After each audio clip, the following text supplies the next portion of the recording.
Seeing Julie remain silent, the black-robed female enforcer led her team across the square, continuing their patrol of Morora. Julie stood there, staring at her back, as if turned to stone.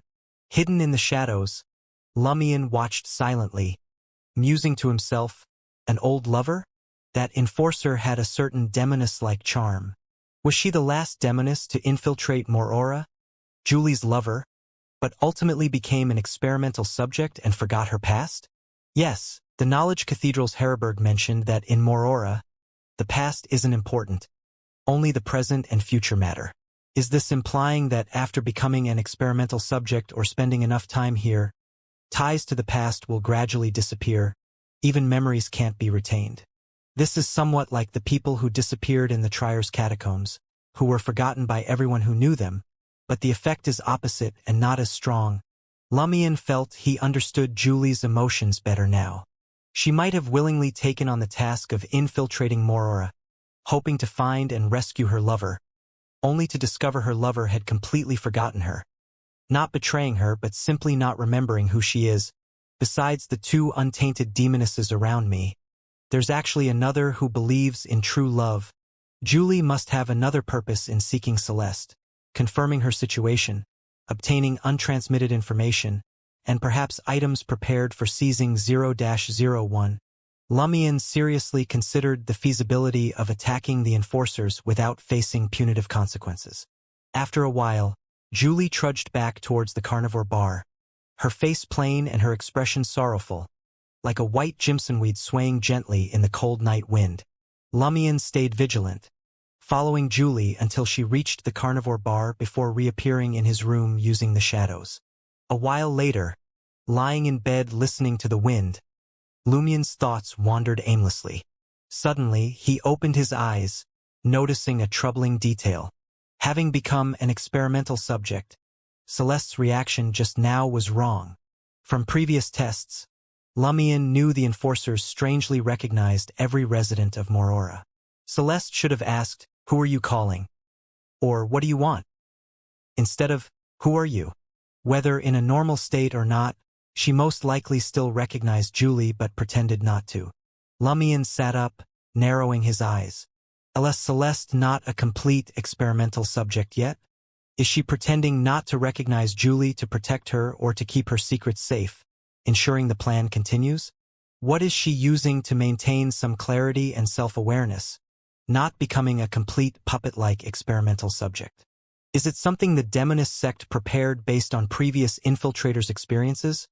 Or has Celeste had some fortuitous encounter, discovering part of the secret? Lumion decided it was necessary to contact Celeste. Of course, he would first see if Celeste would secretly approach Julie. In Trier's Arts District, Franca waited outside an art gallery, as agreed, for the Demoness of Black. Before long, a four-seater carriage pulled up, and Clarice, wearing a black hat and thin veil over a dark court dress, looked out from the window and nodded at her. Franca opened the door, stepped lightly up, and sat opposite her. As the carriage moved slowly through the bustling city, she smiled at the Demoness of Black. "Madam, I've ascended to affliction. Faster than I expected," Clarice said, her doubt evident. Franca smiled slyly. "Because Seal became a Reaper. He's sequence 5-2? His advancement seems even quicker than yours." Clarice slightly raised her head, her eyes seeming to shift. "After Gardner Martin's death, he should have left the Iron and Blood Cross Order, right?" Franca spoke the absolute truth. "Yes, he used Gardner Martin's Beyonder characteristics to concoct the potion, so he owes him for the quick advancement." The Demoness of Black smiled in understanding, her demeanor much warmer than usual. "Even in death, Gardner Martin helps you. That was a hell of a joke." Franca felt slightly awkward. She quickly changed the subject. "Madam, you said you'd tell me some secrets of the sect once I became a Demoness of Affliction." Clarice, with a slight smile behind her thin black veil, replied, "Yes, you're now considered a core member of our sect." Where should I start?" Seeing the Demoness of Black unconsciously reveal a hint of innocent girlishness, Franca couldn't help but be momentarily moved. marveling at the high-level demoness' overwhelming charm. After a few seconds, Clarice's expression turned serious and a bit melancholic as she began. I'll start with the specifics of our sect. We originally were a family, all members descendants of the primordial one, but since the fifth epoch, such an organizational structure couldn't sustain our influence. We began to incorporate Beyonders of the Assassin Pathway, who also believed in the primordial one as members. Are you also a descendant of the primordial one? Franca, having learned this from the Tarot Club, still showed appropriate surprise and curiosity. This was a performance learned from Jenna, honed with a spectator's feedback. The demoness of black nodded slightly. My mother is a descendant of the primordial one. Wait, according to our deductions, you should have Sauron and Tamara blood. Does this mean your mother was of primordial one and Tamara bloodlines? Franca hesitated, then pitifully asked, does that mean I can never join the brass in the sect? I'm not a descendant of the primordial one. It doesn't matter. You can marry a descendant, and your spouse will count as a family member. Clarice smiled again.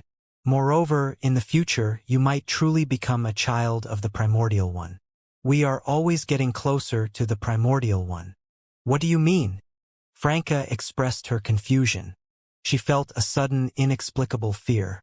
You'll understand in time. The demoness of black did not elaborate. I hate people who speak unclearly. Franca silently grumbled, waiting for the demoness of black to continue. Clarice returned to the previous topic. After the Pale White War, the primordial one fell into slumber, occasionally waking. All sect affairs are handled by high-ranking demonesses titled by color. Currently, there are 13, including myself, some of whom are angels, others powerful saints. Is there a pope, a pontiff, or a matriarch? Franca asked. Clarice nodded. Yes, the primordial one's child, our matriarch, the demoness of gray. She likes to be called the saintess of gray. The primordial one's child. What is her relation to Chrismona? Browns told me Chrismona is also a child of the primordial one. Franca openly expressed her curiosity. The demoness of black replied emotionlessly. They are twins, but our matriarch was born as a male sequence 9 and later became a demoness. Twins. It seems the demoness of gray might know some secrets of the Chrismona Night Pillar. Franca felt a strange sense of history merging with reality. The demoness of gray must have witnessed the fourth epoch. Clarice continued. Each high-ranking demoness titled by color handles specific affairs, directly reporting to our matriarch. They do not have clear subordination among themselves, and we sometimes receive revelations from the primordial one, allowing us considerable autonomy. I came to Trier to manage sect members here, maintain contact with local collaborators, and clean up the mirror people. Franca seized the opportunity to ask, is our approach to the mirror people complete eradication? No intention to use them. The demoness of black smiled sadly. How do you plan to use them? If I knew, why would I ask you? Franca awkwardly smiled. To help us control that special mirror world. I think it's quite useful. The demoness of black glanced at Franca, her eyes shimmering, and laughed softly. Why do you think we haven't mastered that special mirror world? Franca was genuinely confused. It wasn't an act.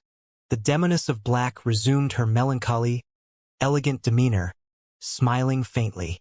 All mirror worlds are under our demoness control. That special mirror world was originally used to fight the primordial one, but ultimately the primordial one took control of it. Of course, after the War of the Four Emperors, we lost partial control of that special mirror world. After the Pale White War, we could only exert limited influence. Why? Franca felt there must be a significant secret. The demoness of black smiled. Perhaps the matriarch and other high-ranking demonesses who survived the fourth epoch know, but not me. From the mirror people's state and their confessions, I guess the primordial one's projection in the mirror experienced some changes, or the primordial one's projection separated part of her characteristics, affected by the fourth epoch Trier's seal, unable to return, unable to reunite with the primordial one. But this doesn't explain why we lost further control after the Pale White War. Fourth epoch Trier's seal hasn't strengthened. Moreover, A true God is unique. A true God is unique. What does that mean? Is it impossible for another primordial demoness to exist, whether in a mirror or a painting? Franca pondered over the demoness of Black's final words, sensing they held critical mysticism knowledge. As for Clarice's speculation about the primordial demoness projection in the mirror undergoing some changes, Franca had thought the same before. When the demoness of Black obtained the black primordial demoness figurine, she had nonchalantly mentioned, "The mirror people believe in the mirrored primordial one, but it's actually just a projection of the primordial one in the mirror." She didn't explain further, and at that time, Franca had already guessed that perhaps the projection had undergone some changes. But the problem was that if one continued this line of reasoning, it could explain why the demonesses lost further control over the special mirror world after the Pale White War. According to Franca's limited knowledge, in the Pale Disaster, death fell, and the primordial demoness was heavily injured. Such a weakened primordial demoness couldn't prevent the projection in the mirror from changing further, thus losing control over that special mirror world and failing to recover from the injuries for millennia. Franca thought that if she, with her limited understanding of the Pale Disaster, could come to such a conclusion, the demoness of Black wouldn't say it couldn't be explained. Unless she was completely unaware of the outcomes of the Pale Disaster or had already obtained other strong evidence that ruled out the possibility that the primordial demoness injuries during the Divine War led to the demoness's further loss of control over the special mirror world. After some thought, Franca carefully asked, "Is the black figurine I handed over evidence of the primordial one's projection changing in the mirror?" The demoness of Black neither nodded nor shook her head. Instead, she explained mysticism. "Our assassin pathway's most unique node is sequence 7, which, this isn't just because it changes our gender but also because it leaves a strong, distinct imprint in the mirror world. This imprint is what allows us to use mirror magic. This is about the mirror person for each demoness." Franca suddenly had an epiphany and took the opportunity to say, "Previously, Morana Vigny said the one in the mirror is our true self, our exiled and sealed self." Clarice shook her head with a hint of melancholy. "I believe Morana Vigny didn't lie to you. The mirror people indeed believe they are the true selves, but can you completely trust conclusions made from their own perspective? Have you ever forgotten your past self? That indelible pain?" "No," Franca answered sincerely. "I often think back to my past self and life, imagining if I hadn't chosen the assassin potion, would things have turned out differently?" The demoness of Black nodded sympathetically. "We still remember, we haven't forgotten, so it's impossible for our true self to be exiled. If one day, we no longer feel pain from our losses, forget the past, and immerse ourselves in the present state, the strong imprint we left in the mirror might activate in a mystical sense, leading to cognitive confusion and gradual loss of control. In this regard, having once been male and constantly reminiscing about our male self is a major advantage in maintaining our identity and avoiding loss of control. Then purely female demonesses must be very dangerous?" Franca feigned sudden realization. In truth, she was worried about Jenna. "There won't be purely female demonesses," Clarice coldly replied. "If you encountered one, you would kill her? Without the sacrificial square in the catacombs, Jenna would have lost control and died when ascending to which." Franca didn't delve further, fearing to arouse the demoness of Black's suspicion. Clarice continued, "Aside from the product of the special mirror world, everyone has a mirror person. Each time we look into a mirror person is created. For non-demoness pathway individuals, these mirror people are temporary projections, quickly dissipating after the person leaves the mirror. But we demonesses are different. The strong imprint creates a mirror person that always exists and grows stronger as we advance in sequence. At the divine stage, because a true God is unique, the imprint returns to the body, merging with the self. From then on, one exists both in reality and in the mirror, embodying both states. There's some similarity to what Morana Vigny said. The demoness of Black didn't deny our strong imprint in the mirror could be called mirror people. Both their words likely contain parts of the truth but not the whole truth. Perhaps piecing them together could reveal some reliable facts. Franca nodded thoughtfully. So the appearance of the black figurine is abnormal. It should have merged with the self. That's why we suspect the primordial one lost part of her characteristics, causing changes in the mirror projection. Clarice confirmed Franca's statement. But according to this logic, the white figurines each sect member carries shouldn't exist either. The primordial demoness, also known as the chaos demoness, shouldn't be purely black or white. Unless the white and black figurines represent something other than the real and mirror selves. Franca didn't dare voice these emerging thoughts. The demoness of black further explained. Black figurines are rare. Not every special mirror person has one, not even someone as significant as Morana Vigny. Which specific ones possess it is currently unknown. That's right. Franca felt a pang of regret for not asking Morana Vigny about the black primordial demoness figurine back then. She and Lumion had previously thought it didn't warrant further investigation. Wasn't it just a special entity the mirror people worshipped? Asking directly for the deity's honorific name and related information seemed enough, with no need to focus on the figurine's origin. Franca showed her frustration, then tentatively asked, shouldn't we be trying to destroy the fourth epic Trier's seal to lift the restrictions on that special mirror world, letting the primordial one regain control and complete the fusion? Why are we still cleaning up mirror people? The demoness of black replied seriously. Opening it ourselves and them opening it are completely different. Which one dominates the white or black figurines? Franca, a voracious reader and imaginative transmigrator, had a vivid imagination. The demoness of black didn't give her a chance to ask further. What we need to do now is clean up the mirror people in Trier, disrupt their plans, and, if possible, collect vital information from the deepest darts of the special mirror world. Yes, madam, Franca seized the moment to request. I'm tracking a mirror person and need items that can traverse the mirror world and send messages through mirrors. My mirror cufflink is running out of uses. Demoness of Black Clarice nodded lightly. All right, I'll prepare it for you. She paused for a moment before adding, remember, the mirror world is both mysterious and dangerous. It is also a source of our strength as demonesses. Don't resist approaching it, but don't underestimate it either. Compared to the hunter pathway, the mirror world is our most unique feature. The most unique feature. Franca suddenly felt that the demoness of black was hinting at the mirror world's importance far beyond what she imagined. After exchanging more mysticism knowledge about the sect and the assassin pathway, Franca asked one last question. Madame, can the plague of an affliction which expand the types of pathogens? What do you mean? The demoness of black frowned slightly, evoking pity. I mean, can we find special pathogens and incorporate them into our plague ability? Simple illnesses like pneumonia, strokes, and heart attacks are powerful but lack imagination. I remember some pathogens cause narcolepsy or complete muscle weakness. Franca elaborated on her idea. The demoness of black was silent for several seconds before saying, when you become a demoness of despair, you can create mystical pathogens with different effects.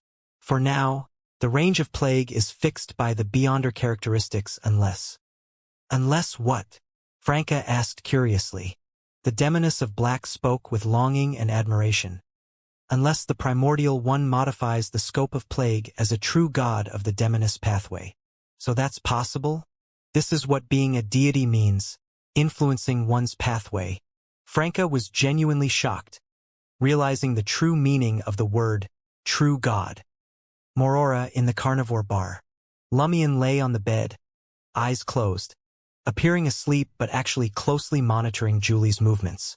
He suspected that Celeste, the seemingly fully converted experimental subject, might secretly visit Julie at night to share vital information about Morora.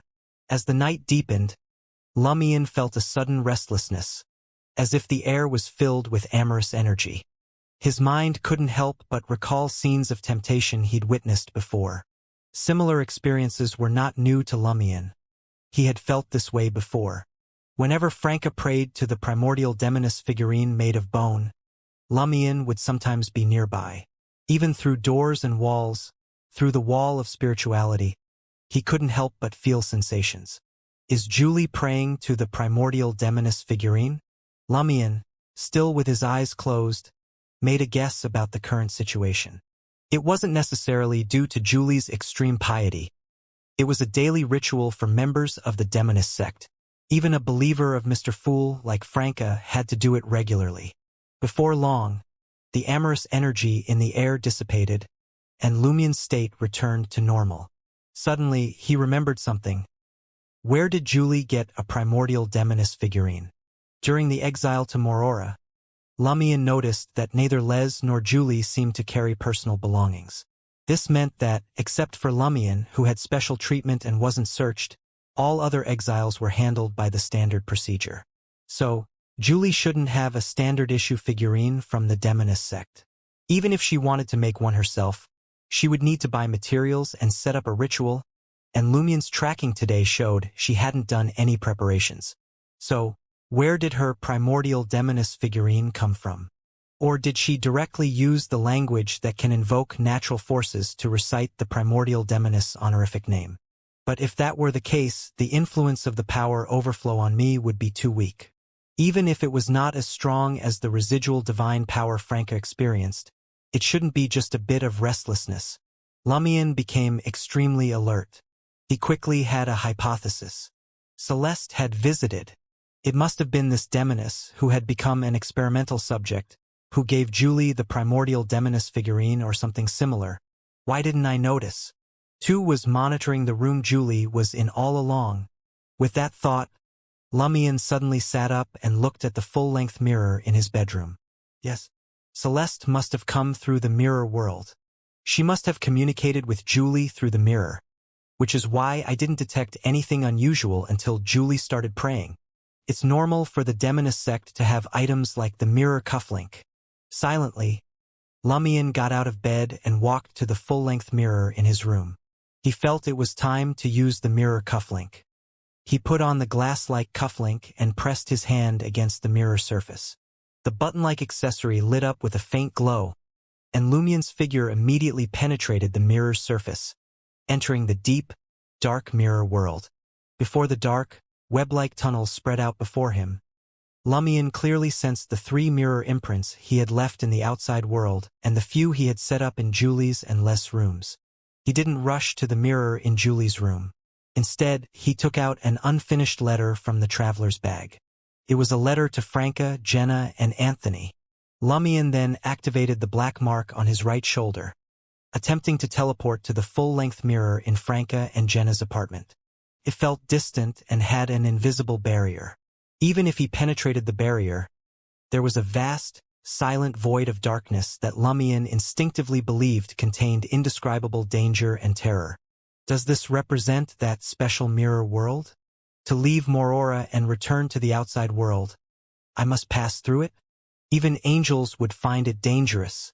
With these thoughts, Lumien stretched out his right hand, holding the letter, using the already activated mirror cufflink to give the paper a reflective, glass-like hue, and sent it out. The light stuck to the invisible barrier's surface, slowly permeating it, falling into the dead silence, and heading toward the distant target mirror. It works. Lumien breathed a sigh of relief and used the contracted ability of spirit world traversal to shift to the mirror in Julie's room. The mirror was pitch black with no traces left. Lumien sniffed slightly, catching a lingering scent.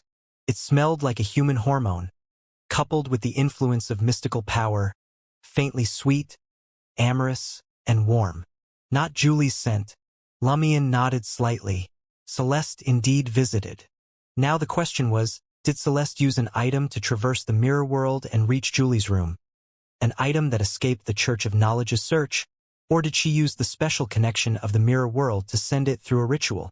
Or did she conduct a ritual to ask the primordial demoness for it? Or is she no longer the original Celeste but her corresponding special mirror person? This could explain why she retained some self-awareness after becoming an experimental subject. But it's not the only explanation. Lumien, an experienced handler of mystical events with much knowledge, naturally linked it to the special mirror people. He didn't peek into Julie's current situation through the mirror, fearing Celeste had given Julie some mirror-related items, making her more sensitive to the gaze from the mirror. Moreover, Julie had just finished praying, and the primordial demoness figurine's residual effects lingered. Lumian didn't know if this would affect his spying. Of course, he could roughly guess what Julie was doing, because he could hear Julie's suppressed, soft moans through the mirror. Lovers reunited, getting what they wanted, relaxing and celebrating. Yes, and the sensations brought by praying to the primordial demoness figurine. She hasn't gone out to add to her collection, which is already quite restrained. Lumian silently chuckled. He teleported back to his bedroom mirror, stepped out of the glass surface, and lay back on the bed. Trier. Lonely, empty, cold. Franca used to go early to bed and early to rise, sighed. Lying in bed, unable to sleep. She felt she needed a few more days to adapt. At this moment, she sensed something, sat up, walked out of the room, and went to the living room. She looked at the full-length mirror in the living room and saw a water-like light wave on the glass surface, reflecting a neatly folded letter. Is it from Lumian or the Demoness of Black? Franca walked over and pressed her hand against the mirror's surface. Her right hand felt slightly cold, as if penetrating a lake mixed with ice, touching the now ethereal, intangible paper. The paper quickly dispersed, forming lines of incision words on the mirror surface. I have arrived in Morora. Lumian briefly described his experiences and the results of the experiment but didn't mention the specific situation in Morora. It was a kind of corruption, a corruption Franca and the others might not withstand. At the end of the letter, Lumian reminded, I've already told my messenger and Madame Hella that if anyone writes to me but can't find me, they should send it to you to handle. Yes, I'm talking about you, Franca. Now you temporarily have a messenger. Damn it, he still has to mock me in the end. Franca cursed in a mix of anger and amusement, grinding her teeth. She thought for a moment and began writing a reply. Nothing much to say, just a reminder. The Demoness of Black told me that demonesses with color titles occasionally receive revelations from the primordial one and have strong autonomy. If they are like this, won't the demonesses of affliction sent to Morora for important tasks also receive revelations, or even some divine power from the figurine? You should take this issue seriously. Also, it's time to test your ascetic endurance.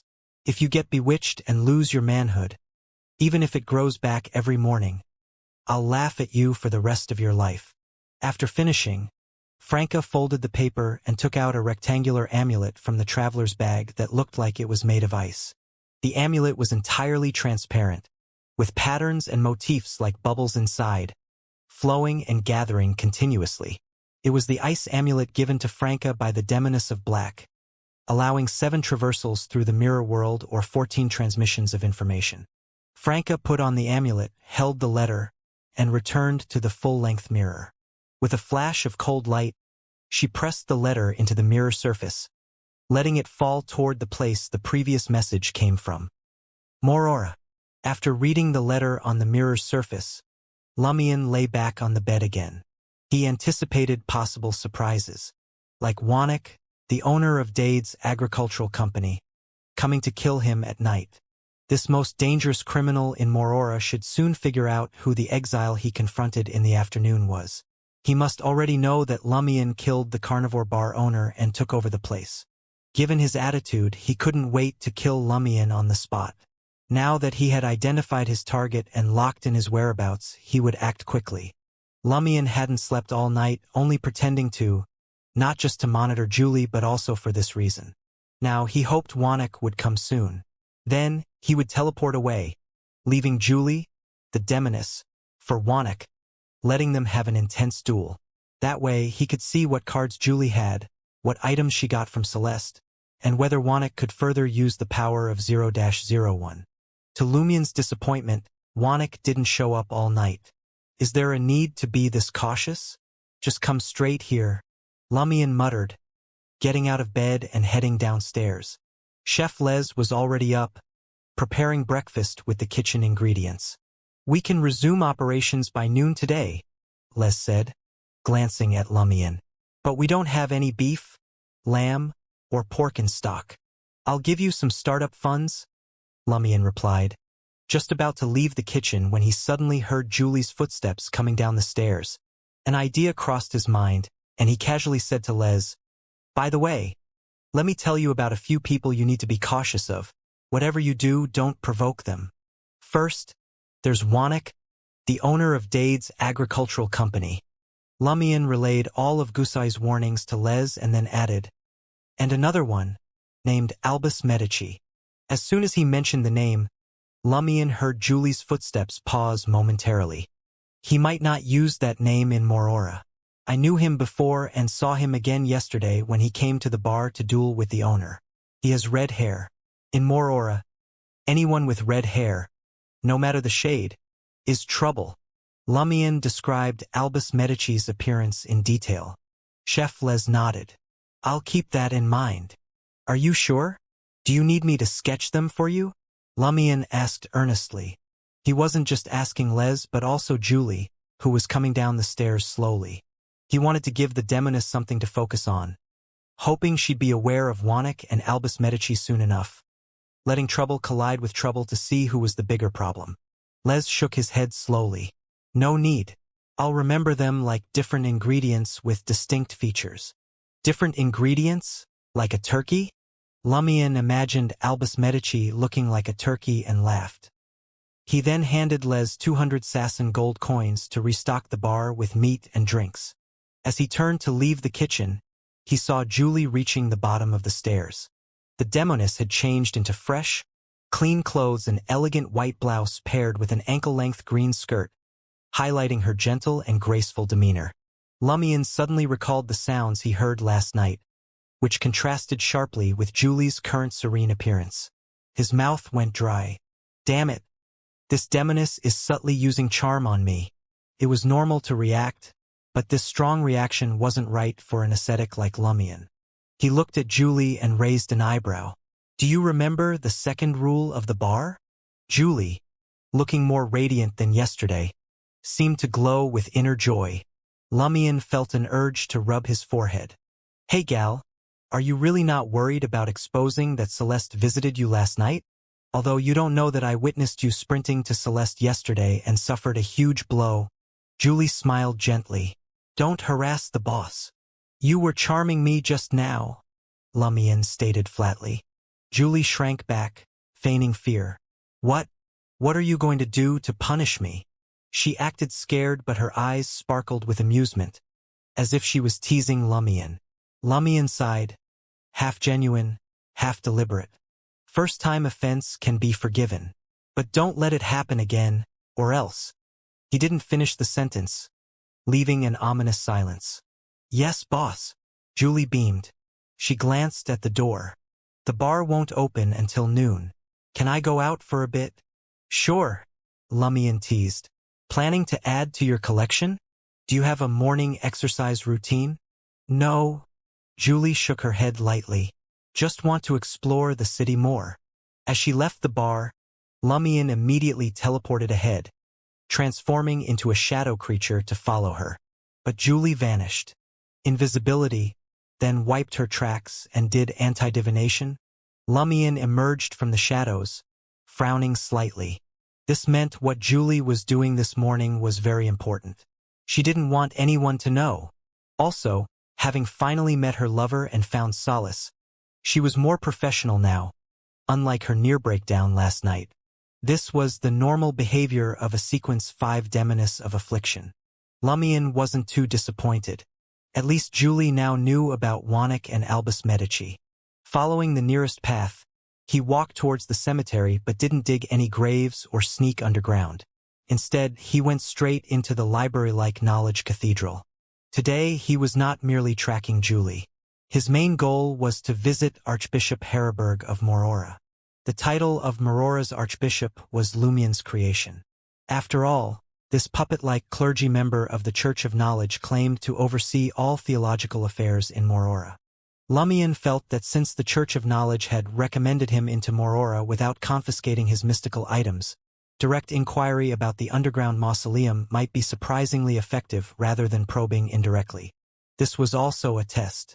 Lumion wanted to see if the sealing information about 0-01 was given only to him or distributed to all eligible individuals. Did the Church of Knowledge place its bet solely on him, or did it hedge its bets across multiple candidates?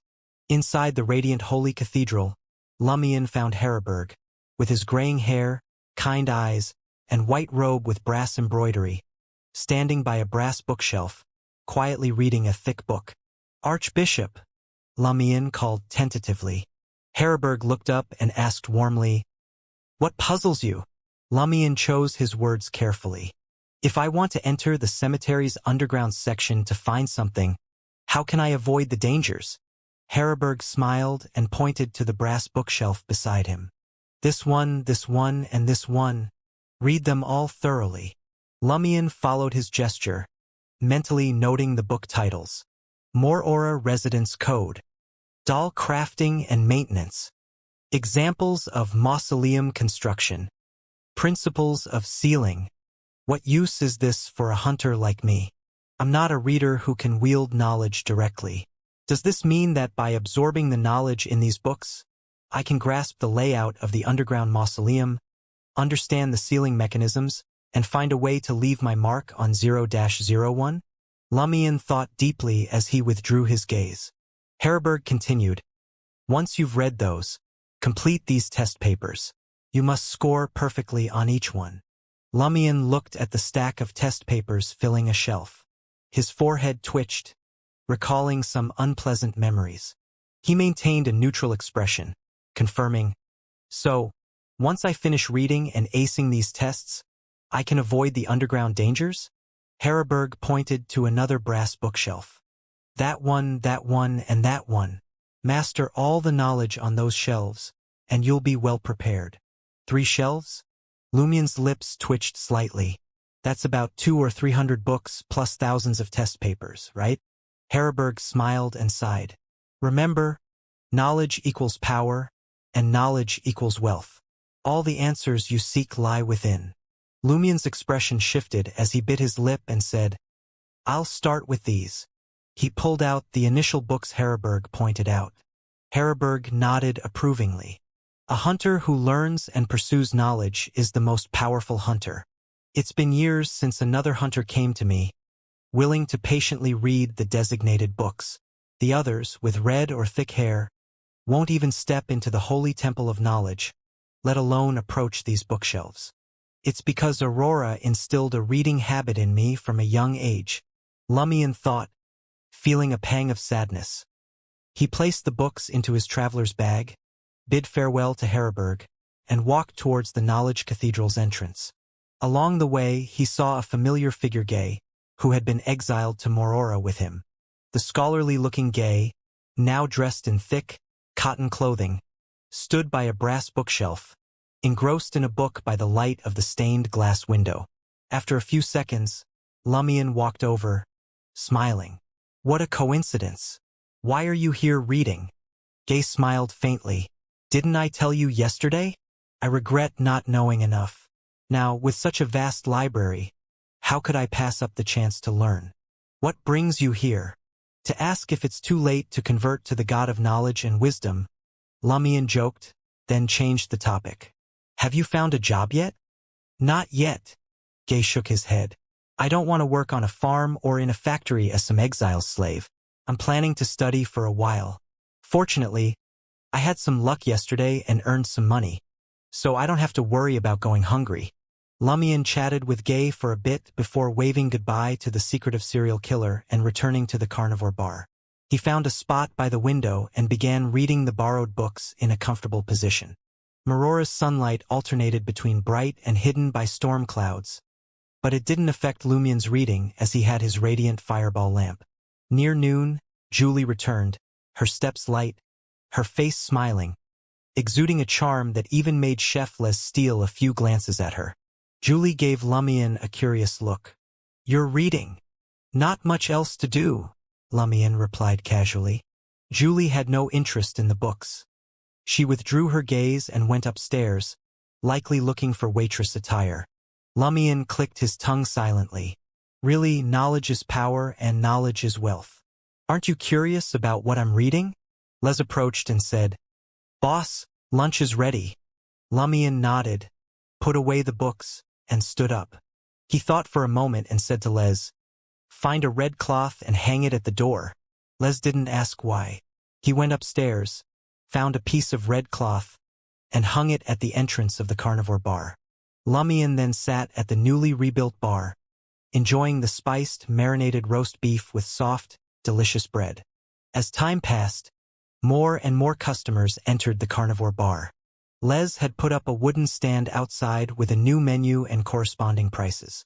Of course, this wasn't the main reason for the influx of customers. The primary reason was the incredibly low prices on the menu. After all, there was no owner to take a cut. The customers came in with a sense of skepticism. They didn't have much faith in the bar under new ownership, repeatedly checking if the prices were real, if there were any hidden costs, and if the portions and quality of the food were as advertised. This skepticism stemmed from being frequently deceived by Maurora's unscrupulous merchants. Those merchants had a point, though. We've been exiled here for serious crimes. You can't expect us to run honest businesses. Can you?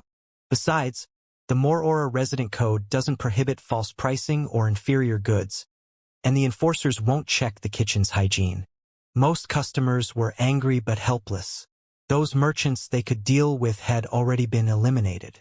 The remaining ones were too powerful to confront. They often regretted not keeping a few manageable merchants around to ensure food quality and fair pricing through regular supervision. Sometimes, killing wasn't the best solution. If I had understood that, I wouldn't have been exiled to Mauroa.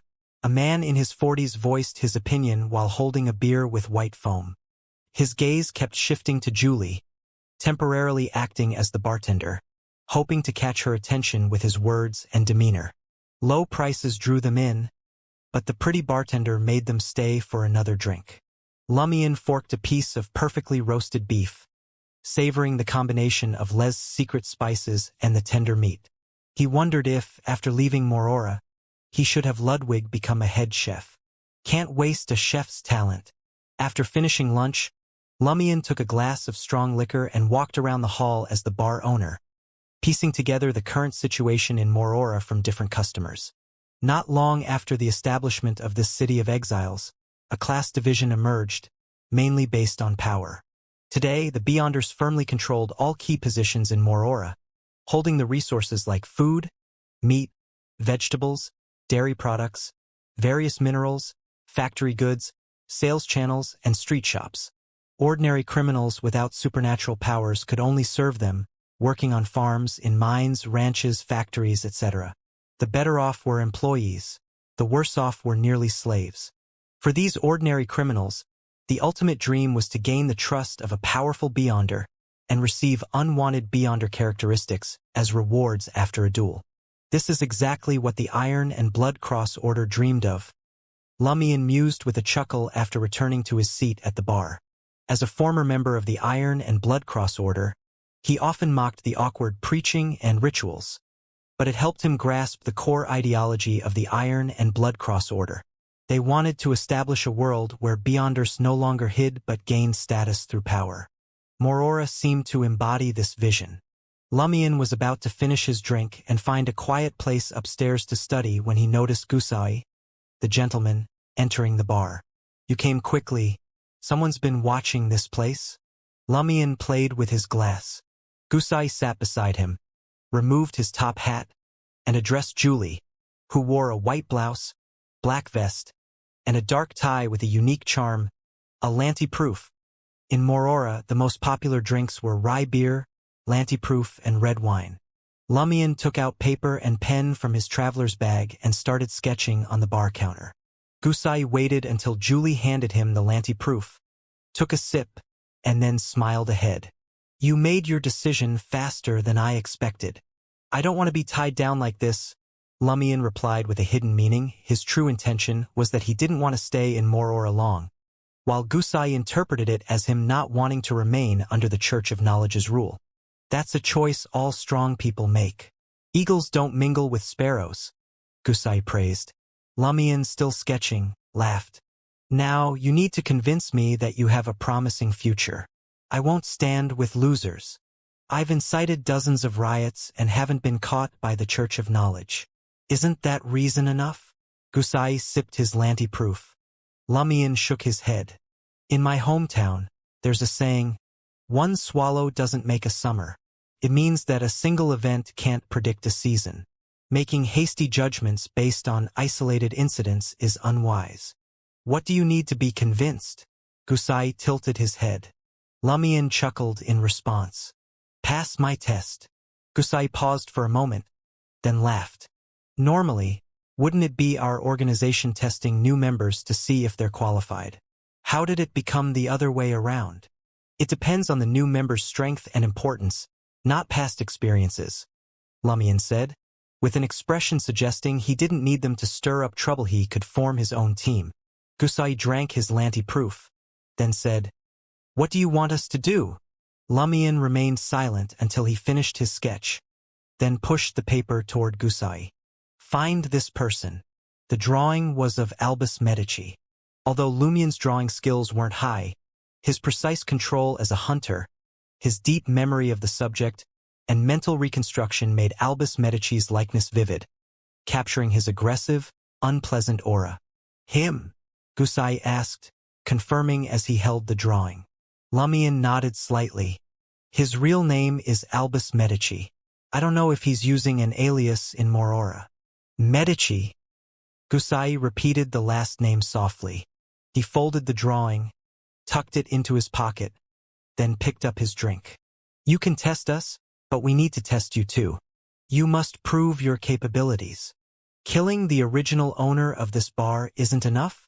Lumian smiled. Or do you want to duel me? Gusai, maintaining his gentlemanly demeanor, shook his head. We acknowledge your strength. Now we need to test other aspects. Lumian, holding his glass, turned to Gusai, waiting for him to elaborate. Gusai glanced around, his eyes resting on the irresistibly charming Julie for a moment. Lowering his voice, he said, The Church of Knowledge's control over Morora relies on something in the underground mausoleum of the cemetery. Our ultimate goal is to break in and take control of it. It's very dangerous. We found a similar place to train our members. Your test is to enter that fog-covered underground area, overcome the challenges, and reach the marked location. The goal is still 0-01. Lumian thought for a few seconds and said, All right, when do we start? Tonight. Gussin finished his Lanti proof, paid, and left the carnivore bar. Lumian glanced at Julie, noticing she was dealing with customers politely and reservedly, seemingly unaware of his conversation with Gusai. Lumian smirked inwardly, set down his glass, and headed upstairs. Trier, Quartier de la Cathedral Commemorative, Apartment 702, 9 Rue Orosai. Jenna should be back the day after tomorrow, right? Franca murmured, standing by the living room window, a bit wistful and fearful. Her face alternated between light and shadow against the deep night and streetlights, like an enchanting dream. Suddenly, she saw penitent Banefell, dressed in black clerical robes and looking like a charred corpse, emerge from the void, holding a letter. A letter? Who's writing to Lumian? Banefell's appearance here means messengers can't locate Morora. Even those with special contracts. Franca accepted the letter with a polite smile. Thank you. Banefell nodded, turned, and vanished into the night outside the window. Franca sighed and mumbled, Elle wanted to build a relationship and ask you to introduce me to a messenger. She raised her right hand, catching a mixed scent of powder, perfume, grass, flowers, and spices from the letter. A letter from a woman? Franca, entrusted by Lumian, muttered as she opened the letter and read it. Not sure if I should call you Monsieur Lewisberry or Monsieur Lumian Lee. Through Rhea, I've delved into Matani's mysticism circle, learning much about the mysticism and realizing I'm not weak, just inexperienced and unable to show it. For real. Of course, I've also realized the gap between us and how vast the world is beyond Matani. I'm willing to help your friend and hope you'll keep your promise. Amandina. Amandina? If it were anyone else, Franca might not have remembered. But she couldn't forget this participant of the Dream Festival, a girl who called the underworld Taoist her teacher. Franca later summoned the armored shadow Chun-Tu for more information, and she might even need Amandina's help. With this in mind, Franca reached into her traveler's bag and counted her accumulated gold, including the final payment from a member of the curly-haired Baboon Research Society. She now had gold worth 82,000 vril d'or and nearly 20,000 vril d'or in cash. With a little exchange, it would be enough to meet the requirements of the Armored Shadow, Chun Tu, for a conversation. Of course, Franca didn't plan to do this anytime soon. First, Lumion was in Morora. Without using his special connection with the contract target, even knowing the Armored Shadow's name as Chun Tu, Franca wasn't sure she could summon the spirit from the original world. After all, that might not be its true name, and translating it into ancient Hermes or other mystical languages might correspond to different spirit world creatures. Secondly, facing the Armored Shadow without a demigod present would likely be extremely dangerous. Amandina's presence might partially substitute for a demigod, intimidating the Armored Shadow. Should we wait for Lumion to return from Morora before summoning Chun Tu again? Franca felt a mix of excitement and apprehension, a state known as near-home anxiety. After a moment, she exhaled slowly, deciding to respond to Amandina on Lumion's behalf. Lumion promised to take Amandina to the area around the Samaritan Woman's Spring, giving her a chance to meet the underworld Taoist outside of the Dream Festival. This is beneficial for us, but it's too dangerous with my current strength. Besides, I'm not sure if the power brought by the celestial worthy of heaven and earth for blessings combined with the Tarot Club's minor arcana identity can penetrate the fog around the Samaritan Woman's Spring. We should wait until Lumion is out of Morora. For now, I'll show Amandina some goodwill to lay the groundwork for future cooperation. I'll organize some important mysticism knowledge and give it to Amandina for free. Show some respect for the higher authority, if not for me. If the underworld Taoist sees how well I treat his disciple, maybe his attitude will change. Also, I'll ask Amandina which path of the divine she wants to take besides the power of the boons and help her get the corresponding potion formulas and materials. This won't be free. Giving everything for free would make us look too humble and lead to disrespect. Too much kindness can turn into resentment. Amandina should choose between the paths of darkness, death, and warrior. The potion formulas and characteristics for the mid to low sequences of the warrior path are relatively easy to find. Maybe we can ask Madam Justice to get help from Mr. Star for the darkness path. He seems to be a high-ranking member of the Evernight Goddess Church. Last time, he wore red gloves. Perfect timing. I was about to report the secrets of the Demoness sect taught by the Demoness of Black and mention Amandina's situation to see what mysticism knowledge can be shared and what can't be leaked. Having sorted her thoughts, Franca returned to her bedroom, sat at her desk, and began writing her report. South Continent, Port Pilis of Madani, in a 3-story white marble villa. Having finally made up her mind and sent out that letter, Amandina grew more awake as the night went on, pacing back and forth in her soft, girlish bedroom, waiting for Lumion's reply. The more she learned about mysticism and beyonders, the more she realized the gap between herself and Lumion and how ignorant she had been. Though she felt she could continue living as she had, maintaining the appearance of a normal high society person with certain supernatural abilities, the events during the Dream Festival and the rumors she had heard from various mysticism circles made her feel a sense of crisis and urgency. Living in the South Continent in an era of increasing disasters, her sequence 7 nightmare powers and current situation of facing everything alone made her truly afraid that one day her entire family would become sacrifices in a rose school of thought blood ritual, or that the hidden problems of the Dream Festival would suddenly erupt and engulf her. The more she knew, the more afraid she became. Amandina felt she could never return to her previous state of ignorance and recklessness, and she had a strong desire for higher sequences and more extraordinary power. That would mean she could do more and see more. Suddenly, she saw the same cool-looking charred messenger from before emerge from the void, handing her a small dressing mirror. A mirror? What does Lumion Lee mean by giving me a mirror? Amandina accepted the mirror with curiosity and confusion, feeling it was quite ordinary.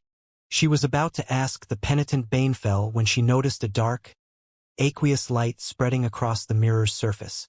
As the light flowed, the mirror gradually brightened, revealing a figure. A mystic telegraph?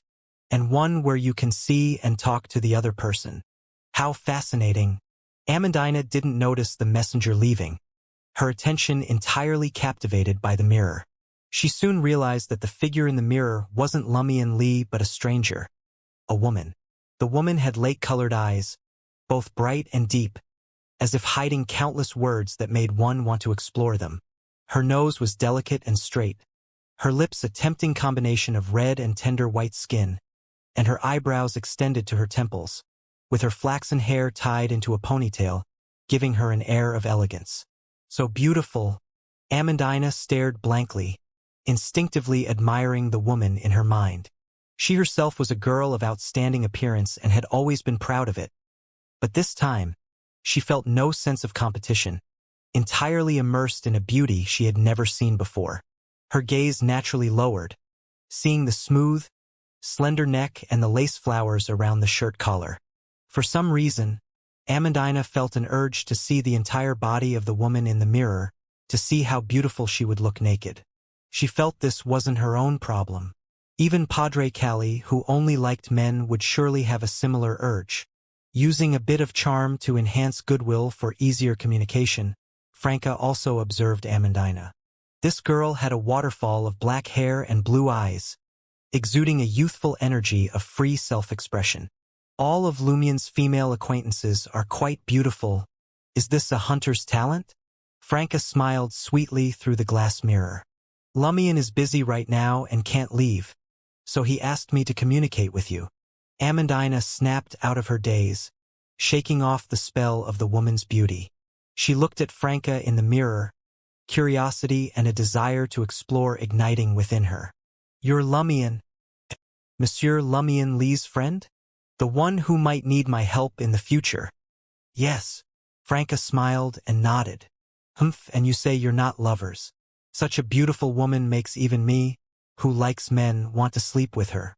How much more for a man who doesn't like men? Amandina felt she had seen through Lumian's lie. She straightened her waterfall-like hair and asked brightly, I'm willing to help you. Can you keep your promise? That might have to wait until Lumian finishes his current tasks. And you're not strong enough yet, Franca said succinctly. Do you want to advance through potions besides the power of boons? Which path do you want? Death, darkness, or warrior? Franca spoke quickly because the power of the ice amulet was limited in time. After posing the question, she suddenly thought of something. It is said that the warrior path's potions has a significant height-enhancing effect, even turning the drinker into a giant at higher levels. Turning such a pretty girl into a 3 or 4 meter tall giant beauty seems odd. Franca wasn't sure if she was worried or looking forward to it. Amandina had discussed with Lumian which paths she could take and had thought seriously about it, so she quickly made her decision. Darkness. As a girl who had always been good at understanding her parents' thoughts and was adored by her elders, Amandina felt that since the figure during the Dream Festival had only given her the power of darkness and not the death power given to Robert or the warrior power given to some gravekeepers, it might mean that he wanted her to be pure and focus on the path of darkness. She also planned to go to the ancient tomb during the next Dream Festival to receive more gifts, naturally not wanting to disappoint that figure. I still want to see what happens when the power of the death or warrior path is mixed with the darkness boon, Franca said seriously. I will inquire and gather the necessary things for you, but you need to pay for it or complete tasks I assign. Amandina was no longer the naive girl she used to be and understood the value of potion formulas and beyonder ingredients. She nodded. Okay. Franca smiled in the mirror. Also, I appreciate you agreeing to help.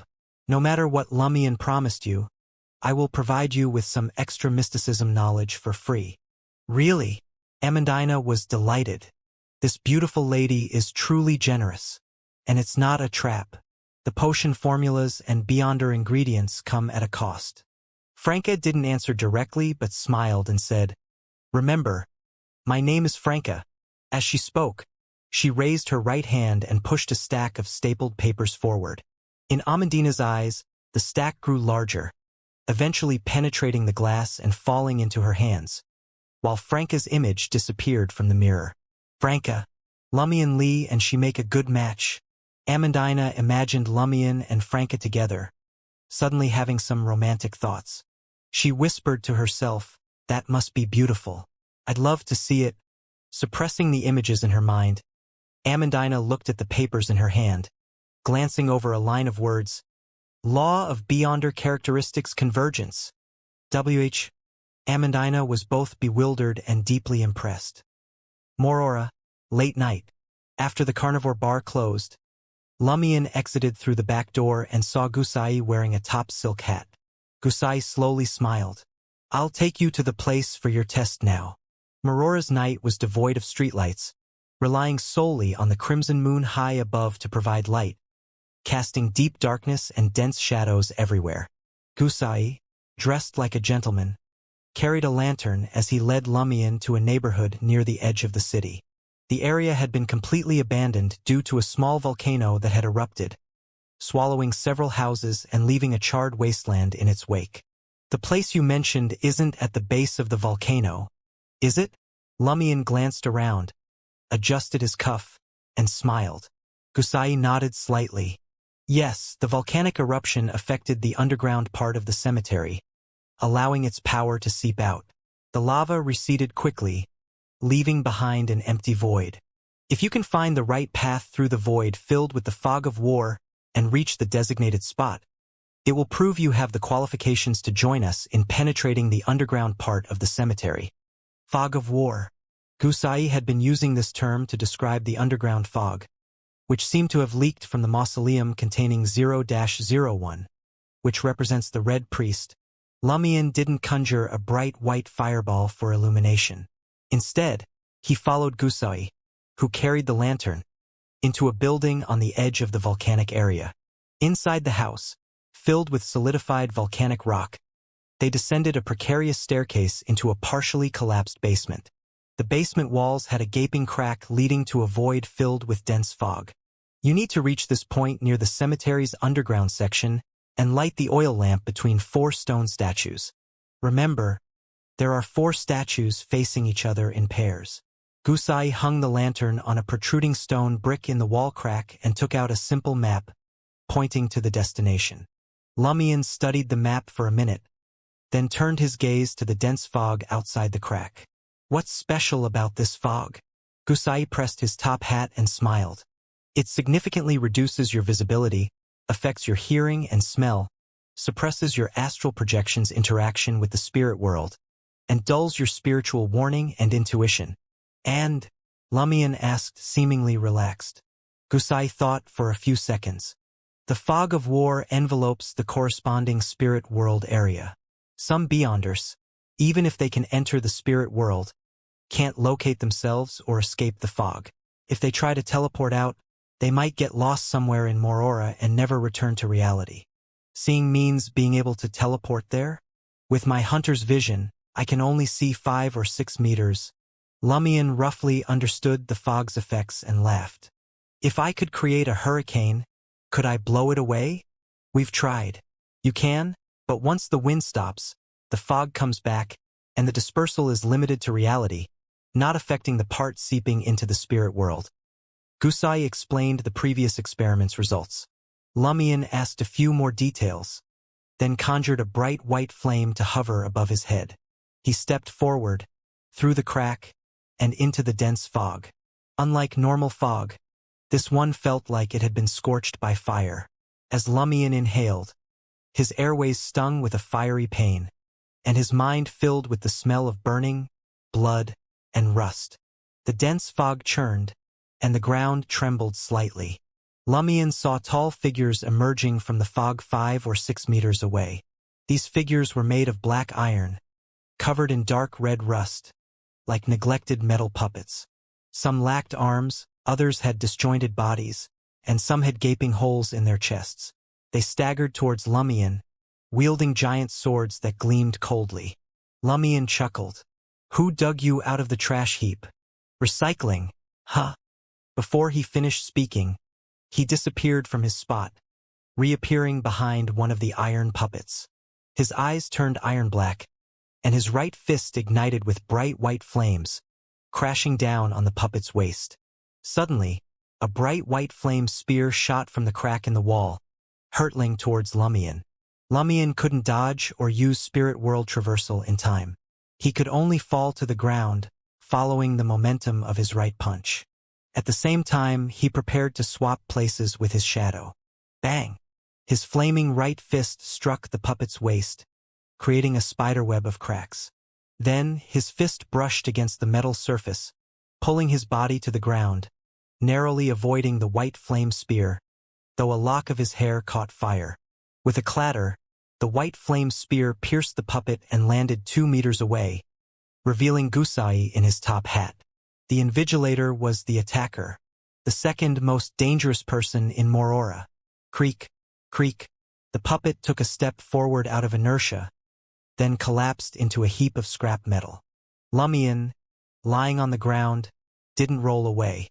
Since he hadn't gone far from the basement, he teleported to the crack covered in dense fog, moving as far as his vision allowed to escape the fog of war.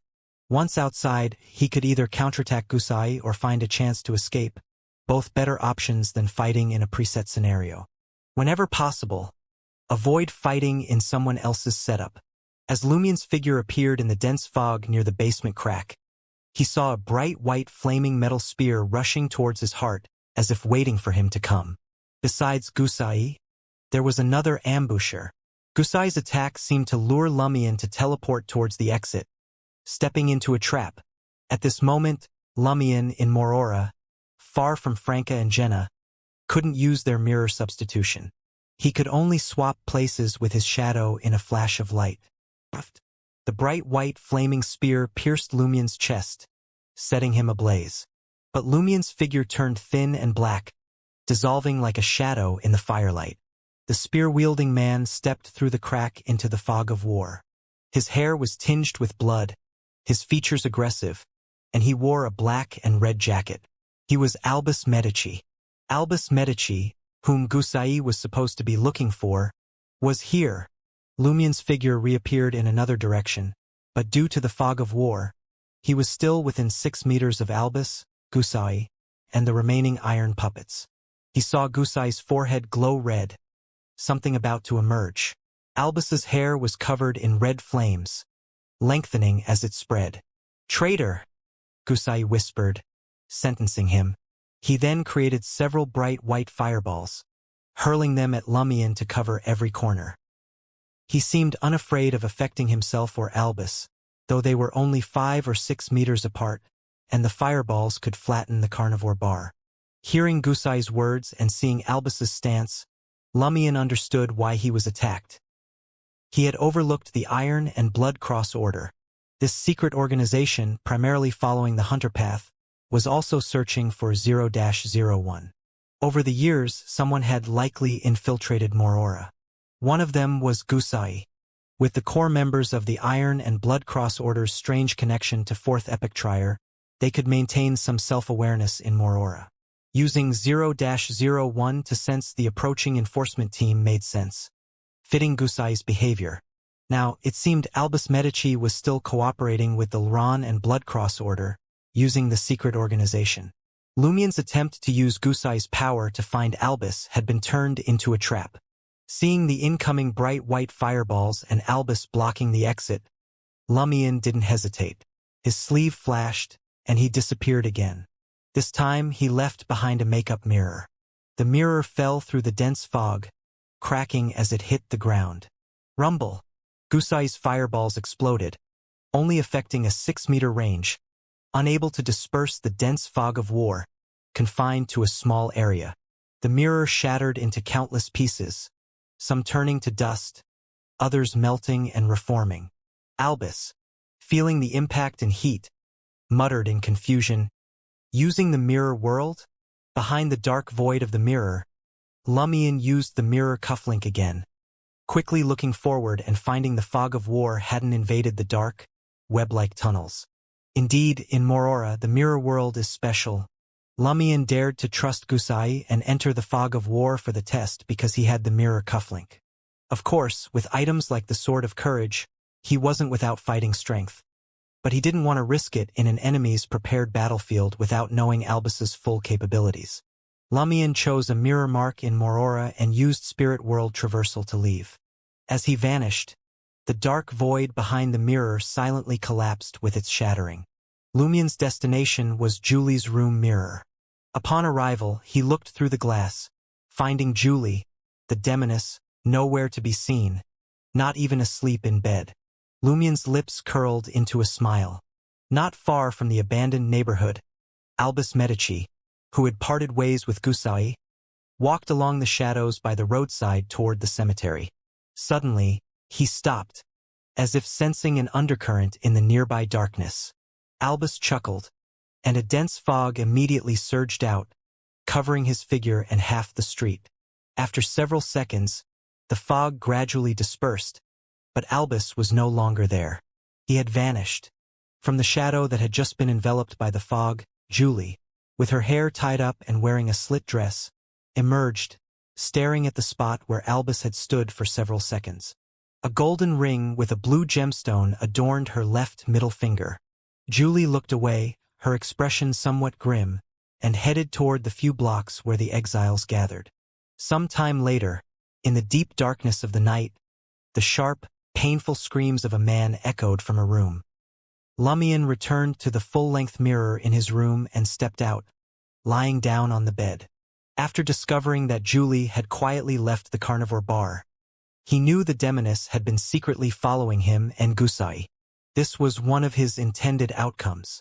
Otherwise, he wouldn't have discussed searching for Albus Medici and accepting the corresponding test with Gusai at the bar. He had done it to ensure that Julie, temporarily acting as a bartender, would hear it. Although he and Gusai had lowered their voices, the demoness was close enough to catch the crucial information with her enhanced hearing. Of course, Lumion hadn't initially considered Julie as a contingency plan because Gusai had witnessed the demoness castrate Vijpan and had clearly noticed her beauty and charm when she became a bartender. In such a situation, Gusai would likely guess Julie's identity as a demoness and remain cautious, knowing she might have overheard their conversation. Lumion's primary goal was to gauge the progress of the demoness sect regarding 0-01 based on Julie's reaction. If the demoness sect, through the long-term investigation of Celeste and other demonesses, had completed preparations and was only waiting for the final opportunity to act, Julie would avoid creating extra trouble and patiently maintain the status quo. In that case, Lumion would have to closely monitor Julie and Celeste to prevent them from taking the lead. If the demoness sect wasn't confident and still lacked information, Julie would likely use this opportunity to gather more intelligence from Gusai and the rebels connected to him, making her actions more comprehensive. Lumion wouldn't need to be as urgent and could allocate time and effort to other investigations. In this regard, he had perfectly achieved his goal. Now, Lumion was more curious about Julie's reaction after discovering Albus Medici while following him and Gusai. What would she try to do? Will she attempt an assassination on the spot, wait patiently to challenge Albus alone after he and Gusai part ways, or go find Celeste to discuss it first? It's a pity I don't know where they'll encounter each other, so I can't observe the battle and see what cards they hold. If I'm lucky, I might even eliminate them both if they end up badly injured. Lumion sighed regretfully on the bed. After a while, he sensed some movement from Julie's room. The demoness had returned. Lumion sniffed the air and detected a faint smell of blood. He chuckled inwardly and mocked. "Albus, did you lose your prized possession? I wonder if you can regrow it as an iron-blooded knight." There wasn't much commotion in Morora just now. Not like there was a fierce battle. So, did Julie fail to locate Albus and vent her frustration on some random guy? Lumion waited patiently, ensuring the city of exiles, Morora, fell into a deep slumber, then transformed into a shadow creature and blended into the darkness of the room. He moved swiftly, returning to the abandoned neighborhood with the volcano, and arrived at the crack in the basement, once again gazing into the void filled with dense fog. He felt it was necessary to investigate this area thoroughly to better understand some details in the 0-01 sealing information and gain further insight into the underground mausoleum. Neither Gusai nor Albus would expect him to return here, especially after the possibility of facing Julie's attack. The fog isn't as dense as before, The visibility range is about 13 or 14 meters. Was it Albus and Gusai enhancing the fog of war with their abilities or items earlier? Lumion observed the fog for a few seconds, making a preliminary judgment. He then conjured a bright white fireball for illumination and slowly walked into the fog of war. The fog felt similar to before, with no other changes. Lumion dripped a few drops of perfume on the ground every so often to mark his path for the return journey. He was heading to the area marked with statues on the map Gusai had shown. In the dead silence, only the faint sound of footsteps echoed in the fog as Lumion discerned the terrain, passing several iron puppets hidden in the fog. Finally, relying on his hunter abilities and the memorized map, he reached his destination. There, against the rock wall, stood 4 statues made of gray-white stone, each over 2 meters tall. These statues faced each other in pairs, their faces blurred, dressed in peculiar clothing, with square scarves wrapped around their heads. In the middle of the statues stood a half-height stone platform with an unlit oil lamp on it. Who made these statues? They weren't originally here. According to the 0-01 ceiling information, this place isn't part of the underground mausoleum, it's just normal underground.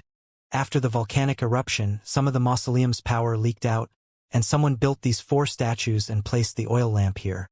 What's the purpose? Lumion mused silently, staring at the bright white fireball. Judging by the style of the statues and the overall arrangement, he doubted the Church of Knowledge had set them up to reinforce the seal. It was more likely the work of the Iron and Blood Cross Order, which explained Gusai's familiarity with the area. Meanwhile, Lumion felt the call from underground growing stronger. It seemed to be just behind the rock wall, waiting for him to approach. Lumion took a deep breath, suppressing his inner urge. He circled the statues and the oil lamp on the stone platform several times, finding nothing unusual. Lumion pondered for a moment and had 2 ideas. One was to light the oil lamp and see what happened. The other was to take this opportunity to destroy something and trigger a possible change. Lighting the oil lamp is too risky. It's not necessary yet. Lumion decided on the second idea after some thought. Destruction is always easier than construction. And if something went wrong, leaving a mess behind would be more meaningful than keeping the place intact. Lumion conjured a bright white fireball, placing it at the base of one of the statues, setting it to explode with a delay.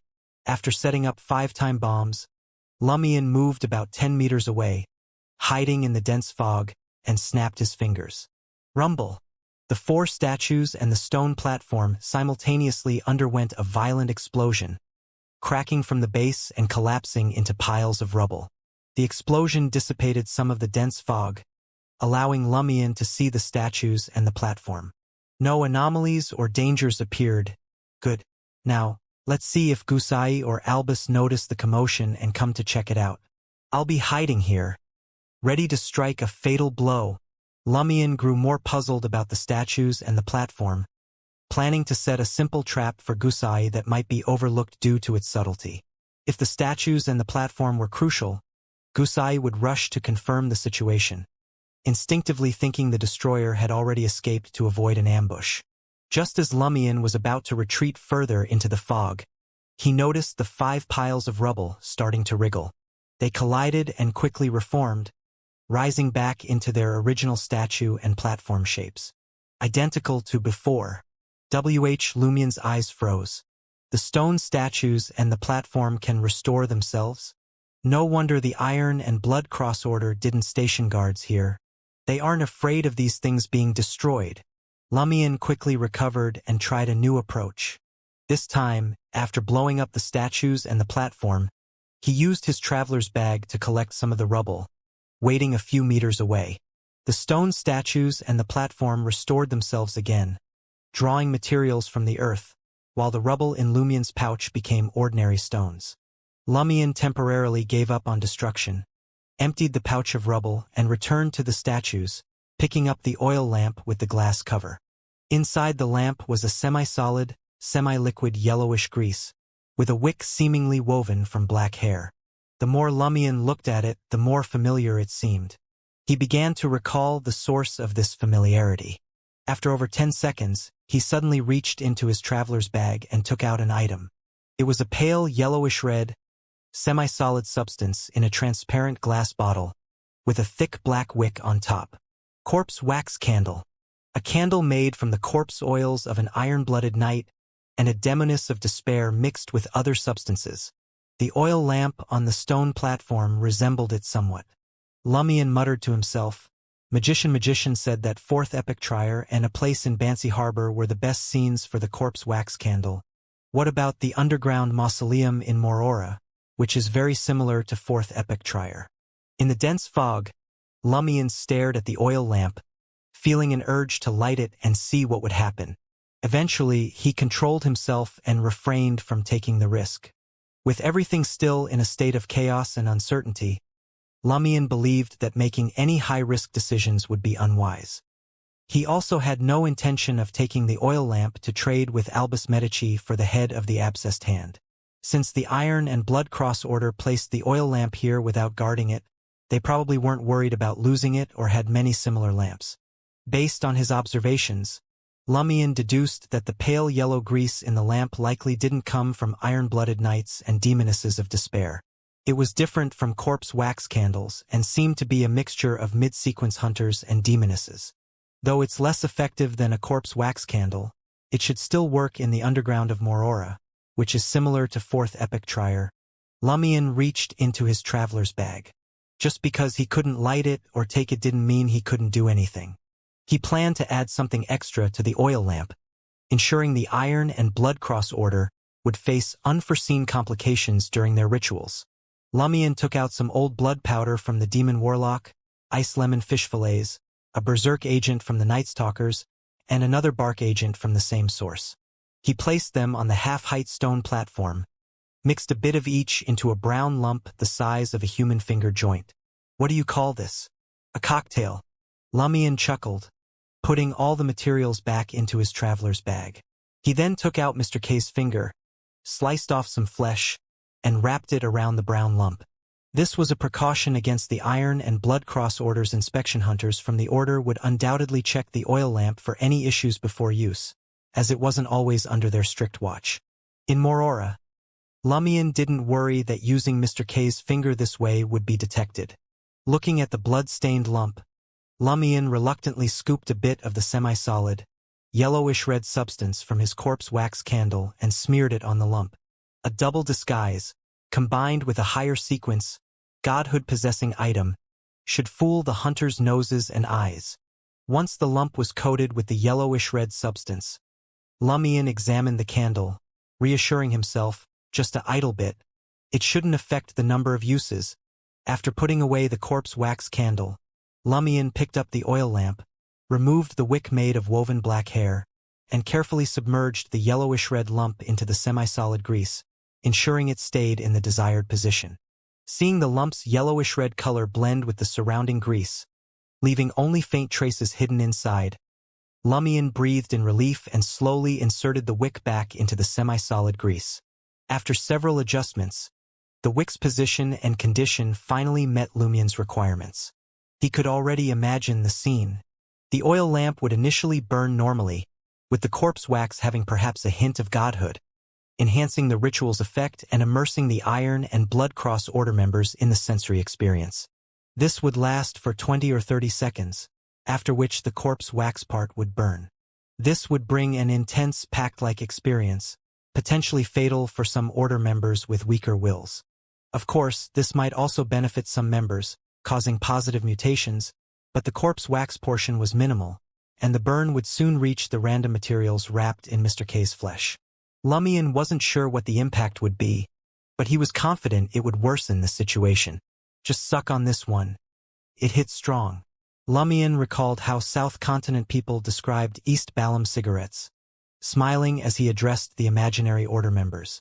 Then, he cleaned up the traces on the oil lamp and tidied the scattered rubble.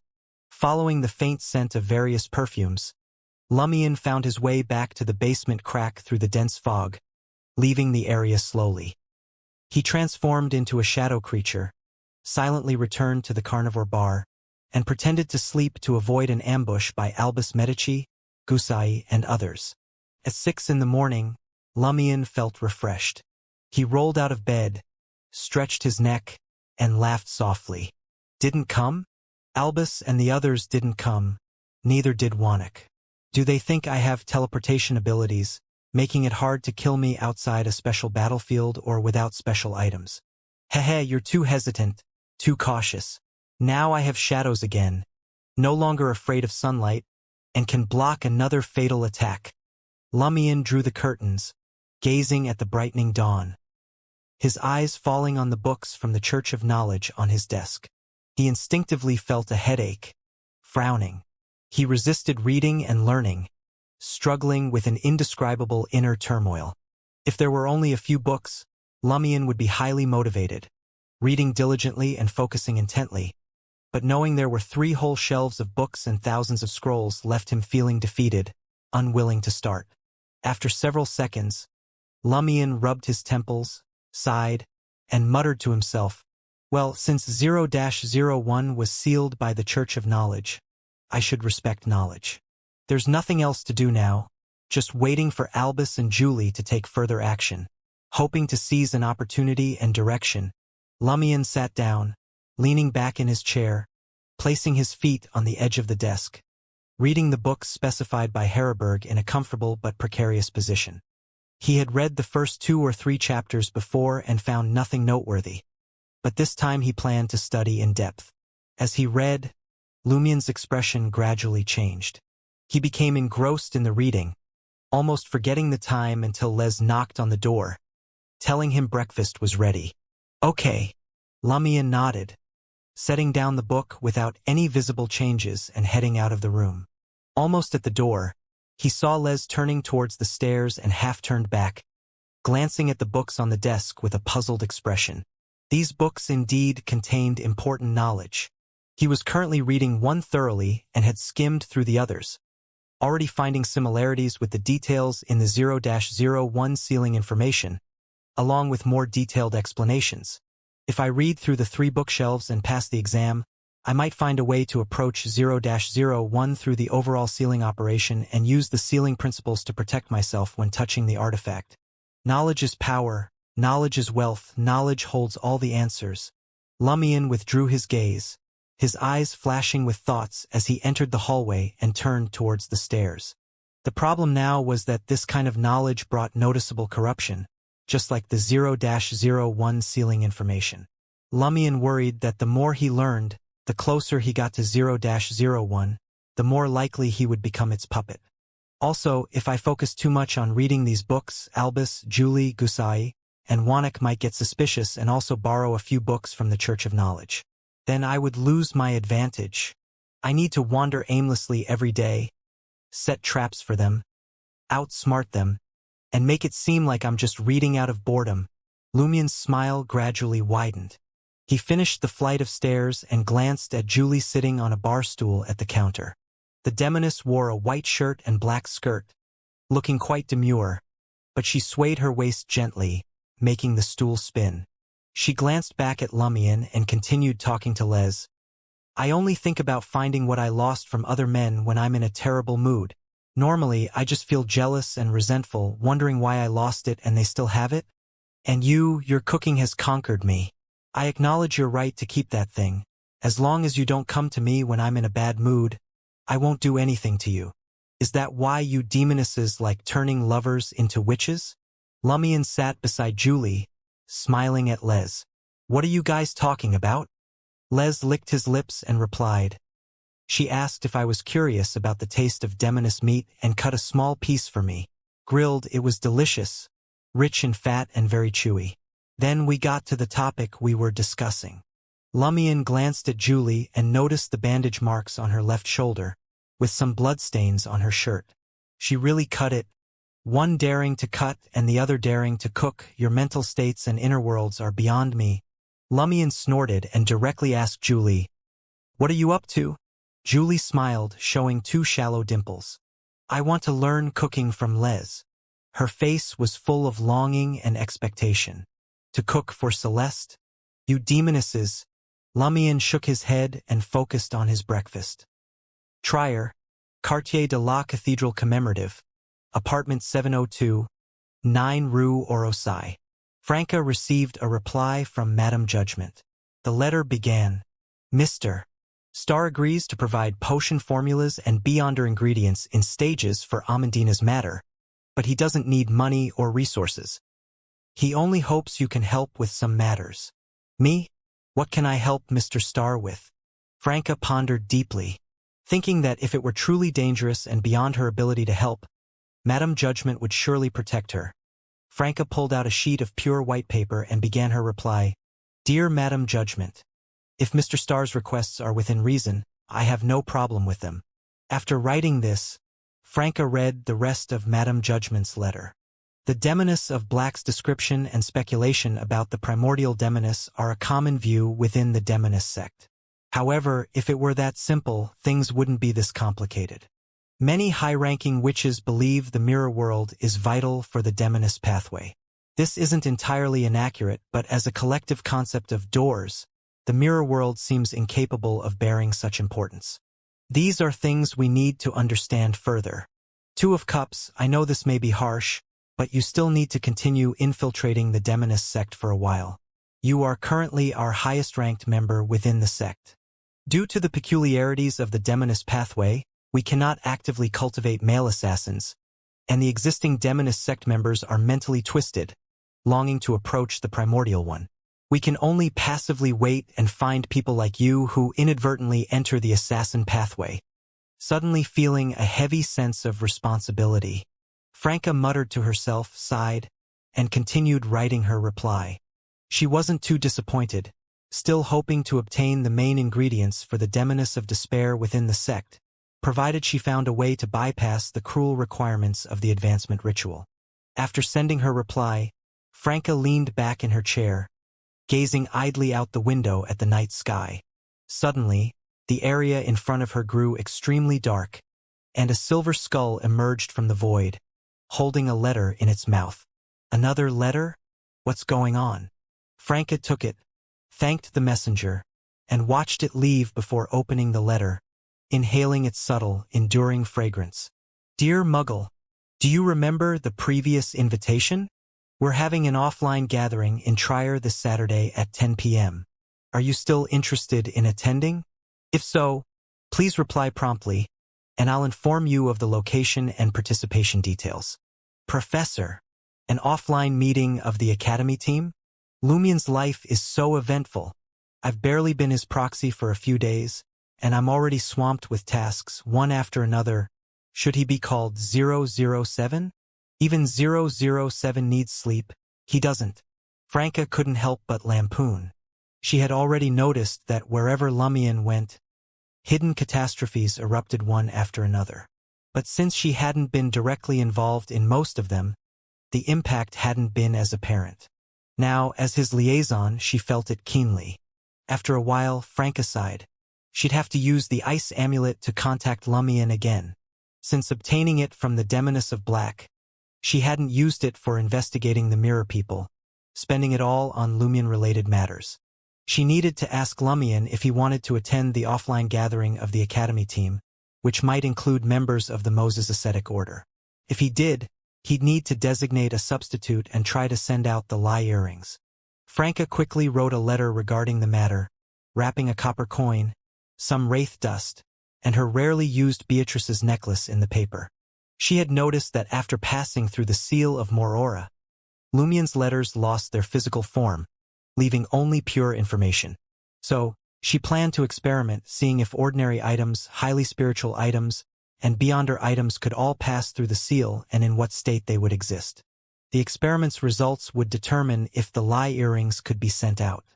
If it weren't for the fact that each mystical item was precious and useful, Franca would have included items containing beyonder characteristics in this experiment. After preparing the small package, Franca walked to the full-length mirror in the living room, putting on the ice amulet. As it flashed with crystalline cold light, Franca pressed the package into the glass surface. Late at night in Morora, on the second floor of the carnivore bar, Lumien sat under a glowing white fireball, focused on reading examples of underground mausoleum construction. Suddenly, he looked up, his eyes bloodshot, and glanced at the mirror in the room. The mirror's surface had turned dark, with ripples moving within it. Lumion reluctantly set down his book, approached the mirror, and placed his right hand on it. He saw incision words appearing on the mirror's surface, line after line, densely packed. Professor's invitation. Academy team's offline gathering. Experiment with transferring items. Lumion's thoughts raced. Taking advantage of the ice amulet's active effect, he reached into the mirror and pulled out an item. It was a diamond necklace. Beatrice's necklace. The copper coin and wraith dust mentioned in Franca's letter were gone. Lumion looked back at the mirror, seeing an image of the coin and wraith dust around the densely packed words, with a ghostly presence. As the ice amulet's power waned, and the words faded, the items gradually disappeared. Only pure information and items with beyonder power can pass through that special mirror world, through the seal, and reach here. Items with godhood shouldn't work either, only something made within more aura. Lumion played with Beatrice's necklace, using the ice amulet's remaining power to send Franca 2 words. Necklace. Okay. The aqueous glow within the mirror quickly receded, and the dark glass returned to normal. Soon, the mirror showed another anomaly. This time, Franca sent the ice amulet through. This helped Lumion conserve the use of the mirror cufflink, only 2 uses left. Holding the icy talisman, Lumion began writing his reply. He detailed the experiment results and his observations on the item transfer process, then instructed Franca to attend the Academy team's offline gathering in Trier as Muggle on his behalf. After folding the letter and enclosing the lie earrings and ice amulet, Lumion activated the latter, pressing the package into the glass mirror, sending it to Franca's apartment mirror. Franca received the items, read Lumion's letter carefully, and murmured to herself, both expectant and anxious. Do I really have to pretend to be Muggle? Sigh, they'll say amulet can only transmit information 9 more times. Meanwhile, Lumion returned to his desk and resumed reading Examples of Underground Mausoleum Construction. He was reluctant to rest. The more he read, the more compelling the books became. Of course, Lumion knew this was a sign of slight corruption. Just then, he heard a loud explosion. It came from a few blocks away. Explosion.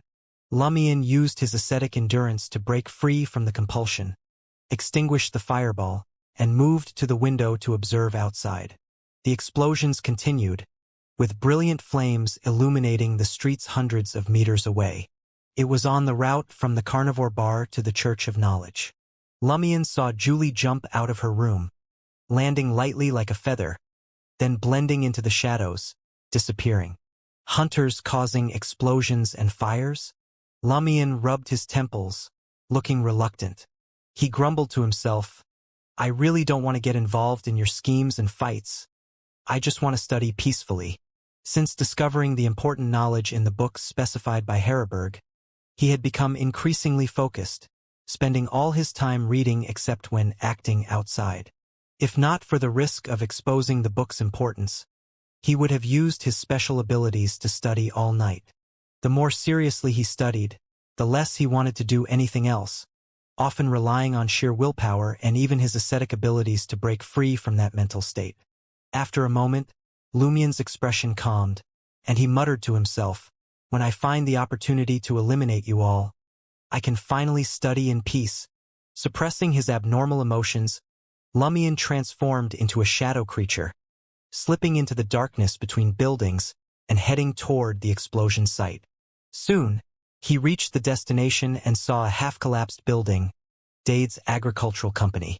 Wannock's Dade's Agricultural Company? Someone attacked Wannock? Lumion snapped out of his study-induced haze, his mind suddenly alert. He saw 2 giant figures emerge from the building. They were 3 to 4 meters tall, with iron-like skin and blue paint depicting clothing, each holding a giant broadsword. Iron soldiers? Giant iron soldiers? Lumion immediately recalled the iron soldiers he had seen deep in the Sauron family's Red Swan Castle crypt. The next moment, one of the iron soldiers smashed through the collapsed wall and fixed its cold gaze on the shadow Lumion was hiding in. Charged at Lumion, raising its giant broadsword. Discovered? How did it find me? I'm currently a real shadow creature. Lumion wondered as he emerged from the shadows. He instantly teleported to the side of the Iron Soldier. The Iron Soldier ran past him, realizing too late that its target had moved. It had to slow down forcefully, half-turning to sweep its giant sword. Lumion, well-prepared, leaped high into the air. His fist, blazing with white-hot flames, struck the Iron Soldier's neck. Clang! The sound echoed like a church bell.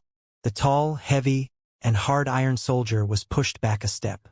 A fist-sized dent appeared on its metal-covered neck, surrounded by spiderweb-like cracks. Lumion's strike was purely a cull, without probing for weaknesses. He didn't need to, having thoroughly studied doll crafting and maintenance. He knew exactly where the weak points of such Iron Soldiers were. Of course, he had also observed beforehand to confirm that this Iron Soldier was of the regular type and hadn't been modified. The Iron Soldier, enraged by the cull attack, swung its giant sword in a storm of slashes, cutting and chopping within a 5 to 6 meter radius.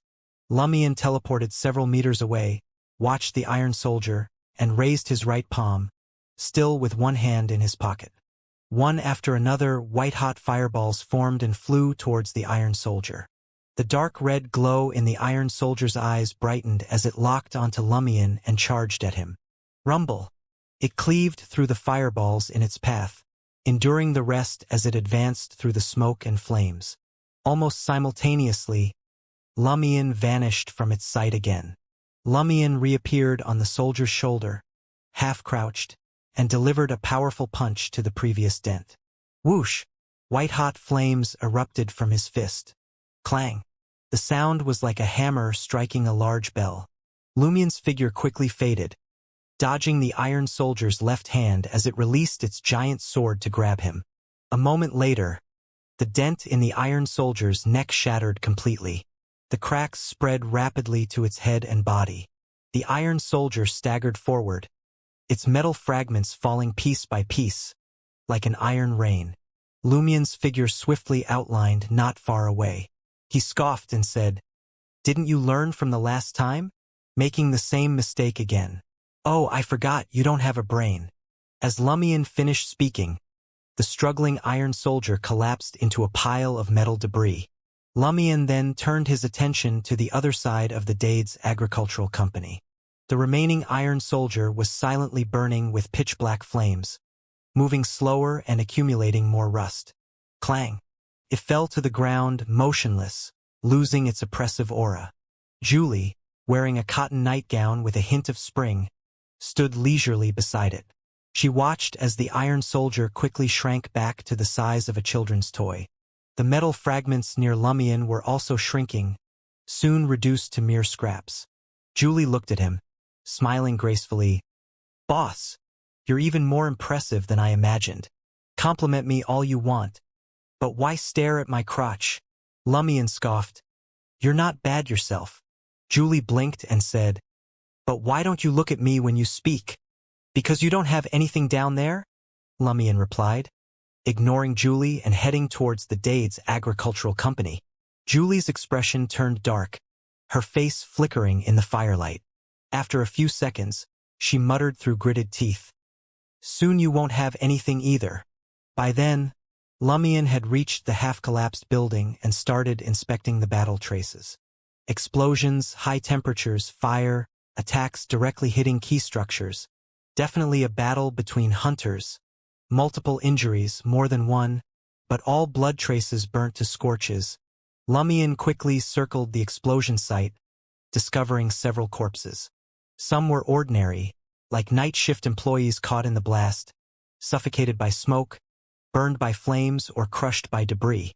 Others were mangled, reduced to chunks of flesh, or dismembered as if violently torn apart. Lumion noticed one corpse with a somewhat intact head, a faint red mark on its forehead, with something wriggling under the skin, trying to emerge. I've seen a similar mark on Guzhen's forehead. So, the Iron and Blood Cross Order is indeed trying to assassinate Wannik. With Albus Medici joining them, they've grown bold enough to eliminate potential rivals and disruptors? But it seems they failed. Wanek is formidable, facing an Iron and Blood Cross Order assault, possibly with Albus and Gussian present, yet still managing to counterattack and escape. The Iron and Blood Cross Order is really cooperating with Albus Medici? Do they truly believe this Medici descendant? Does Gussian not know what the Medici name represents? They know but intend to use Albus Medici, a collaboration full of mutual conspiracies? As these thoughts raced through Lumien's mind, Julie approached and stopped beside him. Have you figured anything out? Julie asked. Lumien chuckled. Shouldn't I be asking you that? You demonesses are good at divination, unlike me. Julie's expression had returned to normal, her eyes bright as she said, I tried, but got nothing. Some of them might be carrying items with high rank. Before Lumien could respond, she glanced at her boss and said, It seems that the Albus you're wary of has formed an alliance with Gusian's group. Lumien nodded, then added, They're probably trying to eliminate Wanek. Next, they'll try to eliminate me, you, and all the hunters and demonesses in Morora, Julie said with a slight smile. Boss, I know you don't trust me, and I can't trust you either, unless all that's left is a schlong. But against the threat of Albus and Gussian, can we temporarily cooperate? You, a demoness who doesn't like to study and only knows how to do twisted things, wanting to cooperate with me? I just want to study quietly and diligently, Lumien criticized, then chuckled and said, Sure. His goal was the information accumulated by the demoness sect and their preparations. Cooperation would make it easier to access them. Julie was about to say more when she suddenly saw a group of black-robed enforcers running over from the direction of the Knowledge Cathedral. Her eyes flickered, and she said to Lumien, I have to leave now. Let's talk tomorrow morning.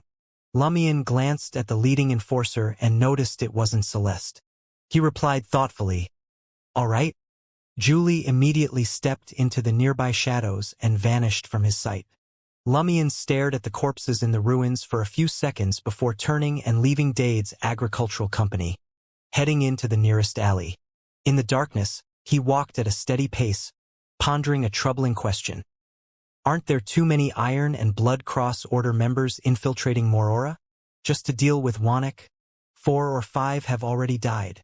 It's not just about whether they could infiltrate so many members or if the Church of Knowledge is being too lenient, but no secret organization would want to suffer such heavy losses among its members. Morora is the place where 0-01 is sealed. Every Beyonder sent here must be prepared for a high likelihood of sacrifice. The Demonist sect only sent one sequence 5 Beyonder at a time.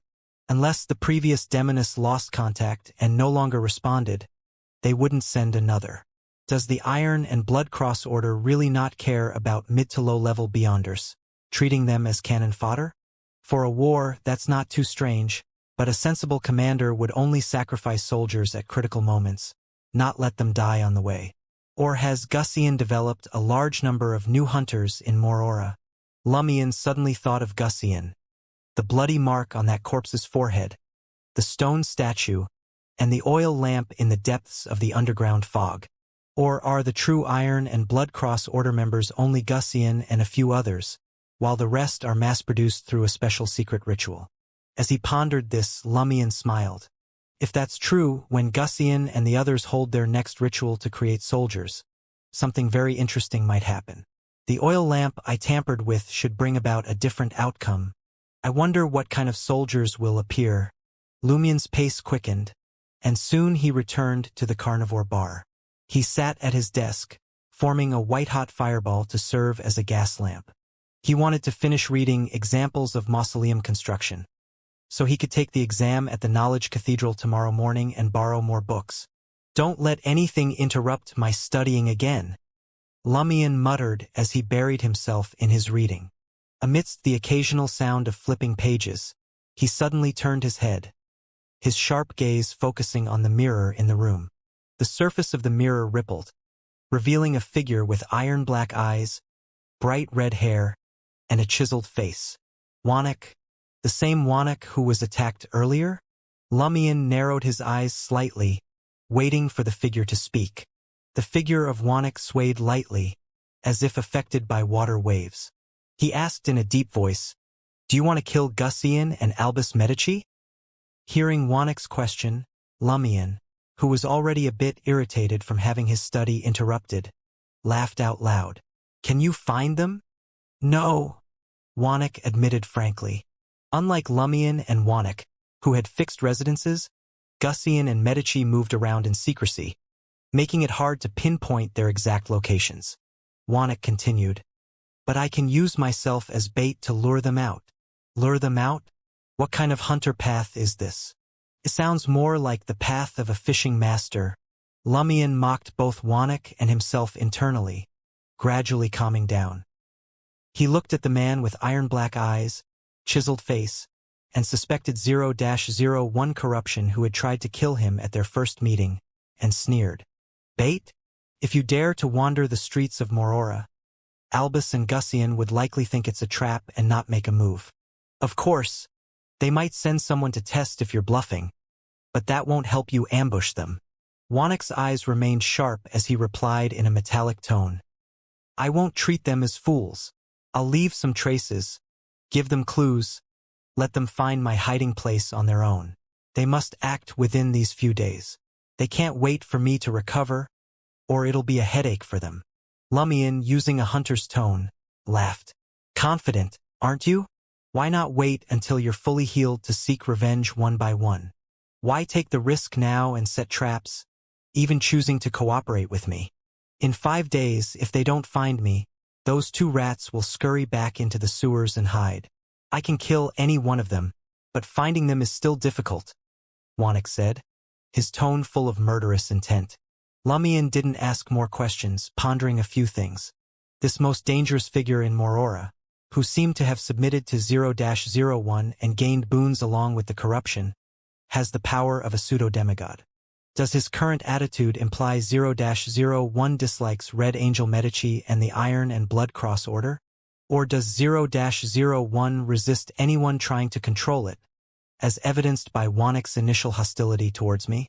But under current circumstances, he wants to target Albus and Gussian first and is willing to temporarily cooperate with the weaker side? Wanek has pseudo-demigod strength and is in his home turf of Morora, yet he was severely wounded by Albus, Gussian, and a few Iron and Blood Cross Order members, forcing him to flee. Albus is indeed not simple, and Gussian must be formidable too. It was right not to go all out and ambush them earlier. 0-01 has some connection to that special mirror world, allowing Wanek to traverse through mirrors. Lumion looked at Wanek, who was patiently waiting for his answer, and smiled.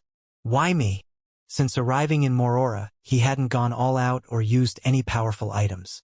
"We're the same kind of people," Wanek said, his iron-black eyes cold. "And I can clearly sense you're not simple." "Of course, I'm not simple with so much corruption and so many things mixed together. Simple would be strange." Lumion raised his right hand, rubbing his chin, and asked, "Aren't you worried I'll take this chance to eliminate you, Albus and Gussian together? You should always be wary of others."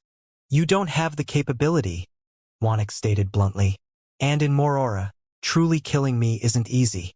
Lumion leaned back in his chair, half closing his eyes. After a few seconds, he said, "Time and place. The timing is uncertain. It depends on Albus and Gusian's investigation progress. I'll inform you of the approximate time and location in advance." Wanek, his sharp, chiseled face showing a rare smile, said. Lumion opened his eyes and sat up straight. "With your strength, you were severely wounded by them. What special abilities did they show in battle?" "Not severely wounded, just nearly," Wanek emphasized. "That Albus has special powers or items that can create war fog, a high-rank hunter ability. Gussian, besides being a powerful hunter, has some demoness pathway abilities and can utilize the mirror world to some extent." Lumion listened intently, his smile gradually widening. "Pleasure working with you." Wanek nodded slightly, his figure gradually fading in the rippling mirror. Lumion sat quietly in his chair, muttering to himself, "Is this a trap? Wanek, Albus, and Gussian are using people as pawns in a drama to ambush me? Or is Wanek using this chance to eliminate Albus, Gussian, and me together? Lumion thought about many things until his head hurt. Forget it, I'll think about these conspiracies in a few days. Facing hunters is troublesome. For now, focus on reading. Lumion turned his attention back to examples of mausoleum construction. After another hour, he closed the book, satisfied. After nearly a week of effort, he had finally finished the first batch of books specified by Heidelberg, and could take the exam at the Knowledge Cathedral tomorrow. Lumion lay back on his bed and fell asleep. In a hazy state, he saw an army. The soldiers were clad in iron-black armor, marching across a reddish plain, with something drifting in the distance. Sensing Lumion's gaze, they turned their heads simultaneously, their eyes piercing. Lumion saw their faces. Under the iron-black helmets, their skin was pale and shriveled, like all moisture and flesh had been drained, tightly clinging to their skulls. Dark red flames burned in their eye sockets. Mummies? An army of undead? As this realization dawned on Lumion, immense fear surged from his heart, urging him to submit to some unknown entity. He struggled against this feeling, finally waking up. He opened his eyes to find it was just a dream. Outside, the sky was dim, with no sign of dawn. Too much knowledge about 0-01 might be increasing the corruption? Lumion pondered for a few seconds, then forced himself to sleep a bit more until 6 in the morning. Julie hadn't returned overnight. After breakfast, Lumion packed the books into his traveler's bag and headed straight to the Knowledge Cathedral. Heidelberg, in a white robe lined with brass, was explaining things to a group of new exiles. Lumion waited until the new exiles left the cathedral, then smiled and presented the books to Heidelberg. Your Grace, I finished reading these books. Adding Your Grace this time? Heidelberg teased with a smile, taking the books and pointing to the corresponding brass bookshelf. Go there and pick a paper to do. Prepared for this, Lumion walked to the bookshelf and randomly picked a paper. As he searched for a table and chair, he glanced at the questions on the paper. Suddenly, his gaze froze. The first question was, have you had any nightmares recently? The second question was, please describe the content of the nightmare in detail. Is this an exam on knowledge points? Doesn't seem like it. More like those psychological test questions Anthony brought back from the Psychiatrist Guild. Lumion thought, writing his answers on the brass bookshelf's protrusions.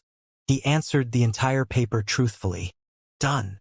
Lumion felt like he was back in Cordu, reporting to his sister that he'd finished his test. Let me see. Heidelberg extended his right hand. After reviewing Lumion's answers from start to finish, he nodded slightly. You don't need to read all the books on these 3 shelves. Just this, and this. Heidelberg pointed out 8 books with a smile. Finish these, and that'll be enough. Huh? Don't need to read all 3 shelves? Just these 8 books? Lumion was momentarily puzzled, not understanding the basis for Heidelberg's judgment. Were the remaining books on those shelves suddenly unimportant? Thinking about the test paper's content, Lumion had some guesses. He thoughtfully responded to Heidelberg, All right, Your Grace. As he placed the books into the traveler's bag, Lumion roughly estimated the time needed. If he focused without any interruptions, he could finish 1 book a day, but that would be suspicious. About 2 weeks, maybe a bit more, but according to Heidelberg, finishing these is enough, much better than my initial plan of taking 6 months to read all 3 shelves. Lumion quietly breathed a sigh of relief, feeling much better. He mimicked his sister Aurora and Franca's occasional crazy talk, thinking with a smile. Albus, Julie, Gussian, and Wannick, wait 2 weeks. Once I'm done studying, I'll kill you all. For now, I'll take advantage of Wannick's invitation to find clues from Albus about Handbro's head, and gather intelligence on the Demonis as well. Saturday night, Trier, Quartier de la Cathedral commemorative. Franca looked at Jenna, who had naturally moved into the guest room after returning from Port Le Sueur, and didn't ask why. Feeling a bit upset, she said, You don't seem very happy. Is Julian insisting on returning to Trier? Yes, he's so stubborn. Jenna sighed deeply. Actually, so are you and your mother too, Franca muttered internally, saying, don't worry. There's still about a month to figure something out. Yeah.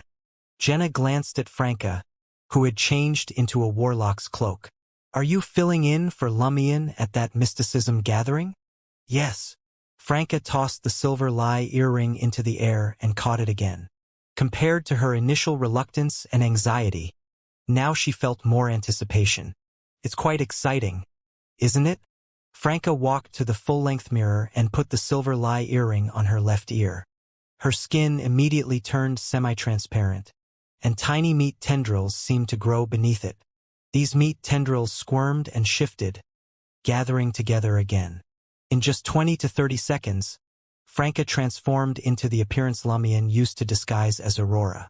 After adjusting herself a bit, she smoothed down her blonde hair and looked at her reflection, saying, Aurora is really beautiful. Lie is amazing. It can do this much. You've never used Lie before? Jenna, standing nearby, asked in confusion. She remembered Franca using it more than once.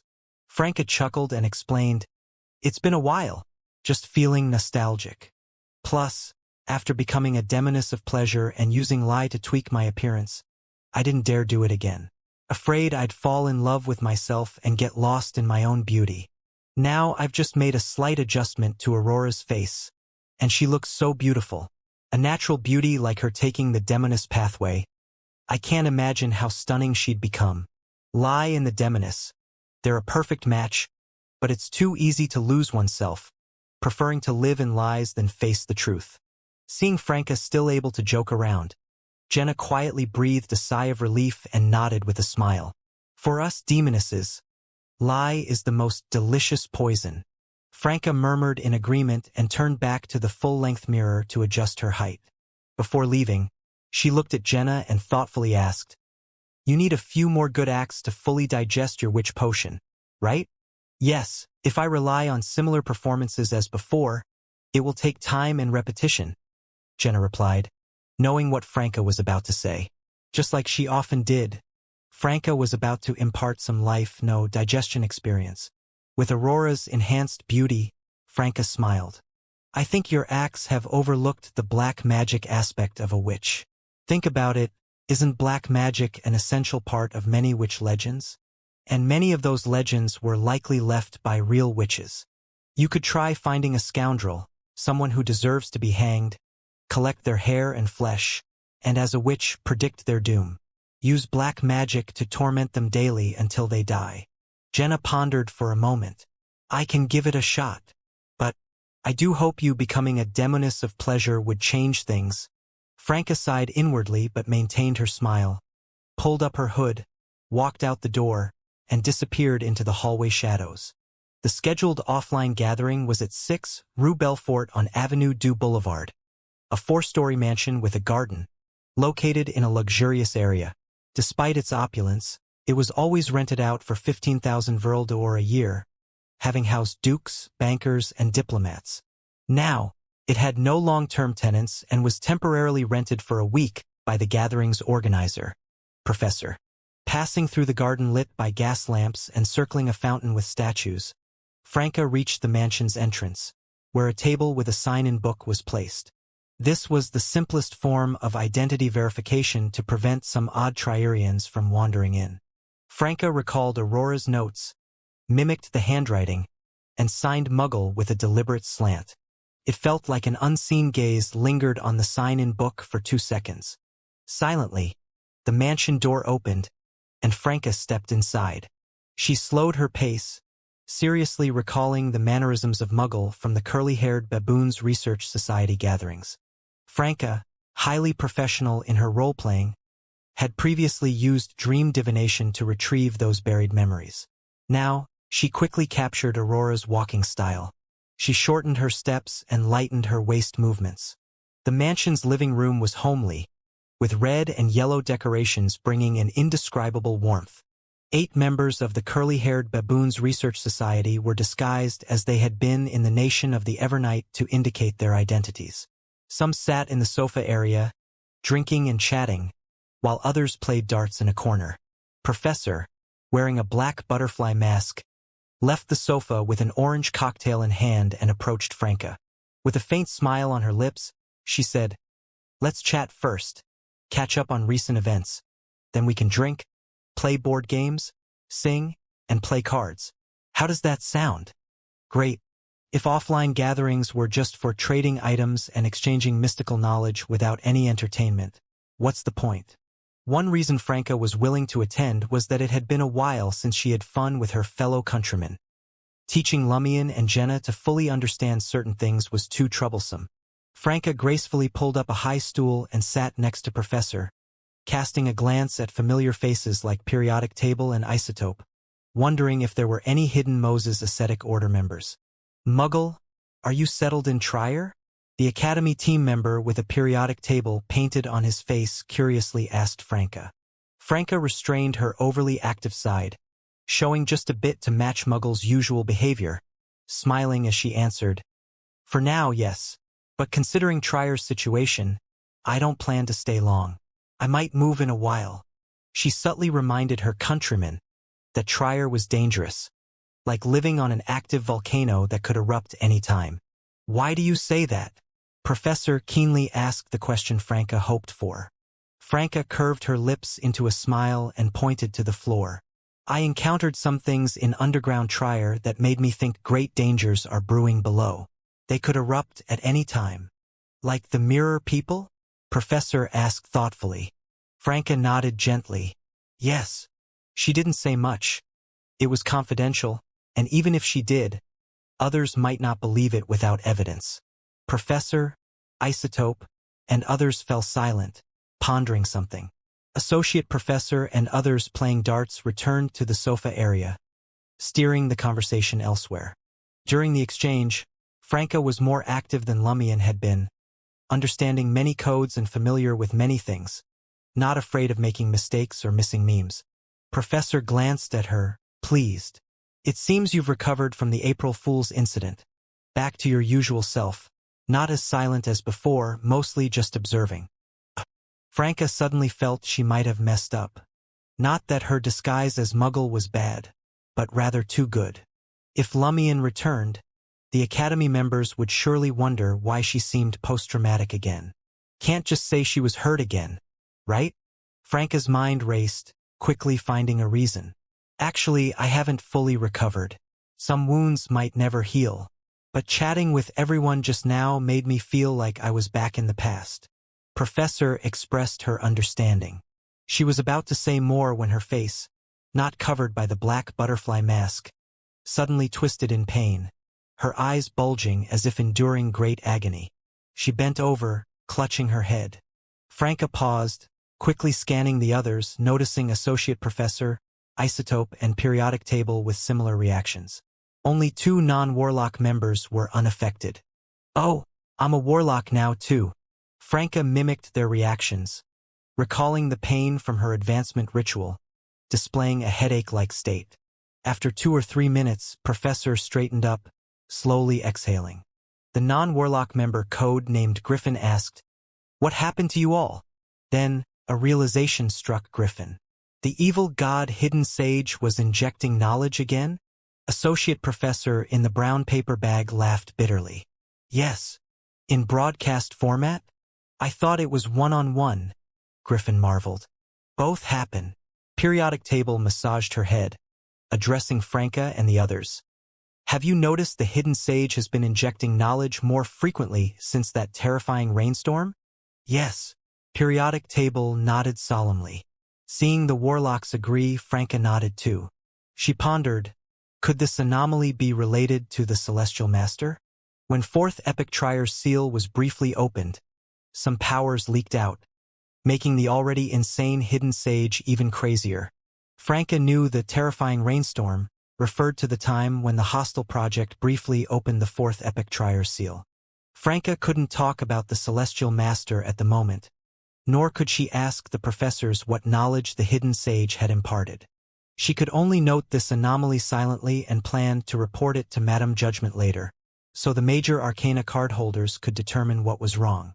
After a moment of silence, Isotope spoke heavily. Everyone here understands the pain of being force-fed knowledge by the hidden sage. So far, we can barely endure it. But if the frequency increases, or the intensity goes up, it won't be long before our brains explode with knowledge, turning us into monsters. Professor sighed slowly. I agree. We must have a sense of crisis. Periodic table seemed a bit unstable. I do feel a sense of crisis, but does it help? Can we unite and kill the hidden sage? I used to have such fantasies, but now… Heh. Franca could understand the last two sentences from periodic table. In the first 2 or 3 years after transmigrating into this world, as an atheist who had read many novels, she initially regarded the 7 gods as more powerful beyonders. She believed that as someone on the path of the divine, she might one day have a chance to slay deities and prove her way. But after gaining more knowledge in mysticism, she deeply understood the gap between low and mid-sequence beyonders and demigods. And that was just demigods, not true gods. According to the demoness of black, true gods could modify and adjust the sequence abilities within their pathways to some extent. Meanwhile, Franca recalled the past and noticed that during their gatherings in the Nation of the Evernight, the warlocks rarely expressed such intense negative emotions. Now, they were no longer hiding their pain and struggle, showing it very directly. The Academy group has too many non-warlock members, and those here today are a small circle who know each other well, so they can be more genuine. But I know, Mugglem, not part of your circle. Are these intense emotions partly an act? What's the purpose? Franca didn't know if Lumion had infected her with paranoia or if her experiences with the Savoy mob and the Demoness sect had made her cautious. Yeah, what can we do? She echoed periodic table's sentiment, seemingly touched. Professor, steady as usual, said gently, at least we can look for items or methods to reduce the negative effects of the knowledge pursuer. Periodic table was silent for a moment, then sighed deeply. That's all we can do for now.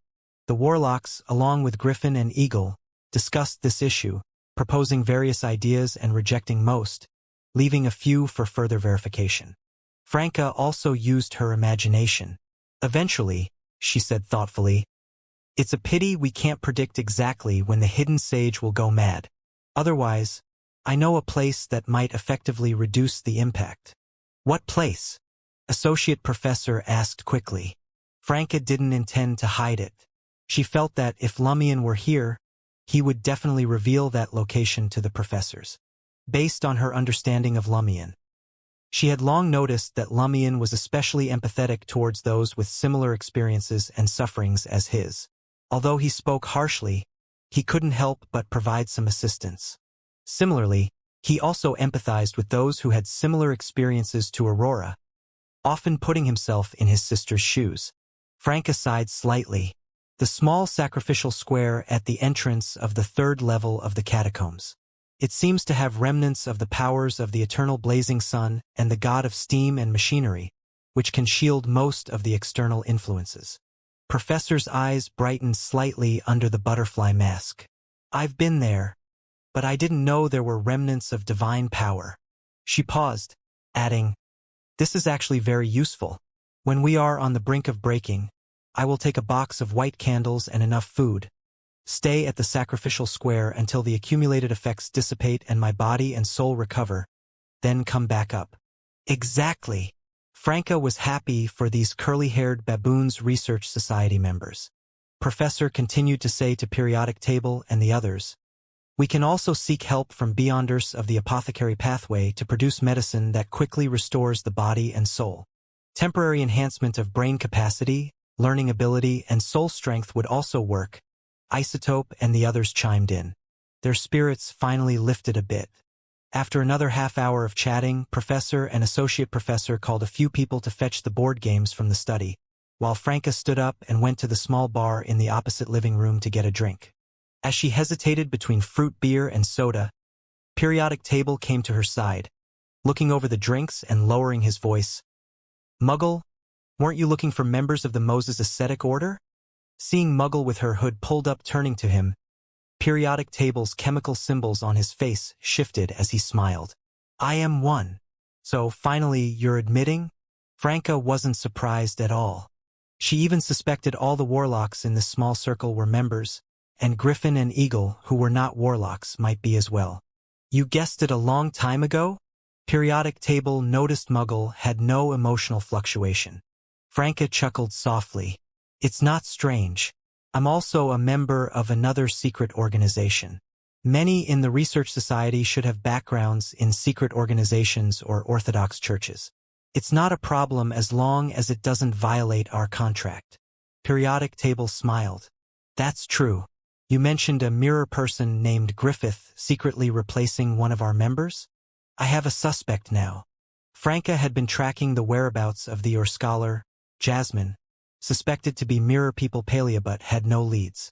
She didn't expect a clue about the more important mirror person, Griffith. Who is it? She asked directly. Period table organized his thoughts. Normally, I should report this to the higher-ups of the ascetic order for confirmation and handling, but I can't contact my direct pillar lately. Pillar? Franca asked, puzzled. The brass of our Moses ascetic order consists of the 10 pillars, 10 powerful demigods, maybe more. The one responsible for the Trier Greater region and my direct superior is Camarilo. After the terrifying rainstorm, his orders have lessened, and recently, we've had no response from our attempts to contact him. Periodic table explained heavily. After the hostile project, the brass of the Moses ascetic order in Trier had anomalies and then disappeared. This information is crucial and must be reported quickly. Franca looked at periodic table and asked, no emergency contact with other pillars?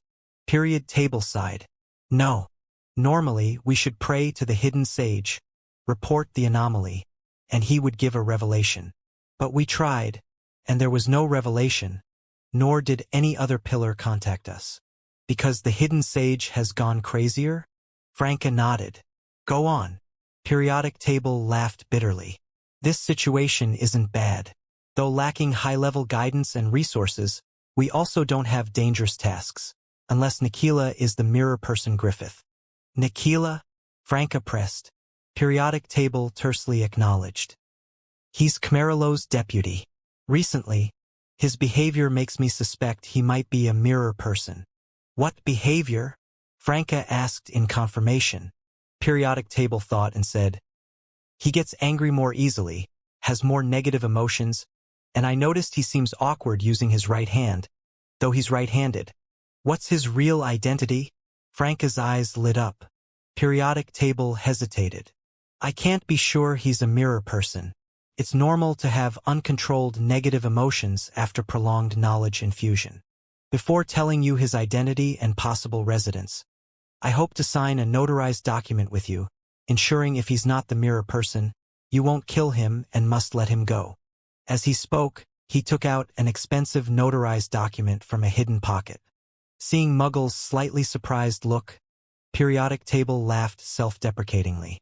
Blame it on us following the maxim, do as you wish but do no harm. Sure, no problem, Franca agreed readily. She wasn't one to kill innocents. Late at night in Morora, Lumion put down his book, rubbed his aching head, and decided to rest by thinking of something else. As he considered if he had missed any enemies or competitors, the mirror in the room glowed with water. Wannock, with iron-black eyes and blood-red hair, appeared again, saying in a deep voice, Gusai and Albus are about to step into the trap. I'll tell you my hiding place now. Is it starting? Lumion's mind immediately focused. As Wannock's figure faded from the mirror's surface, Lumion reluctantly stowed the books on his desk into his traveler's bag. He stood up, left the room, and walked to Julie's door, knocking lightly twice. Julie quickly opened the door, hugging a blanket to her chest, her bare shoulders glowing like twin mounds of snow under the moonlight. I wasn't trying to harass you, she said with a hint of anticipation. Lumion spoke as if to himself. Wannock has invited me to deal with Gusai and Albus together, right in the ruins of Dade's agricultural company. Without waiting for Julie's response, Lumion turned and walked down the stairs, merging into the darkness that enveloped the night. Inside a fog-filled hollow, in front of 4 statues facing each other, Gusai, wearing a silk top hat, said to Albus, who was clad in a black jacket with red stripes. "We can't be sure if the clues about Wannock are bait. We might step into a trap later." Albus, hands in his pockets, chuckled. "That's why we're here. Whether there's a trap or not, as long as we're strong enough, we can invalidate their schemes and make them swallow the bitter fruit of their failure." Gusai nodded lightly. "Yes, I've heard a saying. No matter how many eggs band together, they can't break a stone. What we need to do now is become that stone. Last time, we weren't sure if we could pinpoint Wannock, so we didn't risk activating the altar's full power to avoid wasting it. Now, we can give Wannock a surprise." Albus chuckled. "Not using it last time was good. The illusion might have made Wannock gather all our targets together, allowing us to deal with them all at once." Looking around, Albus sneered. "I thought Lumion would return here these days, so I had you leave the lamp of calamity on the altar to lure him into using it. I didn't expect him to be such a coward." "He should have been here," Gusai said, showing detailed knowledge of the altar's surroundings. "He tried multiple times to destroy the statues but failed. This led the altar to draw some power from the earth to repair itself, causing slight changes in the details. I didn't expect him to resist the urge and call of the lamp of calamity and not light it on the spot. For the hunter pathway, such self-control is rare." Albus lifted his chin. "You'd better perform the ritual now. Heh, and check the lamp of calamity to see if it's been tampered with or has had something added to it. A hunter not causing some damage would be unworthy of the pathway's name." "Are you underestimating my caution?" Gusai laughed, approaching the pedestal and picking up the lamp containing a semi-solid, semi-liquid pale yellow grease. He carefully inspected it, sniffed its scent, and finally dipped his fingers into the lamp, touching the wick twice. Gusai immediately withdrew his fingers, letting the white-hot flame ignite the pale yellow grease on them. The scent of warmth, allure, dark fragrance, and rust quickly filled his nostrils. He half closed his eyes, nodding slightly. "No problem." Albus laughed. "Where did you learn the method to create the lamp of calamity and the corresponding secret ritual? It's quite fascinating. You'll find out later. Once we finish this, we'll be true companions," Gusai replied with a smile. He turned, facing the 4 statues and the lamp of calamity, and took a small blue iron soldier from a hidden pocket, placing it on the pedestal. "Isn't it just the 4th epic trier? What's so hard to guess? Still keeping secrets? Companions? Heh." Albus began to back away from Gusai, instinctively keeping a distance out of caution. Finally, Albus stopped about 15 meters away, watching through the thick fog as Gusai lit the lamp, sat cross-legged on the ground, and entered cogitation to complete the secret ritual. In just over 10 seconds, Gusai, surrounded by a seductive dark fragrance, saw a dense fog. Unlike the war fog in the Hollow, this fog was tinged with a ghostly black hue, covering a city with no visible boundaries, only faint outlines. Half-dazed, half-awake, Gusai floated to a familiar place. After some time, he reached a tall, shadow-like tower and descended rapidly, entering its eerie, sinister base. Here, it seemed there was a well, blending into the darkness. Gusai repeated the purpose of the ritual to fight off the increasing drowsiness. He neared the well, gazing into it. He then saw moss-covered stones and iron-black chains attached to the well's walls. The engravings on the chains were blurred, hard to discern. "I can now see the inside of the well's walls? Never could before. The ritual's effectiveness is due to my proximity to the great existence." Gusai felt a surge of joy. He excitedly looked at the dark water in the well. The water rippled lightly, gradually forming a figure. Gusai strained to see, suddenly spotting patches of brown bark. The bark was embedded in a face, bringing an indescribable horror. Bark. Gusai was simultaneously frightened and puzzled. Why would bark appear here? Shouldn't it be steel and blood? Instinctively, Gusai looked at his hands, finding patches of brown bark rising on his skin. Gusai's pupils dilated as he looked back at the well's dark water surface. He saw the reflected figure clearly. It was himself. His face was covered with mottled bark.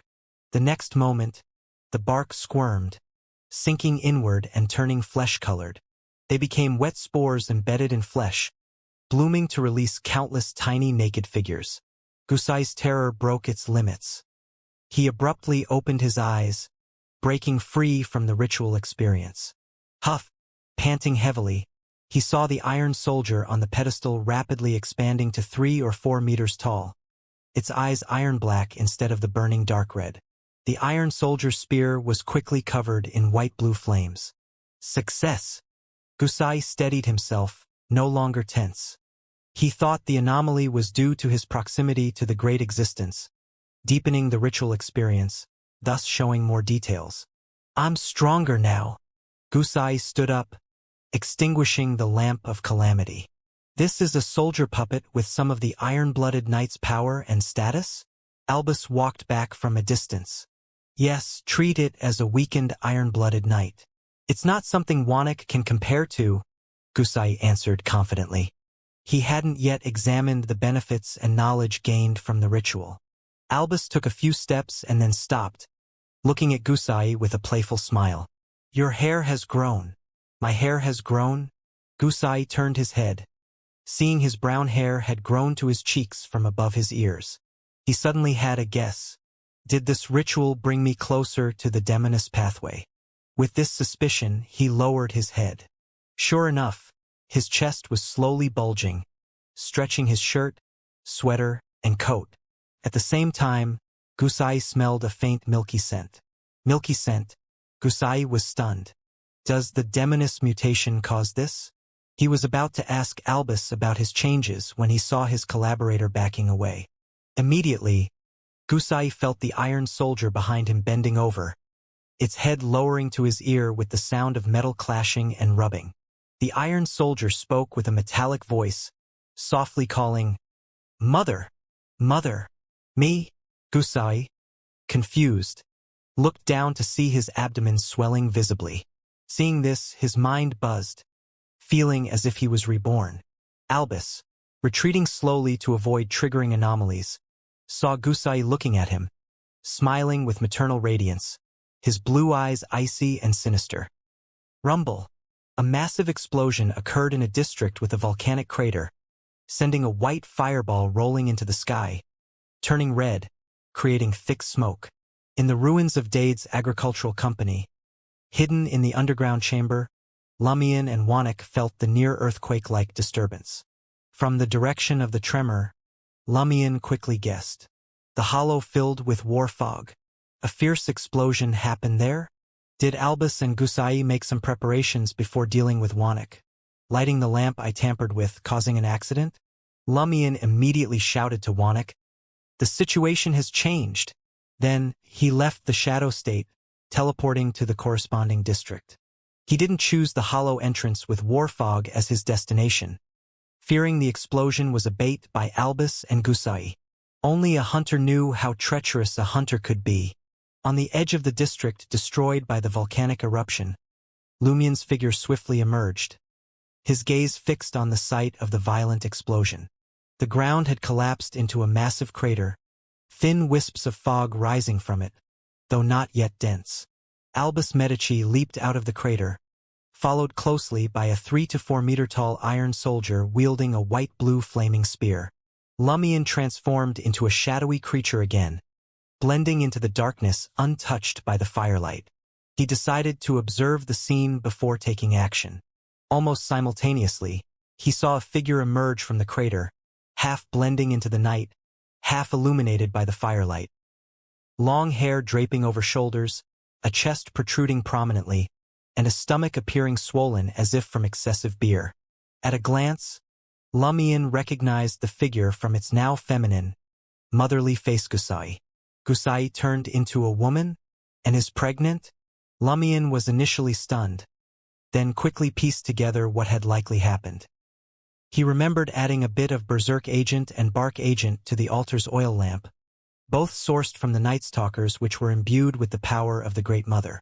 So Gusai was the one who performed the ritual using the lamp? He already had some abilities linked to the mirror world, indicating his previous ritual knowledge and power were partly from the demonist pathway. The demonist pathway is closely tied to femininity in mysticism. So, with the divine effects of the corpse wax candle amplifying the demonist experience, the berserk agent and bark agent linked his ritual to the Great Mother, resulting in this mutation? Fascinating. Lumion watched Albus Medici battle the motherly version of Gusai and the Iron Soldier, which was much stronger than previous soldier puppets. He had no intention of helping either side at the moment. A hunter only struck at the most critical moment. Frankly, if Albus Medici hadn't taken the head of the abscessed hand, Lumion wouldn't want to eliminate him right now. Even if Wanek's bait plan was a great success, trapping Albus and Gusai, he might still find an opportunity to let Albus escape. This was to maintain a balance. Until he finished his studies, Lumion didn't want any one competitor to dominate completely. That would likely cause a sudden change in circumstances, forcing him to prematurely enter the underground mausoleum before finishing the books Archbishop Harburg provided.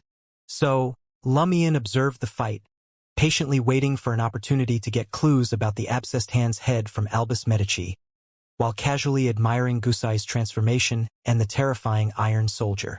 Rumble, rumble, rumble. Hunter battles were always marked by violent explosions. Buildings, their foundations already hollowed out and walls damaged by the volcanic eruption, collapsed one after another, raising thick dust clouds. Seizing an opportunity, Albus Medici leaped into the air, forming a white-blue flaming longsword and slashing it at the Iron Soldier's head. Boom! The sword exploded, splitting the Iron Soldier's head open. But the Iron Soldier didn't collapse. Instead, Gusai's right cheek instantly dented and deformed grotesquely. In the next moment, Gusai's skull and muscles quickly writhed and expanded, restoring themselves. With this change, the Iron Soldier's head also rapidly healed. Self-healing power from the Great Mother pathway, combined with the Sword of Courage's trait of sharing damage. Not only can they endure damage, but they can also share abilities? Lumion felt a chill down his spine. What kind of monster did my additives create? Seeing this, Albus turned into a white flaming spear, shooting past the collapsing buildings to distance himself from the Iron Soldier and Gusai. Thick fog enveloped the area around him, covering the streets for dozens of meters. Seeing this, Lumion's eyelid twitched slightly. He sensed that Albus Medici intended to flee. He would too, facing the mutated Gusai and a near-demigod Iron Soldier. A slight misstep could result in severe injuries or death on the spot. Even if he fought hard and won, he wouldn't emerge unscathed and would likely have to face villains attracted by the commotion. It was better to leave the two monsters for the Enforcers or the Church of Knowledge to handle. An enemy's death was a good outcome, no matter who killed them. As the war fog formed, Lumion saw a figure appear atop the nearby ruins. It was Wanek with iron-black eyes and blood-red hair. He took a step forward, raised his hands, and lifted his head as if praying to a deity. Oh! Maurora's already volatile weather suddenly whipped into a hurricane, uprooting trees and forming a vortex connecting the sky nearby. Whoosh! The hurricane blew away the war fog, revealing Albus Medici's position to Lumion and the others. A city-wide hurricane? Only a demigod could manage that, and not even all demigods. Right, given Maurora's extreme weather and considering Wanek's connection to 0-01, it's not as terrifying as I thought. Lumion's gaze sharpened as he noticed Julie, clad in a cotton nightgown, appearing in the shadows about 10 meters from Albus. The demoness held a mirror, reflecting part of Albus's image. Julie's acting now, perfectly coordinating with Wanek? Lumion was initially surprised, then understood why. Everyone present sensed Albus was in trouble. Without prior agreement, they all made the same choice: to ambush Albus to nail his coffin shut. This is the game's rule, the rule of hunter and demoness conflicts. Without powerful constraints like notarized documents, alliances are fluid, constantly shifting. But if someone shows weakness, everyone else will target them, giving no chance for recovery. Enlightened, Lumion saw Julie raise her right hand covered in demoness black flames, wiping it across the mirror reflecting Albus. Almost simultaneously, Albus burst into flames, turning into crimson fire that shot out in all directions. Some of the flames turned black, becoming calm from blazing, ultimately falling into the underground hollow still emitting war fog. The remaining crimson flames regrouped about 10 meters away, reforming Albus's body. His aura weakened significantly. In his eyes appeared a blazing white flame. A white flaming spear shot from the shadows. Lumion had joined in, attacking the downed dog. Seeing this, Albus's short red hair instantly ignited, extending downward, as if turning into shoulder-length hair. His face took on a faint iron-black hue. Boom! The white flaming spear exploded before hitting him, like a bursting firework. Lumion's figure appeared behind Albus, his eyes shining silver-black. He swung a fist at Albus. The fist slowed, as if bearing a heavy fate. Lumion was attempting to exchange Albus's fate. Of course, he didn't expect success. He aimed to quickly browse Albus's fate, finding fragments related to the abscessed hand's head to locate it. This was the most crucial task for him. The silver illusory river of complex symbols quickly filled Lumion's vision, materializing countless fate fragments flowing forward. Ignoring the rest, Lumion searched swiftly for his target by the approximate timeline. In a blink, a fate fragment enlarged before him. Albus holding the rotten blue-black abscessed hand's head, walking to the underground mausoleum entrance, tossing it in from a distance, hearing it bounce around inside like a ball. In the underground mausoleum? No wonder I couldn't sense it. Quite the hiding spot. Quite the provocation. At that moment, Lumion felt it wasn't a bad idea to kill Albus here. This guy really knows how to annoy people. The next second, before the fate exchange, he lost sight of Albus's silver river of fate. The Medici descendant, realizing Lumion was behind him, turned into a blazing white flaming spear, shooting out of the ruins. The Iron Soldier created white-blue fire ravens, chasing the spear like living creatures. Gusai raised his head, preparing to emit a shrill screech. Friend and foe alike be damned. Julie disappeared into the shadows again, but gray-white threads of spider silk appeared before and beside Albus's flaming spear, forming a resilient web waiting for him. The hurricane hadn't stopped. Wannock leaped into the air, forming a massive white-blue flaming broadsword, ready to slash at Albus. Albus's blazing white flaming spear was about to crash into the layered gray-white web, but suddenly disintegrated in midair. Within the raindrop-like flaming fragments, Albus's figure emerged, rapidly falling to the ground to avoid the demoness web. The white-blue fire ravens created by the Iron Soldier curved in the air, corrected their flight paths, and locked onto Albus again. Wannock, who had leaped up using the hurricane, descended, raising his flaming broadsword to strike heavily at his target. The explosions and the sound of metal clashing erupted simultaneously. The swarm of fire ravens surrounded Albus before he could touch the ground, attacking him relentlessly, individually and in groups. The blast wave and spreading white-blue flames threw Albus upward, right into Wannock's descending broadsword. Clang! The broadsword struck as if hitting metal, producing a cracking sound. The resulting force slammed Albus to the ground from a height of 2 or 3 meters. Boom! The impact caused the ground to cave in, revealing the underground hollow filled with thick fog. Albus fell in. As soon as Wannock landed, he prepared to jump into the hollow to prevent Albus from escaping or recovering. Suddenly, he hesitated and didn't make the jump. He could only create hurricanes in Merora's unique environment and let them wreak havoc in the City of Exiles, unable to direct them precisely underground. Fighting another special hunter in the fog-filled, low-visibility hollow wasn't wise. It would put him in danger. By this time, Lumion had finished attempting the fate exchange and withdrew his fist. He deeply suspected that Albus's intended escape destination was either outside the ruins or the underground hollow covered in war fog. The Medici descendant had never planned to easily break through the obstacles set by the hunters, demoness, and monster. Instead, he deliberately showed this tendency, using their obstruction to forcefully break through the already unstable ground during the previous battle and fall into his real destination. That way, he could rely on the environment to escape the encirclement, try to hide, and find other possible exits. Disguising his true intentions to confuse his enemies? No wonder he's a Medici. Lumion nodded thoughtfully. Meanwhile, he also noticed Albus's astounding defense. Not only had he withstood the Fire Raven's bombardment, but he had also blocked Wanek's cull strike, emerging with only minor injuries.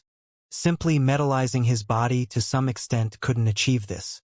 Lumion suspected Albus had an item or companion similar to the Sword of Courage that shared at least half the damage. Considering Albus's abilities surpassing Sequence 5 and some beyond Sequence 5's capabilities, Lumion reasonably deduced a special connection with the Red Angel, allowing him to share some of the latter's power and endure some of the damage and ability hunters gained and deepened starting at the demigod level. If not for being in Morora, the land ceiling 0-01, Lumion believed Albus could have borrowed true demigod power, not facing so many limitations.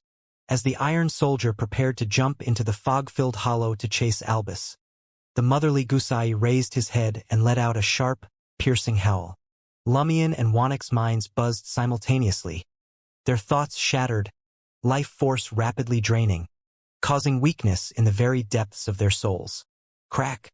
In the darkness at the edge of the district, a mirror shattered on the ground, revealing Julie's figure. In the next second, Gusai fixed his gaze on Lumion, completely ignoring Wanek and Julie. He caressed his increasingly swollen belly, his blue eyes turning vicious. Under his will, the near Sequence 4 Iron Soldier abandoned the pursuit of Albus, turning to target Lumion. Seeing this, Lumion, enduring the throbbing headache and buzzing in his ears, smiled and waved at Gusai and the Iron Soldier.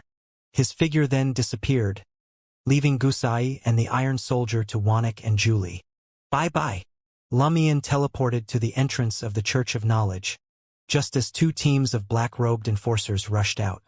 He walked into the cathedral, found a corner, and sat on the floor, pulling out a borrowed book from the traveler's bag, leaning against the brass bookshelf, and began studying. He was concerned that the child Gusai carried might pose a significant threat and target him, so he sought the Knowledge Cathedral's protection. I'm studying so diligently. Shouldn't you show some appreciation, Church of Knowledge? In the ruins of the mostly collapsed buildings, Wanek noticed Gusai's belly had swollen even more, looking increasingly like a woman about to give birth. The belly started writhing as if something inside was trying to break free. Wanek's gaze froze, immediately raising his hands and head towards the cloudy sky. Dark clouds gathered quickly, and Morora's weather changed again. Silver lightning snakes darted through the clouds, converging into a tree-like lightning bolt as thick as a bucket, striking down. The terrifying lightning targeted Gusai and the baby inside him. Gusai vanished, hiding in a ghostly wasteland. But the silver giant python pursued him relentlessly, piercing through the void, striking his belly with unavoidable speed. Bang! The thunderclap woke the city's exiles. The wasteland shattered like a mirror, revealing Gusai's blackened belly, emitting a burnt smell as he reappeared in the ruins. Thud! A charred lump of flesh fell from his belly, struggled briefly, and then lay still. Gusai froze, life force completely drained, and collapsed. His flesh rapidly shriveled, turning him into a charred mummy, with large blood-colored blisters appearing on his body. Another bolt of lightning, formed by countless silver snakes, struck the blistering Gusai. Boom! Gusai twitched a few times and died completely. Mom! The Iron Soldier cried, running to Gusai, crouching down and picking him up. Julie seized the opportunity, reflecting the Iron Soldier in her mirror and covering it with demonous black flames. The Iron Soldier was instantly engulfed in black flames, burning from the inside out. It stood up, wielding its white flaming spear, and charged at Wanek and Julie in a frenzy. For a while, fireballs, fire ravens, mirror fragments, burning white spears, and burning rain appeared continuously, with explosions echoing non-stop. As Julie prepared to escape using the mirror substitution, leaving Wanek to face the Iron Soldier alone, the Iron Soldier began to tremble. still burning with demonous black flames. Its legs seemed unable to support its body, showing signs of rust and melting. Clang, clang, clang. Metal parts covered in black flames fell off its body. Soon, the iron soldier turned into a pile of scrap metal. Wanek, who had been struggling, sighed in relief and sneered at the iron soldier's remains. All strength and no brains. With that said, the most dangerous person in Morora then turned his head, looking at Julie a few meters away. Julie's gaze first fell on his face, then moved down to his crotch. The demoness shook her head in disappointment, regretting adding the black flame curse to the iron soldier too early, missing the chance to see Wanek weakened. Wanek squinted slightly as Julie smiled and retreated into the shadows. At this moment, the enforcers finally arrived in the district. In the fog-filled hollow, Albus stood in a corner, leaning against the brown rock wall, hair disheveled, clothes tattered, a white cigarette in his mouth. The Medici descendant took a deep drag and muttered regretfully. Nobody followed. I was hoping to give you a surprise.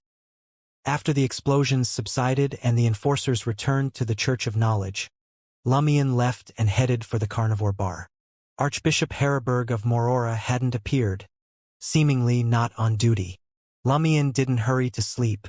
He conjured a white flaming ball and continued reading the books related to 0-01 at a desk. Soon, Julie returned and knocked on his door. Lumion, suspending the white flaming ball, opened the shabby wooden door, seeing the neighboring demoness with moist eyes and flushed cheeks, as if she had just finished some R21 activity. She held a blood-colored object frozen in ice. Wanex? Lumion asked with a smile. Julie sighed and shook her head. No, I didn't get the chance. She then accused Lumion, which was her reason for knocking in the middle of the night. Why did you leave early? Together, we could have cut off Wanek's thing. If I hadn't left, something you wouldn't want to see might have happened. Lumion chuckled. I'm in a partnership with Wanek. Pooey. Julie scoffed in disbelief. She turned and walked towards her room. After a few steps, she turned back, smiling slyly at Lumion. Hope you don't regret today's choice. Don't regret today's choice. Lumion watched Julie's back as she entered her room, and he could guess what she meant by her earlier words. You'll regret not killing Wanek today. Julie must really place a lot of weight on Wanek. Does she think he'll affect the outcome of the underground mausoleum raid? Lumion muttered to himself, closing the door and returning to his desk. He understood Julie's concern about Wanek. Earlier, Wanek had demonstrated his unique ability to manipulate Morora's weather, creating a hurricane powerful enough to disperse the war fog covering the entire district. From Lumion's later observations, Wanek had even summoned terrifying lightning strikes. Although Lumion wasn't sure if these abilities had limitations, possibly relying on the current weather and only being able to guide it to similar conditions without causing drastic changes, Wanek's display still proved he was, in some ways, akin to a demigod. Most importantly, with Lumion's understanding of 0-01's sealing information, if Wanek had truly submitted to 0-01, he should have exhibited some special abilities yet to be seen. I remember the night Wanek was ambushed by Albus and Gusai. The weather was clear, while tonight it's very cloudy, suitable for wind, rain, thunder, and lightning. Lumion held a book borrowed from the Church of Knowledge but didn't read it as attentively as before. Instead, he thought carefully about the hidden details in Wanek's behavior. After a while, Lumion silently laughed at Julie. In the demoness eyes, tonight was indeed the best chance to hunt Wanek. He was severely injured. The Iron Soldier had near demigod strength to engage in direct combat. Gusai had undergone a terrifying mutation with unknown abilities, and with Julie, the demoness of affliction, and Lumion himself, they had a good chance to permanently take Wanek down in the ruins. But the problem was, if Lumion hadn't teleported away, he might have become the primary target of Gusai and the Iron Soldier. In that case, Julie would likely see it as a great opportunity to kill her boss and choose to collaborate with Wanek, assisting Gusai and the Iron Soldier. Do you really think I'm that foolish? If Wanek is killed, with Medici heavily wounded and Gusai and the Iron Soldier destined to be cleaned up by the Enforcers or the Church of Knowledge, Wouldn't the demonesses become the sole dominant force? Then, facing their coercion or attacks, I wouldn't be able to find any temporary allies. Such a situation that could drastically change the power dynamics should wait until I finish reading the remaining books. Lumion muttered, adjusting the white flaming ball above his head, so it wouldn't cast shadows on the pages. After determining the whereabouts of the abscessed hand, he could focus more on his studies. Before that, he thought about what Albus Medici and Julie intended to achieve in Morora. With backing from gods or a king of angels, they likely weren't just aiming to leave a mark on the terrifying sealed artifact, 0-01. Internal and external coordination to directly steal 0-01. The Church of Knowledge is one of the 7 major Orthodox churches. It shouldn't be so easy to take their most important Grade 0 sealed artifact unless they intend to let it happen. Relying solely on violent means is probably not feasible, or the primordial demoness and the Red Angel would have acted already. Do they need 0-01 to undergo some change? And while I have some clues on how to get close to 0-01, I have no idea how to leave a mark and gain its favor. Do I need to rely on the remnants of Alista Tudor's aura? Or is it related to one of my previous speculations? Lumion ended his thoughts and read for nearly another hour before lying down to sleep. In Morora, he slept lightly, always on guard against potential attacks and the neighboring demoness plague. If he experienced symptoms like fever or cough, he would wake immediately and teleport to the Knowledge Cathedral to check his condition. If it weren't for the accumulated negative effects of not sleeping for several days, he would rely on the automatic fatigue removal and spirituality restoration at 6 in the morning to stay up all night. At the same time, this misled Julie and others if they discovered he could stay energized without sleep. They might infer the changes occurring at 6 in the morning, preventing Lumion from utilizing this special refresh state to turn the tide at critical moments. The next morning, Lumion deliberately lingered in bed for half an hour before waking up, brushing his teeth, washing up, and heading downstairs to enjoy the breakfast prepared by Les. 7 or 8 minutes later, Julie returned from outside the bar. Went out again last night? The demoness is really good at hiding her movements and whereabouts. It's impossible to track her or even know when she leaves her room. Lumion shifted his gaze back and sipped his milk. Julie lightly went over to a high stool 2 seats away from Lumion and remained silent. Les glanced at her face, took out a small cake, and added some cream. Sweet food can help improve your mood, the chef said simply, pushing the cream cake towards Julie. Julie's expression twisted. I don't need to improve my mood. I'm in a great mood. Oh, you're in a bad mood. Last night, you were in a good mood when you knocked on my door. Did something happen when you went out late at night? Lumion openly observed Julie for a few moments. Les said, as a chef, I must accurately judge the current state of the ingredients to choose the most suitable cooking method. Julie's eyes narrowed, losing any semblance of elegance. She seemed ready to kill at any moment. Based on previous observations, only Celeste, the other demoness, can make Julie's state deteriorate rapidly and her emotions nearly lose control. Did the lovers have a fight? My basic psychology knowledge tells me Julie seems more worried than sad. She didn't hide this, worrying. Lumion placed his right hand on the traveler's bag, ready for the demoness to lose control. Almost simultaneously, he thought of a possibility. As a member of the Enforcers and a listed experimental subject, Celeste was sure to take shifts in the underground tomb or rotate to replace the puppet. For Celeste, who still retained some self-awareness, this was both an opportunity and a danger. Julie went out to meet Celeste last night and learned that she would be entering the underground mausoleum soon, possibly returning as a fully controlled experimental subject without self-awareness. No wonder Julie is so worried, her mood deteriorating. Lumion chuckled with understanding. What are you laughing at? Julie glared at him coldly. Lumion smiled and sighed. It might be fine this time, but what about next time or the time after? If you don't solve the root of the problem, one day you'll face an outcome you don't want to accept. Julie's eyes flickered as she stared at the cream cake, silent for a long time. When Lumion wiped his mouth and prepared to leave, she frowned slightly and asked, How much do you know? Lumion responded with a smile. Why don't you take a guess? Maybe I know nothing, and your expression gave me the answer. With that, Lumion climbed the stairs, leaving Julie staring blankly. Trier, Avenue du Boulevard, 6 Rue Belfort. In the 4-story townhouse late at night, after Muggle left, periodic table and others circled back, reuniting with the associate professor couple in the living room. Glancing at the darkness outside the window, periodic table sighed. Is it really okay to put on such an act in front of Muggle? We didn't deceive her. We just hoped to elicit her sympathy. Professor sighed. The disappearance of Pillar Camarilo, Nikila suspected of being the mirror person, and the increasingly erratic actions of the hidden sage have trapped us in a predicament, difficult to escape on our own. After surviving the April Fool's plot, Muggle has become increasingly mysterious, clearly backed by a powerful force. Fortunately, she's still kind. Even though she might have noticed something off, she still informed us that divine power lingers in the underground catacombs and agreed to deal with Nikila. Associate Professor patted his wife's shoulder to comfort her. Casting a sweeping glance around, he said, "Not just for ourselves, but for those we care about, we must survive."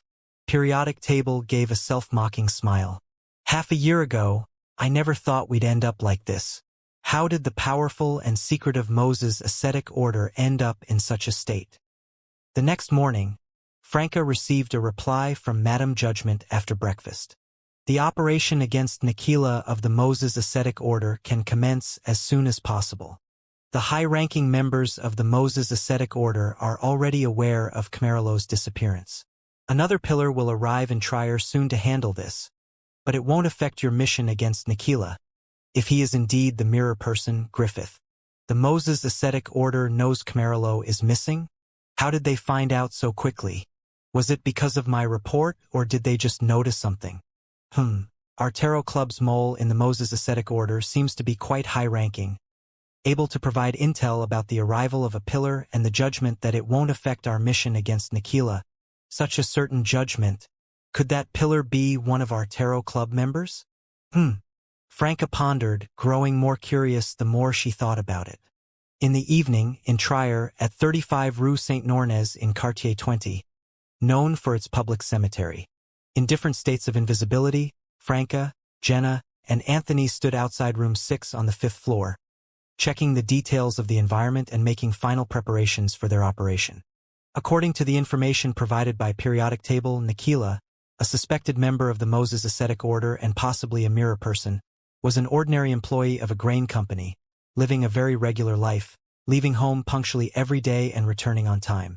The only unusual thing about Nikila was that, despite being in his mid-30s, he was still unmarried, citing severe intermittent migraines as the reason why women found him unappealing. When Franca read this information, she immediately thought, this matches the characteristic of mystery priors continuously influenced by the evil god Hidden Sage. Could it be that mirror people of the mystery prior pathway are also infused with knowledge by the Hidden Sage? Recalling the content of the dossier, Franca emerged from her invisibility state and created a layer of frost, making it seep into the keyhole and freeze solid. As a result, she produced a crystalline key and easily opened Nikila's door. Taking advantage of the fact that this ordinary employee hadn't yet returned home from work, Franca took out a mirror and began divination to avoid any traps or warning setups that might be in the apartment. Bedroom, living room, and guest room all have full-length mirrors, and there are up to 15 or 16 portable mirrors. If you're not a mirror person, who would believe that? Franca mumbled to herself, checking the room twice. She was also conveying the collected information to Jenna and Anthony outside the door. Of course, there was another possibility for so many mirrors, which was that Nikila was a demoness. However, it was obvious that this individual was not an exceptionally attractive female, nor even a female at all. Franca went to the full-length mirror in the living room, looked at Jenna and Anthony's figures in the hallway, and said, "I'll ambush behind this mirror. Follow the plan to force the target into this mirror. If he can use the mirror world, we can confirm he's the mirror person, Griffith." As she spoke, black flames quietly burned around the room, erasing traces left by the previous search. Jenna nodded slightly and specifically reminded, "Be careful of an ambush behind the mirror, like the one Lumion encountered before." "Don't worry. Magic mirror divination told me there's no ambush. Of course, I won't fully trust and rely on divination. I'll stay vigilant."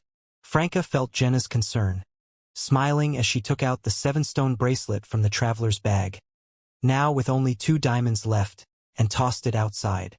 As she threw it, she couldn't help but mutter in her heart, "Out with the old, in with the new, out with the old, in with the new." Once Jenna caught the 7-stone bracelet, Franca reiterated, "After confirming Nikila enters this mirror, you both immediately teleport away, using that fixed entrance to the mirror world to assist me." "No problem," Anthony replied, wearing gloves, closing the apartment door, and warming the lock area, which had become icy from the cold key. This was to prevent Nikila from sensing the residual cold and suspecting anything amiss when he opened the door. Once Jenna and Anthony left, Franca took out the ice amulet, hanging it around her neck. Then she placed her palm against the full-length mirror in the living room. With a flash of cold light, she silently passed through the glass. Behind the mirror was void. A spiderweb-like deep dark tunnel filled Franca's vision. Keeping a close watch on the surroundings, Franca breathed a sigh of relief and murmured, "No ambush." Confirming this, she leaned closer to the mirror, peering through the glass into the apartment's living room. Nikila had not yet returned, and outside, the dusk was eerily quiet. Franca's nerves instinctively tightened. She raised her right hand, rubbed her temples, and sighed. It would be great if Lumion were here. This operation was proposed and perfected by her, killing many of her brain cells and making her responsible for achieving the goal without severely harming Jenna and Anthony. She couldn't relax at all. In the past, Lumion bore these burdens and responsibilities. She only needed to question and use her imagination to complete her part of the task. Being a team leader is exhausting, no chance to slack off. Franca composed herself and patiently waited.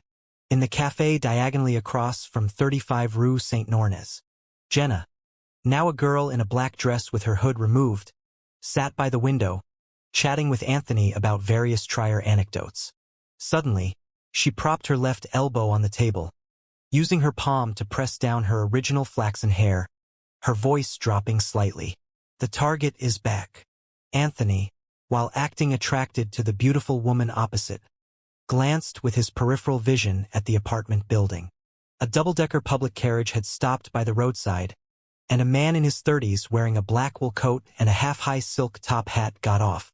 The man was nearly 6 feet tall, walked steadily, had a thin face with distinct features, and rare deep black eyes.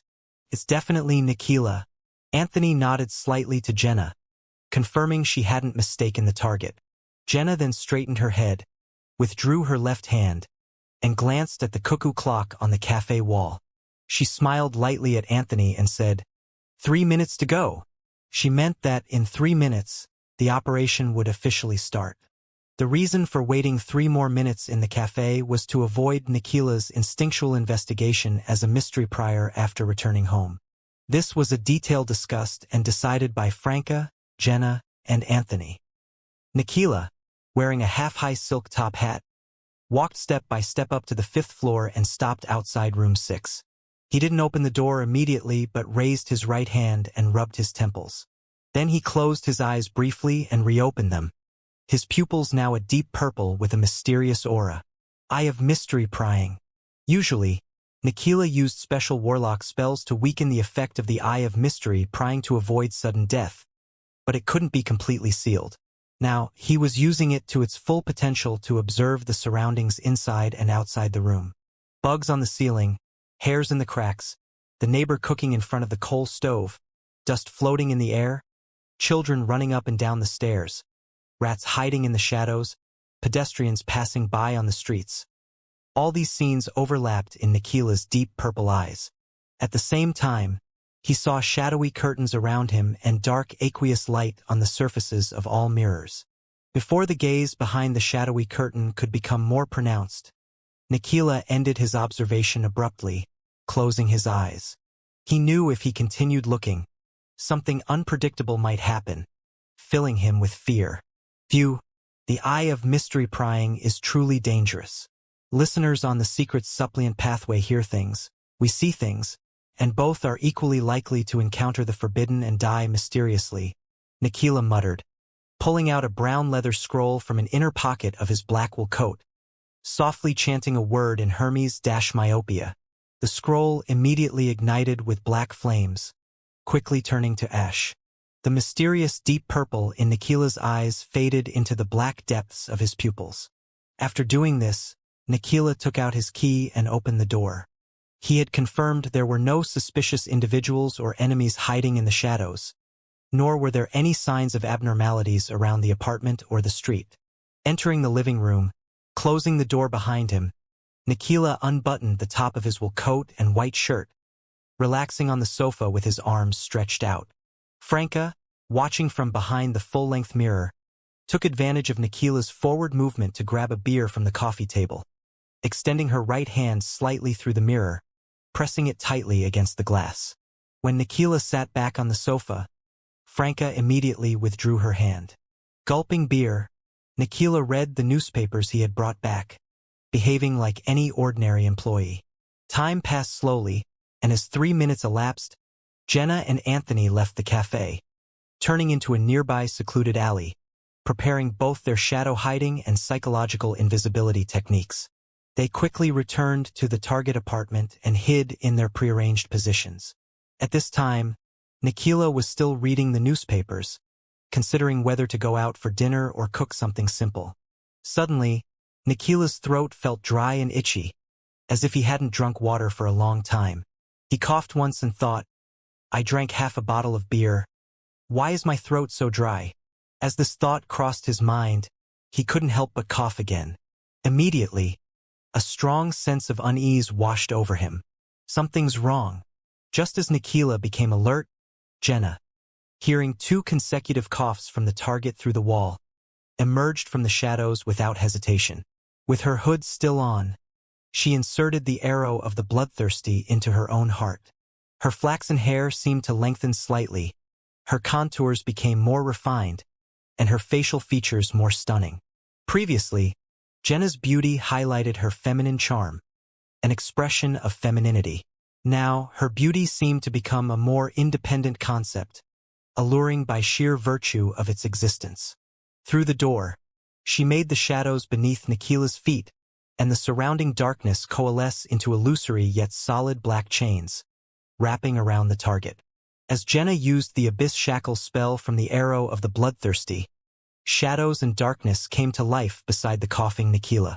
Under the yellowish light of the gas wall lamp, they coalesced into black chains that wrapped around the Moses ascetic order member, binding him firmly in place, even sealing his mouth.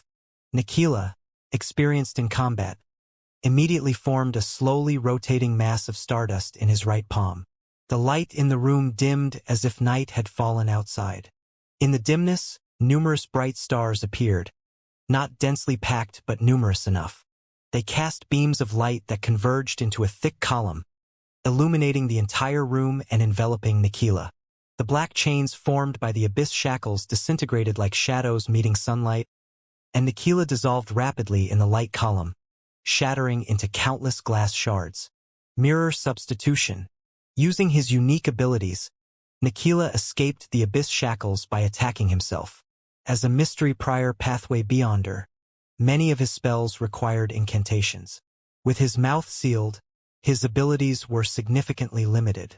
As a result, Jenna confirmed that Nikila was a mirror person. Black fog emanated from her back, growing into a pair of large, illusory bat wings. These wings of darkness transformed into a swarm of palm-sized, insubstantial vampire bats that flew through the walls and door towards the newly freed Nikila. Meanwhile, Anthony ended his psychological invisibility, kicking open the door while aiming a complex, mechanically beautiful black revolver at Nikila. Winter is coming. Anthony was preparing to use the certain death effect of this beyonder weapon. He didn't intend to actually use it because Nikila's mirror substitution ability could prematurely activate, causing the deadly bullet to hit the mirror instead. Anthony's current objective was to use a warlock's acute spirituality warnings and mystery-prying eyes to make Nikila feel his life was in danger, forcing him to escape through the mirror world. According to Franca, Nikila, likely a Sequence 5 Constellations master from the Mystery Prior pathway and possibly a mirror person, would undoubtedly sense the danger of the winter is coming revolver and recognize its godhood-possessing attack. To genuinely trigger the target's spirituality warning, Anthony needed to complete a psychological suggestion on himself, a simple task for a hypnotist. Thus, Anthony was genuinely planning to shoot, fully intending to use the certain death effect. However, when his finger began to pull the trigger, it would activate the preset psychological warning, canceling the suggestion and allowing him to fire a normal bullet. Just as Franca predicted, the moment Nikila saw the winter is coming revolver, a hint of deep purple appeared in his pitch-black eyes, reflecting the weapon's decaying aura. He instantly felt a creeping sense of death, his throat itching more intensely, and a weakness spreading through his body. This wasn't an effect of winter is coming but a backlash from seeing the secret of the Beyonder weapon, combined perfectly with the pathogen Franca spread, when she extended her hand through the mirror, worsening Nikila's condition. Without considering further, Nikila immediately let a mirror substitute himself. Bang! Anthony pulled the trigger, firing a yellow bullet with only a disease effect, which, along with the swarm of vampire bats, hit Nikila, causing a shattering sound. Nikila, now visible in another corner of the room, had no intention of counterattacking. His only thought was to flee immediately. This was partly because he was unsure if there were more attackers and partly because the gun's danger kept him on high alert. Unable to assess the situation clearly and knowing the enemy had a demigod-level weapon, he had no choice but to escape. Nikila quickly lunged towards the nearest mirror, aiming to use the mirror world to escape the battle. Noticing his move, Jenna slowed her attacks, while Anthony's eyes turned gold, displaying spiraling whirlpools that seemed to penetrate the soul. Battle hypnotism. This spell forcibly hypnotized an enemy during combat, making them perform abnormal actions, but it could not directly harm the hypnotized and didn't last long. Anthony's intent was only to make Nikila switch mirrors, delaying his escape without directly endangering him. Nikila hesitated, suddenly feeling the mirror might hide a dangerous trap. He quickly pulled out a scroll with gold foil from the inside pocket of his black wool coat and softly chanted a Hermes word, "Sun!" The scroll was instantly consumed by golden flames, erupting into blinding sunlight that turned all the vampire bats to smoke. This severely affected Jenna and Anthony's vision, their eyes filled with dazzling sunlight. Nikila seized the moment, rolling towards the full-length mirror in the living room and diving in. From the start of battle hypnotism to his escape, it took only 2 or 3 seconds. The sunlight quickly faded, and Anthony nodded at Jenna. Jenna immediately grabbed her companion's shoulder, activating the 7-stone bracelet on her left wrist. One of the 2 remaining diamonds burst into clear light, enveloping them both. In the next second, Jenna and Anthony teleported to the quarry chamber with the fixed mirror world entrance, pressing their hands against the protruding rock. Nikila, just entering the void and dark area behind the mirror, couldn't help but cough. The disease he had contracted couldn't be removed by mirror substitution. Cough, cough, cough. As he coughed violently, he felt invisible threads binding his body layer by layer. Spider webs from a demoness? Nikila shuddered. Jenna had been deliberately using the arrow of the bloodthirsty to attack this mirror person to hide her identity as a demoness, preventing Nikila from suspecting he was being targeted by demonesses. Otherwise, he would suspect a trap behind the mirror, abandoning the mirror world escape plan and rendering Anthony's battle hypnotism ineffective. As his pupils dilated, Nikila reflexively formed a slowly rotating mass of stardust in his right palm. Before he could use his constellation's master abilities to destroy himself and the demoness webs in this area, he felt invisible threads lightly caressing him, from his ears and face to his chest and inner thighs, teasing and scratching with seductive touches. This instantly sent his blood surging, his thoughts sinking deep to his nether regions. As he struggled to regain control and use his abilities, he saw a figure at the edge of the web-like tunnel. The figure wore a black robe with leather armor, the hood askew, revealing a pair of heroic and beautiful eyebrows, clear bright eyes like lake water, and moist red lips.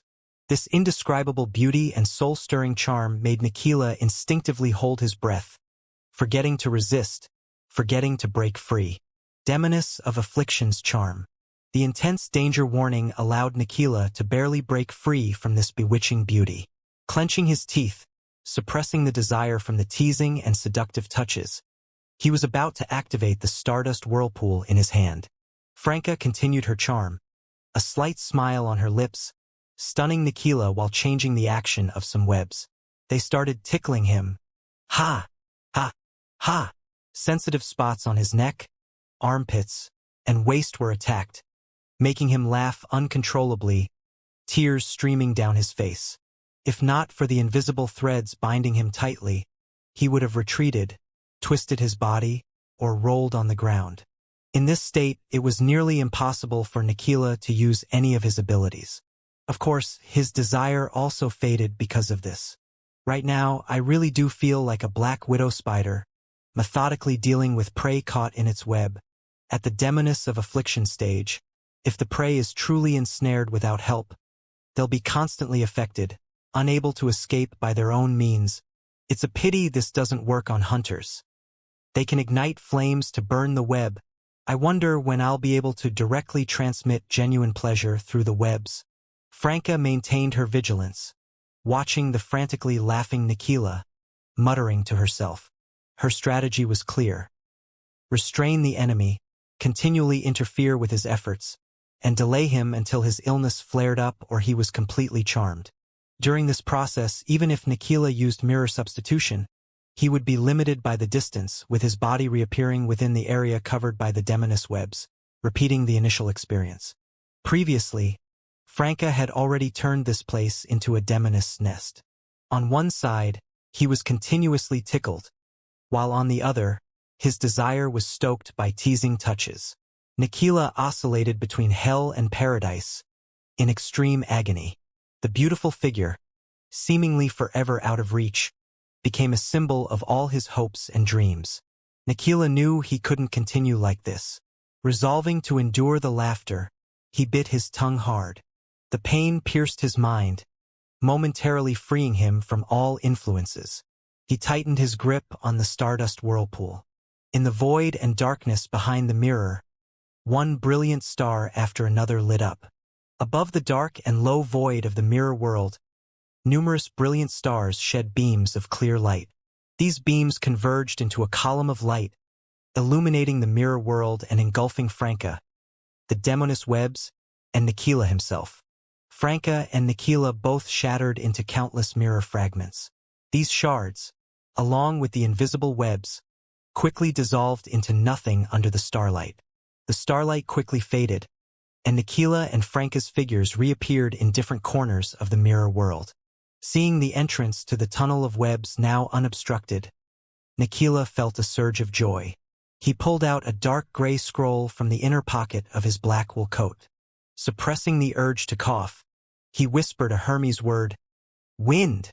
The dark gray scroll instantly ignited with cyan flames, a roaring wind gathering around Nikila, pushing his feverish and muddled thoughts forward at the speed of the wind toward one of the dark tunnels. Nikila, seizing the moment before Franca could intervene, followed the wind into the tunnel entrance. However, he didn't feel the familiar pull from other mirrors. He was back where he started. The dark, illusory tunnel wasn't open to him. Mirror maze. After becoming a demoness of affliction, Franca's mirror magic had evolved, allowing her to create scene illusions with preset mirrors. While waiting for Jenna and Anthony to act, she had woven invisible webs, spread pathogens, and placed mirrors at multiple tunnel entrances. These mirrors, influenced by beyonder powers, reflected each other, creating a mirror maze that hid the real tunnel entrances, showing only their reflections. Nikila had chosen a false target, the reflection of a real tunnel, and naturally couldn't escape. Taking advantage of this gap, Franca wove another web, ensnaring Nikila, wrapping him in layers, either making him blush or laugh uncontrollably. Having experienced this before, Nikila didn't let himself get completely entangled. Using his abilities as a constellation's master, he broke free once again. In the following time, amidst increasing fever and violent coughing, he barely managed to fend off Franca using scrolls and attempted to destroy the mirrors creating the maze, seeking the real exit. Under warlock attacks and interference from spells like wind blades, lightning, flashes, purification, freezing, and paralysis, Franca kept changing positions, sometimes using mirror substitution to block an attack, showing great patience and restraint. Her focus was on maintaining the demoness webs and spreading pathogens, using her demoness of affliction's charm to buy time. Gradually, Nikila felt he shouldn't resist or harm the beautiful lady. His breath grew hot, his heart racing either from the pathogens or her every move, pounding as if to leap from his chest. The immense pressure made him suspect he might suffer a heart attack any second. Without hesitation, he pulled out a scroll etched with lightning patterns from his coat's inner pocket. It was a powerful item he bought from a broker. Storm! Just as he finished chanting, Nikila started coughing violently, and the scroll erupted into a dazzling silver light. The silver light expanded, filling the mirror world with a thunderstorm, the accompanying wind pushing lightning into the tunnel entrances, shattering the mirrors Franca had placed. With the sound of breaking glass, Franca's figure shattered. The mirror maze collapsed, revealing the true dark tunnels. Nikila had no time to celebrate. Aided by the scroll spell, dragging his sick body, he dashed toward the nearest tunnel entrance. He had scrolls with some healing effects but didn't want to miss the chance to escape. Seeing the tunnel entrance within reach and the attacking demoness reappearing in another corner, Nikila's heart surged with hope. At that moment, he saw two figures in the tunnel entrance out of the corner of his eye. Jenna and Anthony, who had teleported using the last diamond of the Sevenstone bracelet, had arrived and been lying in wait. During the brief and weakened storm, both had been struck by lightning but evaded the worst damage using mirror substitution, one from her own ability, the other from the mirror substitution created by the two demonesses. Seizing this chance, Anthony's eyes turned gold, radiating a dragon-like aura. Awe! Fear and panic surged in Nikila's heart, leaving him disoriented, as if facing an unbeatable predator. Seeing the target pause and turn in circles, Jenna threw a handful of black powder and chanted a few Hermes words. It was one of a witch's black magic spells. Due to their need for materials and incantations, Jenna rarely used these in combat, opting for the convenience of frost and black flames. The black powder ignited, and a cold wind rose, surrounding Nikila with ghostly figures pressing against him, covering his mouth and nose. With this dual interference, Franca's demoness webs wove again, sticking Nikila in place. Franca smiled sincerely at the mirror person. With a buzz, Nikila felt his blood split, half surging upward, half downward, his heart seeming to stop. Under repeated charms and his severe illness, he could no longer resist Franca's allure. In a daze, Nikila saw the woman, whose every detail fit his aesthetic, beckon to him and offer a transparent triangular spike symbolizing goodwill and control. I wholeheartedly accept. With this thought, Nikila didn't question why the webs no longer restricted him. He reached out and grasped the triangular spike, feeling a slight sting. His thoughts froze completely, becoming as sluggish and stiff as rusted machine parts. Wintry blade. With Nikila under control, Franca glanced at Jenna, signaling her to find and destroy the remaining mirrors on him. Then, Franca could form an ice spike and perform a lobotomy on Nikila. With Lumion absent, there was no one to use the ritual leather for the animal creation spell to turn Nikila into a large hound. Jenna nodded slightly, cutting off the lower half of Nikila's right sleeve, and quickly took off his black wool coat. She swiftly found the remaining 5 mirrors and smashed them one by one. During this process, Nikila did not resist. He looked at Franca with a mixture of obsession and pain, coughing intermittently. He still held the wintry blade, blood trickling from his hand. Franca's left hand formed a long, thin ice spike. Suddenly, Nikila's expression twisted. Knowledge infusion from the hidden sage? Damn it, why now? Franca was first stunned, then understood the reason. In his severely ill and dying state, Nikila was unlikely to withstand this. He might lose control on the spot. In a flash, Franca discarded the ice spike and the wintry blade, taking out a mirror that reflected Nikila's image. She then wiped the glass surface with her right hand, covered in eerie black flames. Nikila's exposed skin was marked with numerous blood-red cracks, with strange things forming inside them. At that moment, pitch-black flames erupted from his body, burning his soul. Using the blood dripping from Nikila's hand, Jenna began a curse, while Anthony aimed the winter is coming revolver at Nikila, ready to use the certain death effect at any moment. Soon, the two demonesses acted before Nikila could lose control, ending his life completely. Silently, Nikila fell to the void and dark ground of the mirror world, becoming a corpse. The eye-like objects hidden within his flesh stopped moving, unable to emerge. Franca quickly set up a ritual, completing the magic mirror divination. In her makeup mirror, Nikila's eerie, pale figure appeared, showing only slight signs of losing control. The ghost's eyes still held a trace of obsession with Franca, but now included the pain and despair of being killed by her. A demoness of affliction's charm is terrifying. I wonder if baby Cupid from the Scrooge pathway can make someone fall hopelessly in love with them too. Franca mused with a sigh and then asked, "Are you Griffith?" "Yes. I am very pleased you know and remember my true name." The mirror's Nikila smiled joyfully. Franca was momentarily speechless. She paused for a second before asking, "Do you know what happened to your superior, Camarilo, one of the 10 pillars?" Nikila looked at Franca with an obsession and said, "He should be feeling the call of the wilderness." Wilderness. Franca didn't hide her confusion.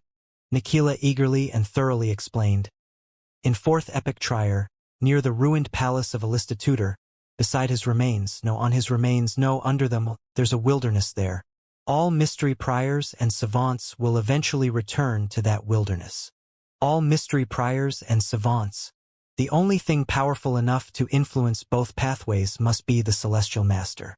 Professor and assistant professor had dreams about the wilderness before. Franca perked up and asked, "What else do you know about this wilderness?" Nikila shook his head slightly, looking a bit annoyed but very honest. "Nothing else.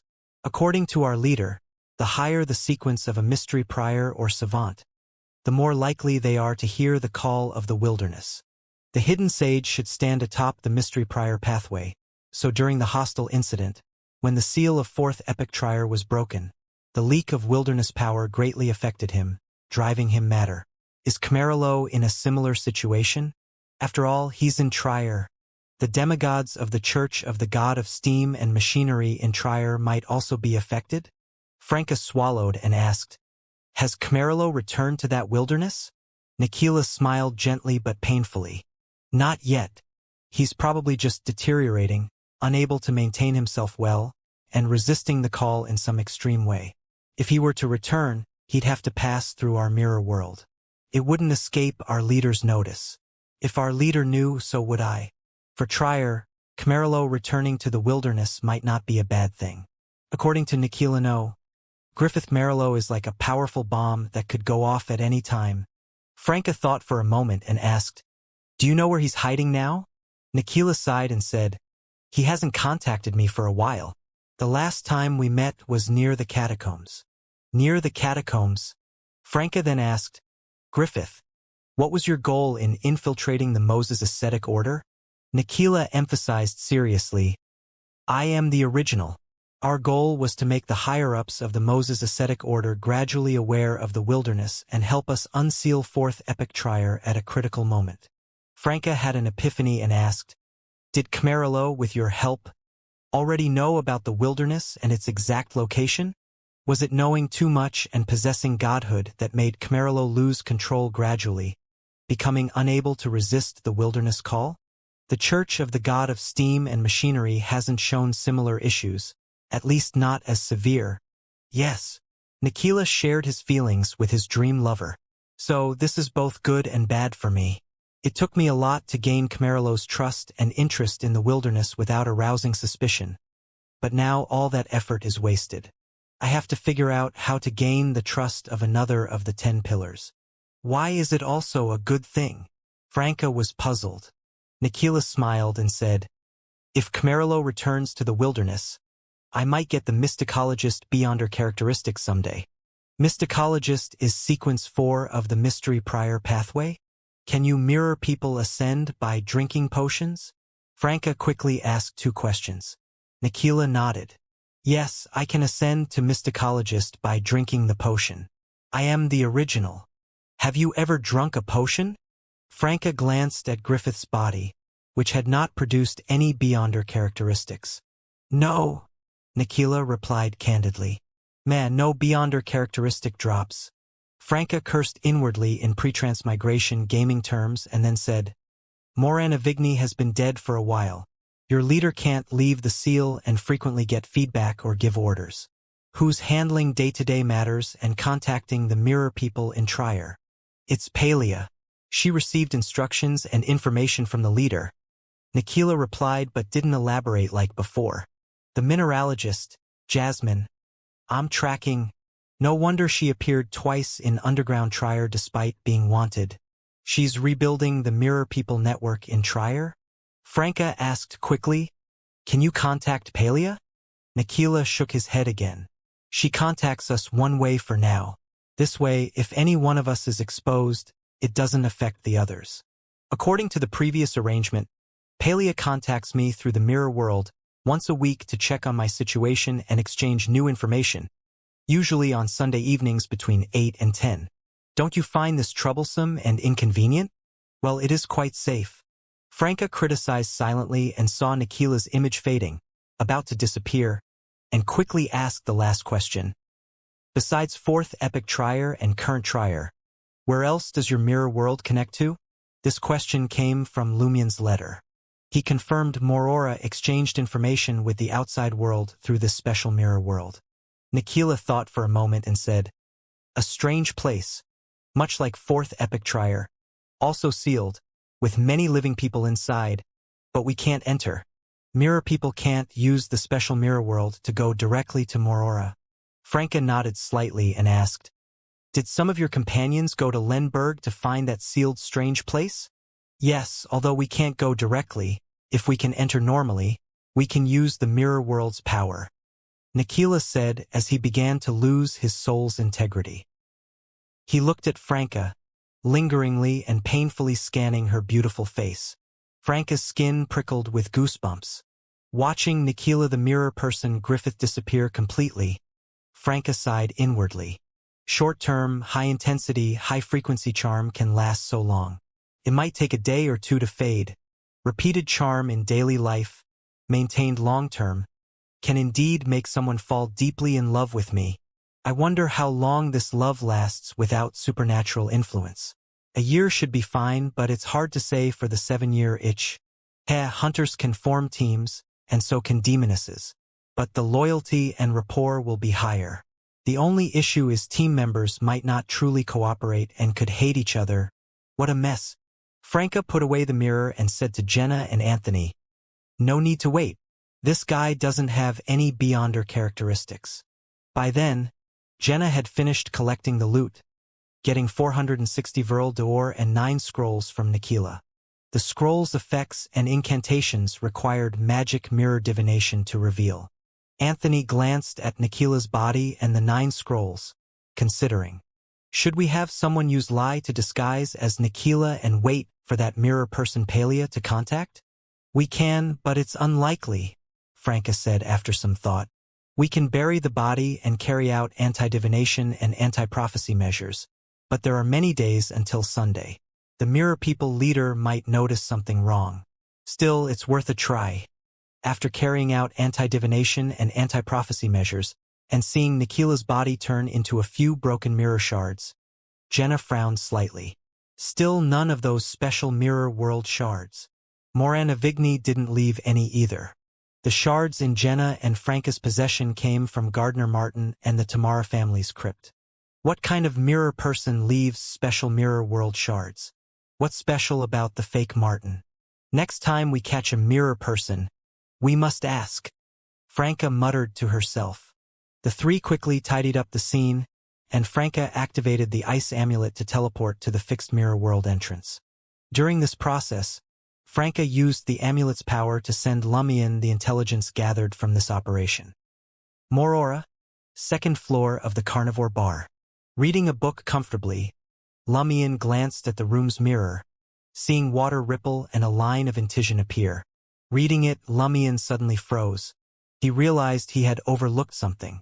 At this moment, could the mirror people sent to Lenberg to investigate the whereabouts of 0-01 have infiltrated Morora?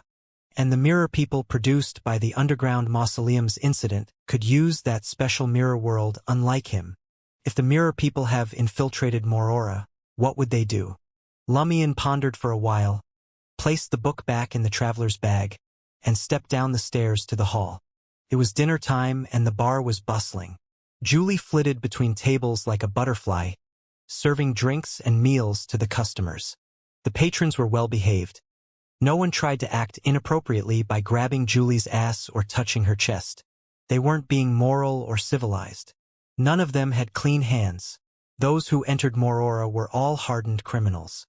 Their compliance was because someone had made a fatal mistake not long ago.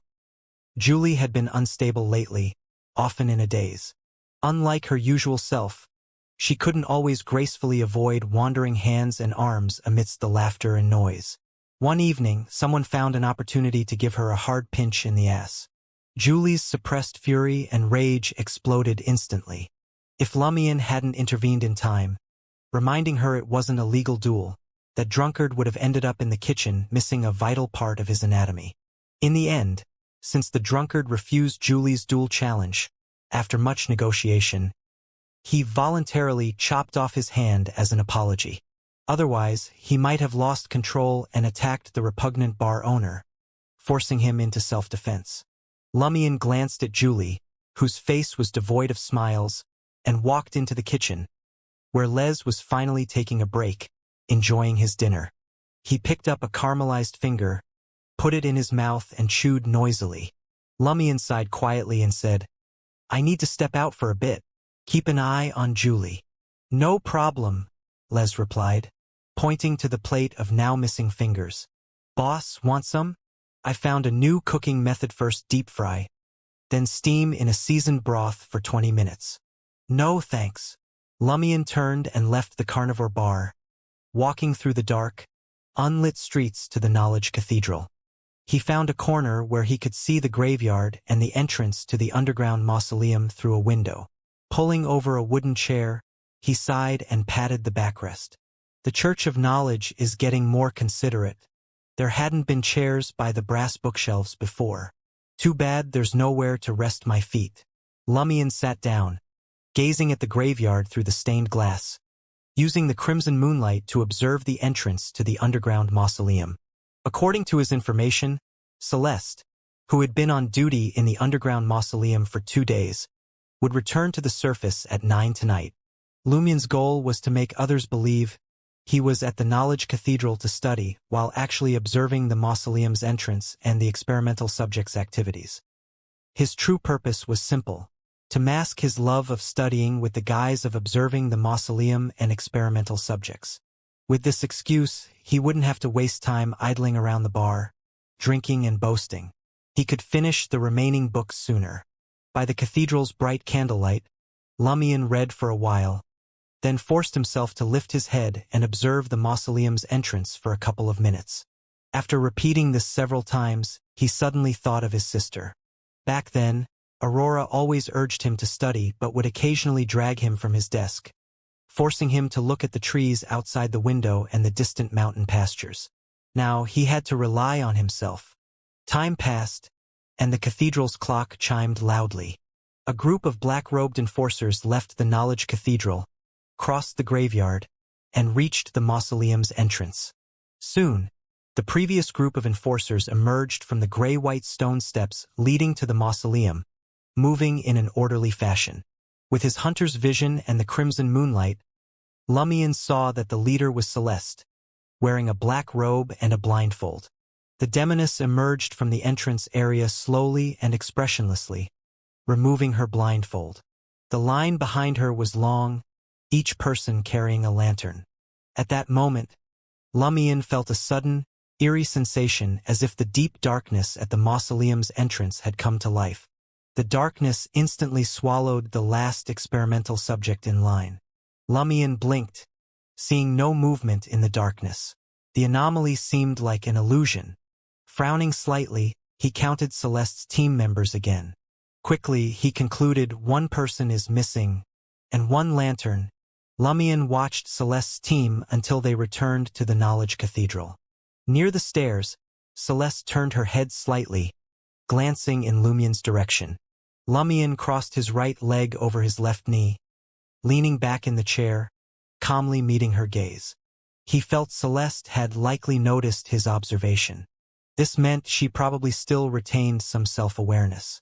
Phew, no need to worry about Julie losing control for now.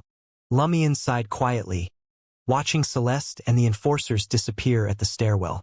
He had been worried that Celeste's issues might trigger Julie to lose control before they were fully prepared. That would interfere with his studying. Reading for a while longer, Lumion noticed Maurora's Archbishop Heriberg patrolling the brass bookshelves. Thinking for a few seconds, he spoke as Heriberg neared. "Your Grace, I have a question." Dressed in a plain white robe with brass threads, Heriberg smiled kindly. "Ask away." Holding his book, Lumion sincerely asked, "The mausoleum's taboos seem to target the living.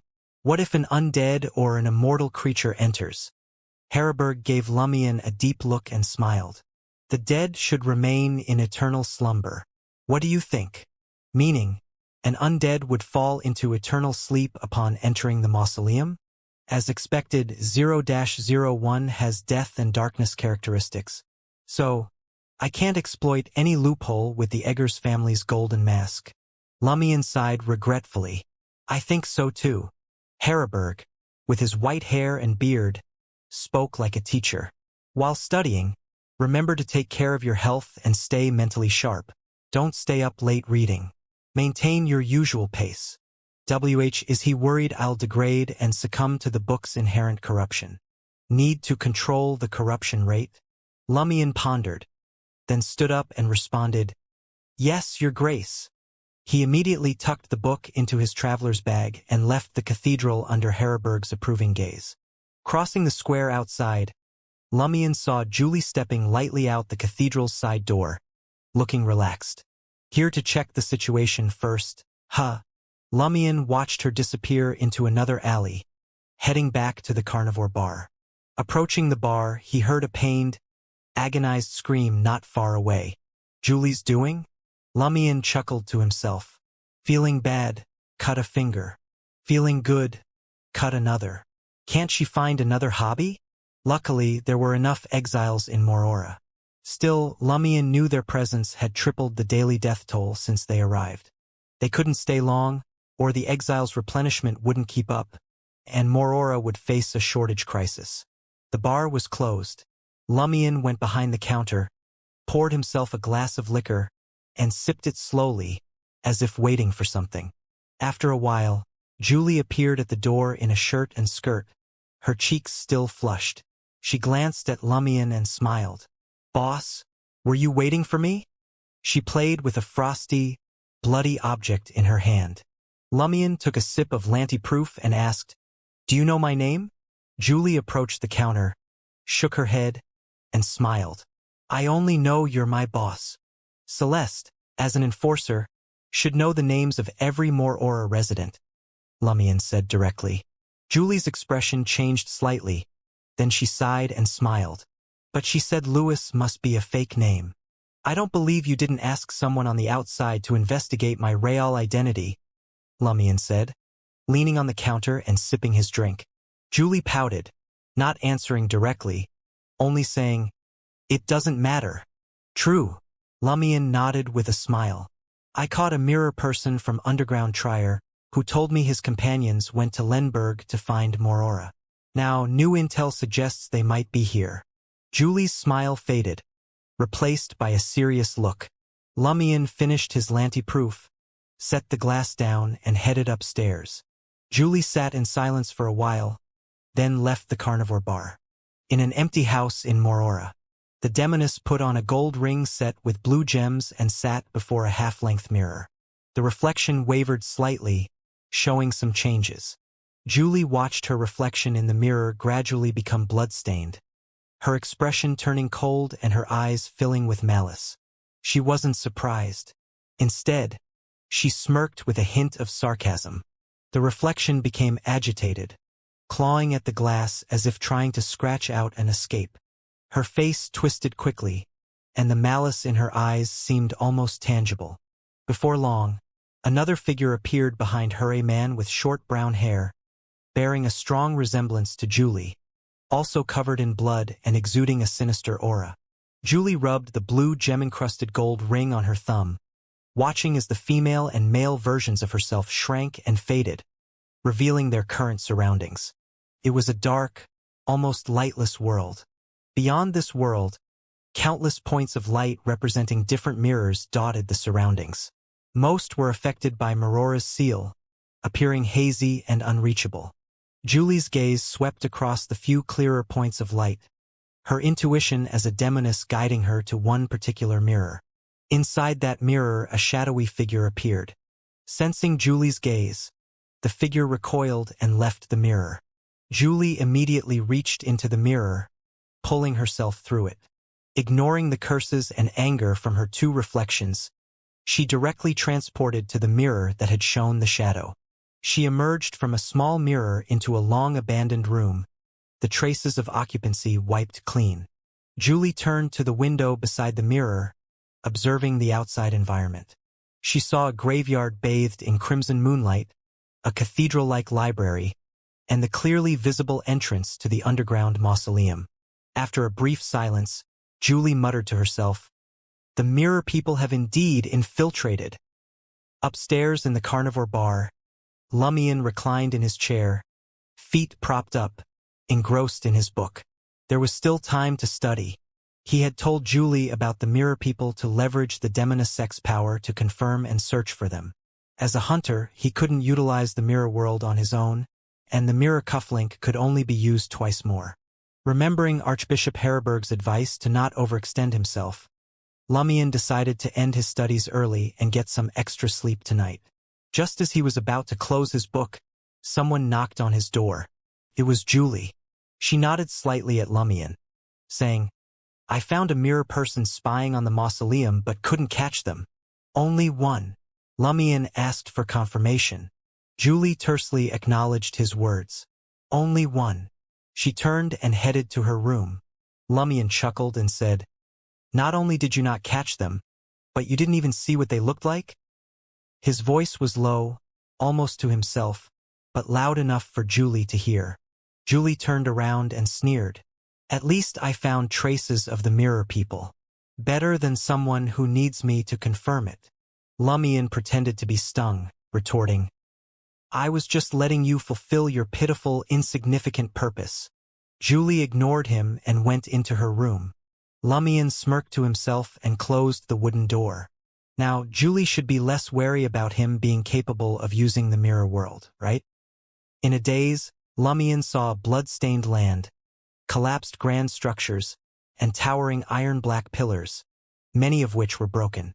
Driven by instinct, he walked forward, passing through burning palaces, torrential rain, and a forest of lightning striking the ground. He stopped before a corpse. The body was charred black, the face flayed to reveal a scorched skull. Behind it lay a mountain of bodies and bones, piled hundreds of meters high. Lumion's gaze followed the corpses upward, sometimes meeting their eye sockets, which burned with pale or dark red flames. Finally, he was about to see the top of the mountain. Suddenly, intense fear and a compulsion to stop thinking and follow orders overwhelmed him. He jerked awake, gasping for breath. Another nightmare. The nightmares are becoming clearer and more frequent. Lumion glanced towards the ground, instinctively reaching out as if to touch something. He grasped only air.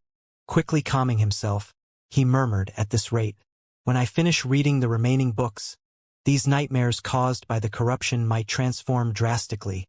What will that bring? If the nightmares get clearer and the feeling stronger, I might lose control in my sleep. Then Albus, Julie, and Wannock would have the chance to challenge an angel. No, the Church of Knowledge would eliminate the problem first. Having sealed Ludwig, they wouldn't hesitate to seal another. Lumion rubbed his temples, agreeing more with Archbishop Harburg's advice. Don't rush. Maintain physical health and mental clarity. Even if corrupted, proceed gradually. Sighing, Lumion believed that in 5 or 6 days, when he finished the borrowed books, the situation would change significantly in his favor. But can the situation remain stable until I finish studying? Since the last injury, Albus hasn't appeared for days. Secretly plotting, Wannock regained control of Dade's agricultural company, but no longer has fixed offices or residences. Celeste's duty in the mausoleum is both a risk and an opportunity. She might have advanced the Demoness sex plans, and Julie's opportunity could be coming soon. Will they let me study until I finish the books? Probably not. Lumion mused that Albus, Wannock, or the Demoness sect would likely make a big move involving the mausoleum soon. They might not know the importance of studying or that Lumion was diligently studying, but they must sense that delaying further would worsen their situation. Never underestimate the intuition of demonesses or the instincts of those backing Albus and Wannock. Trier, Quartier de la Cathedral Commemorative, Apartment 702, 9 Rue Orosai. Franca was smug about successfully planning and executing an ambush on a powerful mirror person. This felt more rewarding than leading a team raid in her pre-transmigration games. She pointed to the cash and scrolls on the coffee table, saying, "Let's split the spoils. You two go first." Using magic mirror divination, the two demonesses had identified the effects and incantations for the scrolls. There was a sun scroll, a healing scroll, and one each of lightning, burning, flash, wind, freezing, paralysis, and secret voice. Anthony gestured for Jenna to pick first. Jenna, not wasting time with politeness, took the sun, lightning, and flash scrolls after a few seconds of thought. Anthony chose healing, paralysis, and freezing, leaving 460 Vril d'Or and the remaining 3 scrolls for Franca. Franca picked up the secret voice scroll, smiling. "This is perfect for coordinating operations. Surprised you didn't want it." The secret voice scroll created a secret channel linking 3 to 5 people within 50 meters, allowing them to communicate without being overheard or blocked by obstacles. You could leave it for Lumion. Jenna thought but didn't say, not wanting to dampen Franca's spirits. As they chatted, a messenger from Madame Judgment delivered a reply. "The Moses Ascetic Order will handle the abnormality in Camerolo. You don't need to follow up." In Trier, in a room with overturned furniture and papers scattered everywhere, the Hermit, a major arcana card from the Tarot Club whom Franca and her team had met before, stood before a wall covered in meaningless lines. She wore black-framed glasses and a deep black robe adorned with eye-shaped purple patterns, examining faint traces of dried blackened blood, tears, and saliva. A nearly transparent, eyelashless, and indifferent eye hovered before her, silently observing. Its gaze seemed to contain countless stars and various scenes. After a while, the Hermit ignored the blackened blood, taking a small amount of the powder stained with tears and saliva.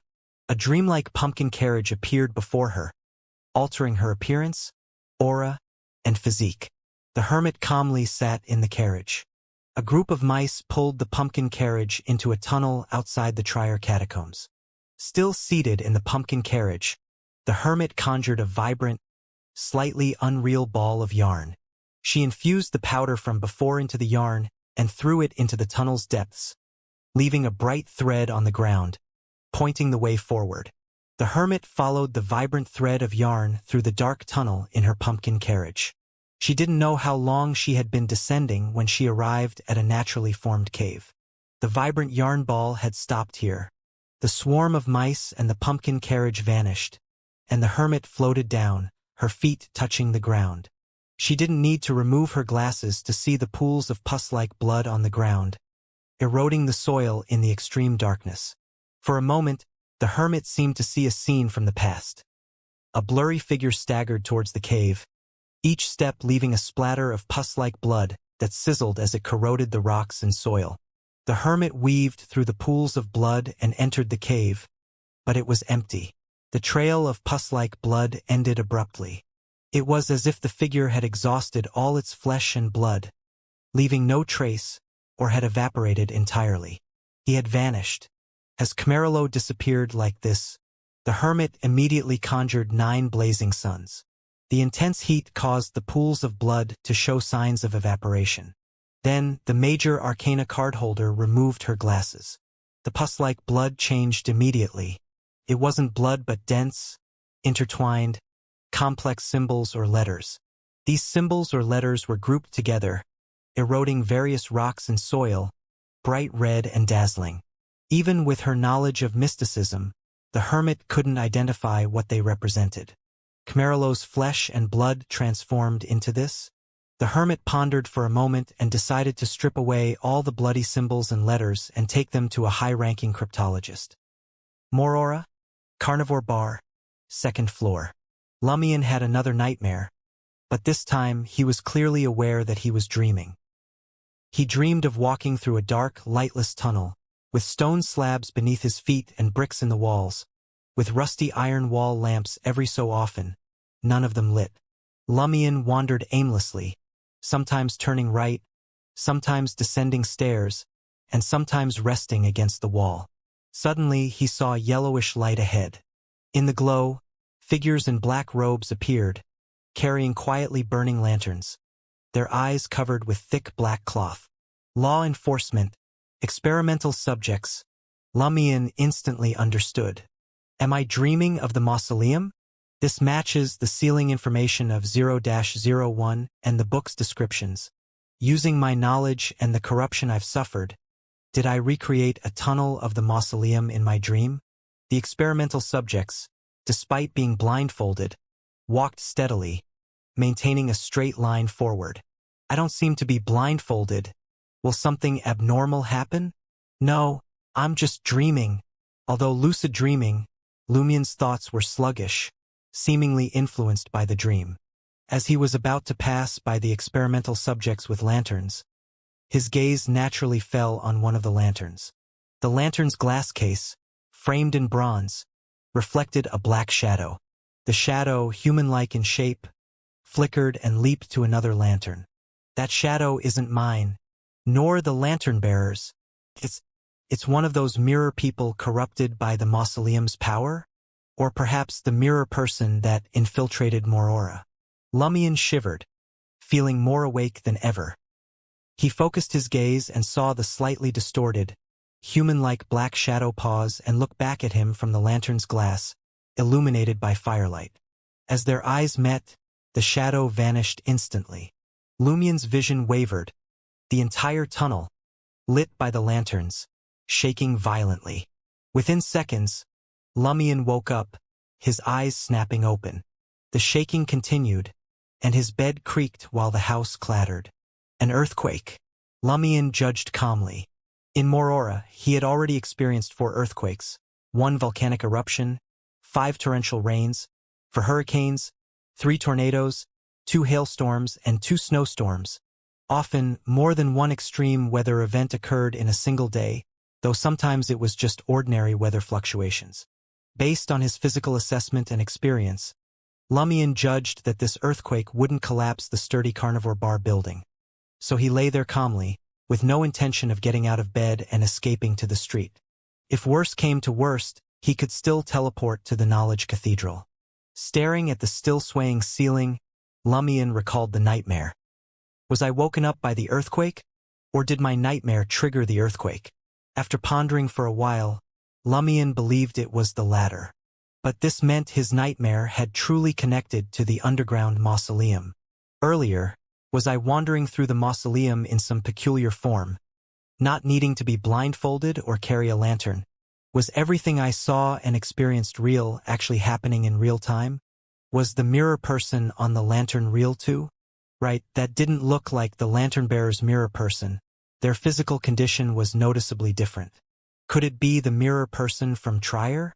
Did he use the special power of the mirror world to start exploring the mausoleum before Albus, Julie, and I? If so, he may have been at it for many days and might be close to succeeding. When he saw me, did he see what I look like, my state, my form? Yes, if one enters the mausoleum without being blindfolded, the experimental subjects will see the corresponding mirror person in their own eyes and be replaced. A series of questions flashed through Lumien's mind, creating a sense of urgency. He sat up and looked towards the window. The earthquake had already subsided, and outside the not-so-thick curtains, the sky seemed to be getting slightly brighter. Lumien sighed, suppressing his negative emotions, and decided to sleep a bit more, until 6 in the morning.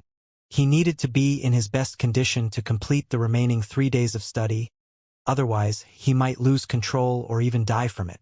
After waking up naturally, Lumien had breakfast prepared by Les and then went directly to the Knowledge Cathedral, sitting in his usual spot, reading and monitoring the entrance to the underground mausoleum. This way, if there was an anomaly, he could teleport there immediately and enter the underground.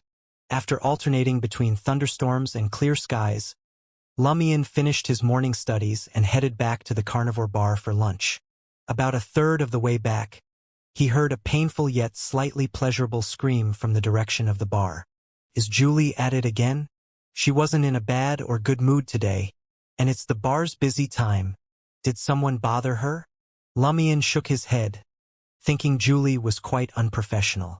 Soon, he returned to the carnivore bar and found the area in front of the bar and inside the hall empty, with tables and chairs overturned, broken glasses scattered, and spilled liquor on the floor, some of it already frozen.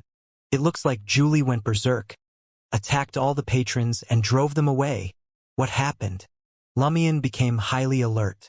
As the owner of the carnivore bar, he felt both distressed over the wasted liquor and keenly aware of the unusual situation. He remembered that Julie had seemed fine when he left in the morning, even proactively helping Les prepare the ingredients for the day. Lumien sniffed the air, detecting a faint smell of blood and a hint of something resembling chestnut flowers. To most men, the latter scent was very familiar. Something's off. Based on my observations, Julie usually finishes her collection before the target reaches the peak of pleasure. This time, the scent is quite noticeable. Did she let the original owner of the collection enjoy themselves? Lumien frowned and followed the smell of blood upstairs, pushing open Julie's door. On Julie's bed lay Les, naked, eyes wide open, mouth half-puffed, with his legs a bloody mess. He was dead. Julie attacked Les? Lumien looked into Les' eyes, seeing extreme pleasure, relaxation, and evident pain, with no signs of a supernatural battle in the room. Only splattered blood and a few sources of the chestnut flower scent telling the story. This made Lumien suspect that Les had willingly gone to bed with Julie, and this culinary artist knew well what Julie would do. Similarly, Julie's behavior was different this time, seemingly allowing Les to complete his climax. Did Les seek liberation, or did he make a preemptive move and fail? Lumien wasn't shocked by this but found it too sudden. Lumien's gaze fell on the lifeless bloodstain at Les' mouth. After a few seconds, he suddenly recalled something Julie had once said to Les. I've decided to seduce you last. Last. Lumien's eyes narrowed sharply. To Julie, now was the final moment? Was she about to take her last action? Where had she gone now? Lumien directly activated the black mark on his right shoulder and teleported to the edge of the boundless cemetery, right at the entrance to the underground mausoleum. This place looked like the mouth of a giant beast, with gray-white stone steps stretching down into the dark, deep throat. Lumien suspected Julie had already entered the mausoleum. Whatever the Demoness sex plan was, it ultimately had to involve the sealed 0-01 deep within the mausoleum.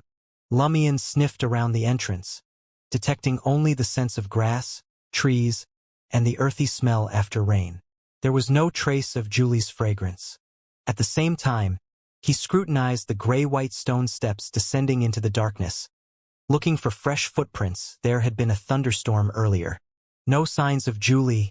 Lumien turned and transformed into a blazing white spear, shooting across hundreds of meters and landing beside the Knowledge Cathedral. He didn't take a detour, opening the nearest stained glass window and jumping into the church, quickly running to Harburg, who was dressed in a plain white robe with brass thread. "Your Grace, do you know which room Celeste is staying in?" Lumien's breath was steady, but he spoke quickly. Harburg, the Archbishop of Morora, smiled and replied, "The 3rd floor, the room closest to the cemetery, with a view of the mausoleum entrance." Lumien was taken aback. "You knew all along." He didn't waste time asking further, igniting white flames on his body and darting like a javelin towards the staircase. After a few turns, Lumien reached Celeste's room.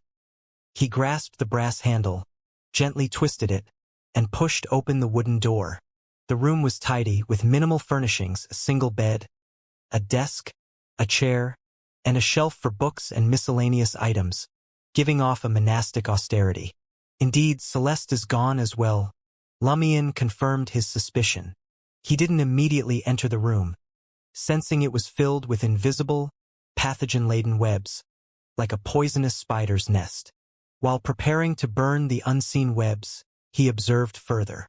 He noticed Celeste might have been playing the part of a corrupted experiment subject, as the room lacked any unnecessary items.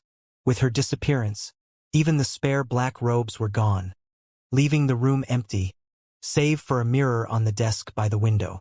The mirror was a common dressing mirror, not unusual in a demoness room, but it sparked a thought in Lumien.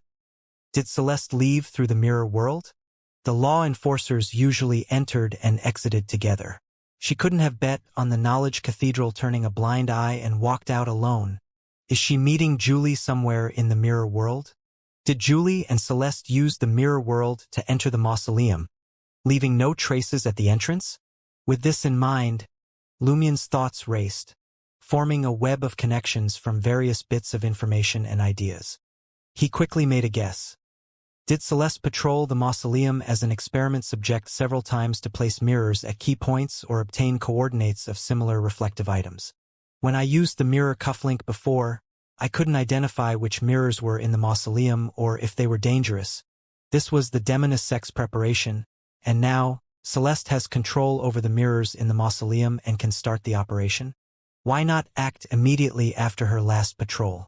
Were a few days needed for other preparations? As his thoughts raced, Lumien whispered, "Termaboros, do you think I should enter the mausoleum now or continue my studies, hoping Julie and Celeste fail?" Before Termaboros could respond, Lumien laughed and said, "I won't rely on others to fail." He had made his decision. He would enter the mausoleum to disrupt and stop the demoness sex actions, buying a few more days. The only issue was that in the mausoleum, he had to be blindfolded and couldn't read or study during the downtime. Is there a way to convert text to sound? Aurora's grimoires mentioned related ideas and preliminary results. But I'm not a warlock, Lumien sighed internally, then heard Termaboros's layered, majestic voice. "It's very dangerous. You're actually answering. Is this a genuine warning or a hidden plot?" He only mentioned the danger, without strongly dissuading me. No matter whether Termaboros opposes or tempts me, I'm going. Lumien quickly calmed himself, chuckled and said, "Maybe we'll both become 0-01's puppets." "Not including me," Termaboros responded in a powerful voice. "Is that so?" Lumien once again transformed into a flaming spear and swiftly returned to the cathedral hall.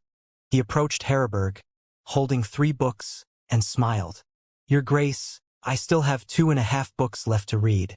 Do you have a way to convert the remaining knowledge into sound so I can study while exploring the mausoleum?" Harburg's wrinkles smoothed out, and his expression became even gentler. Good. This is the attitude needed for study." He took out a brass sheet and accepted the books from Lumien. In Harburg's amber eyes, countless symbols and words swirled and spun.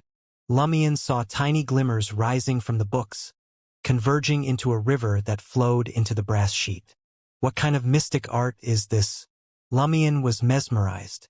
Before coming to Lenberg, he had gathered detailed information about the Church of Knowledge, including some details about the reader pathway.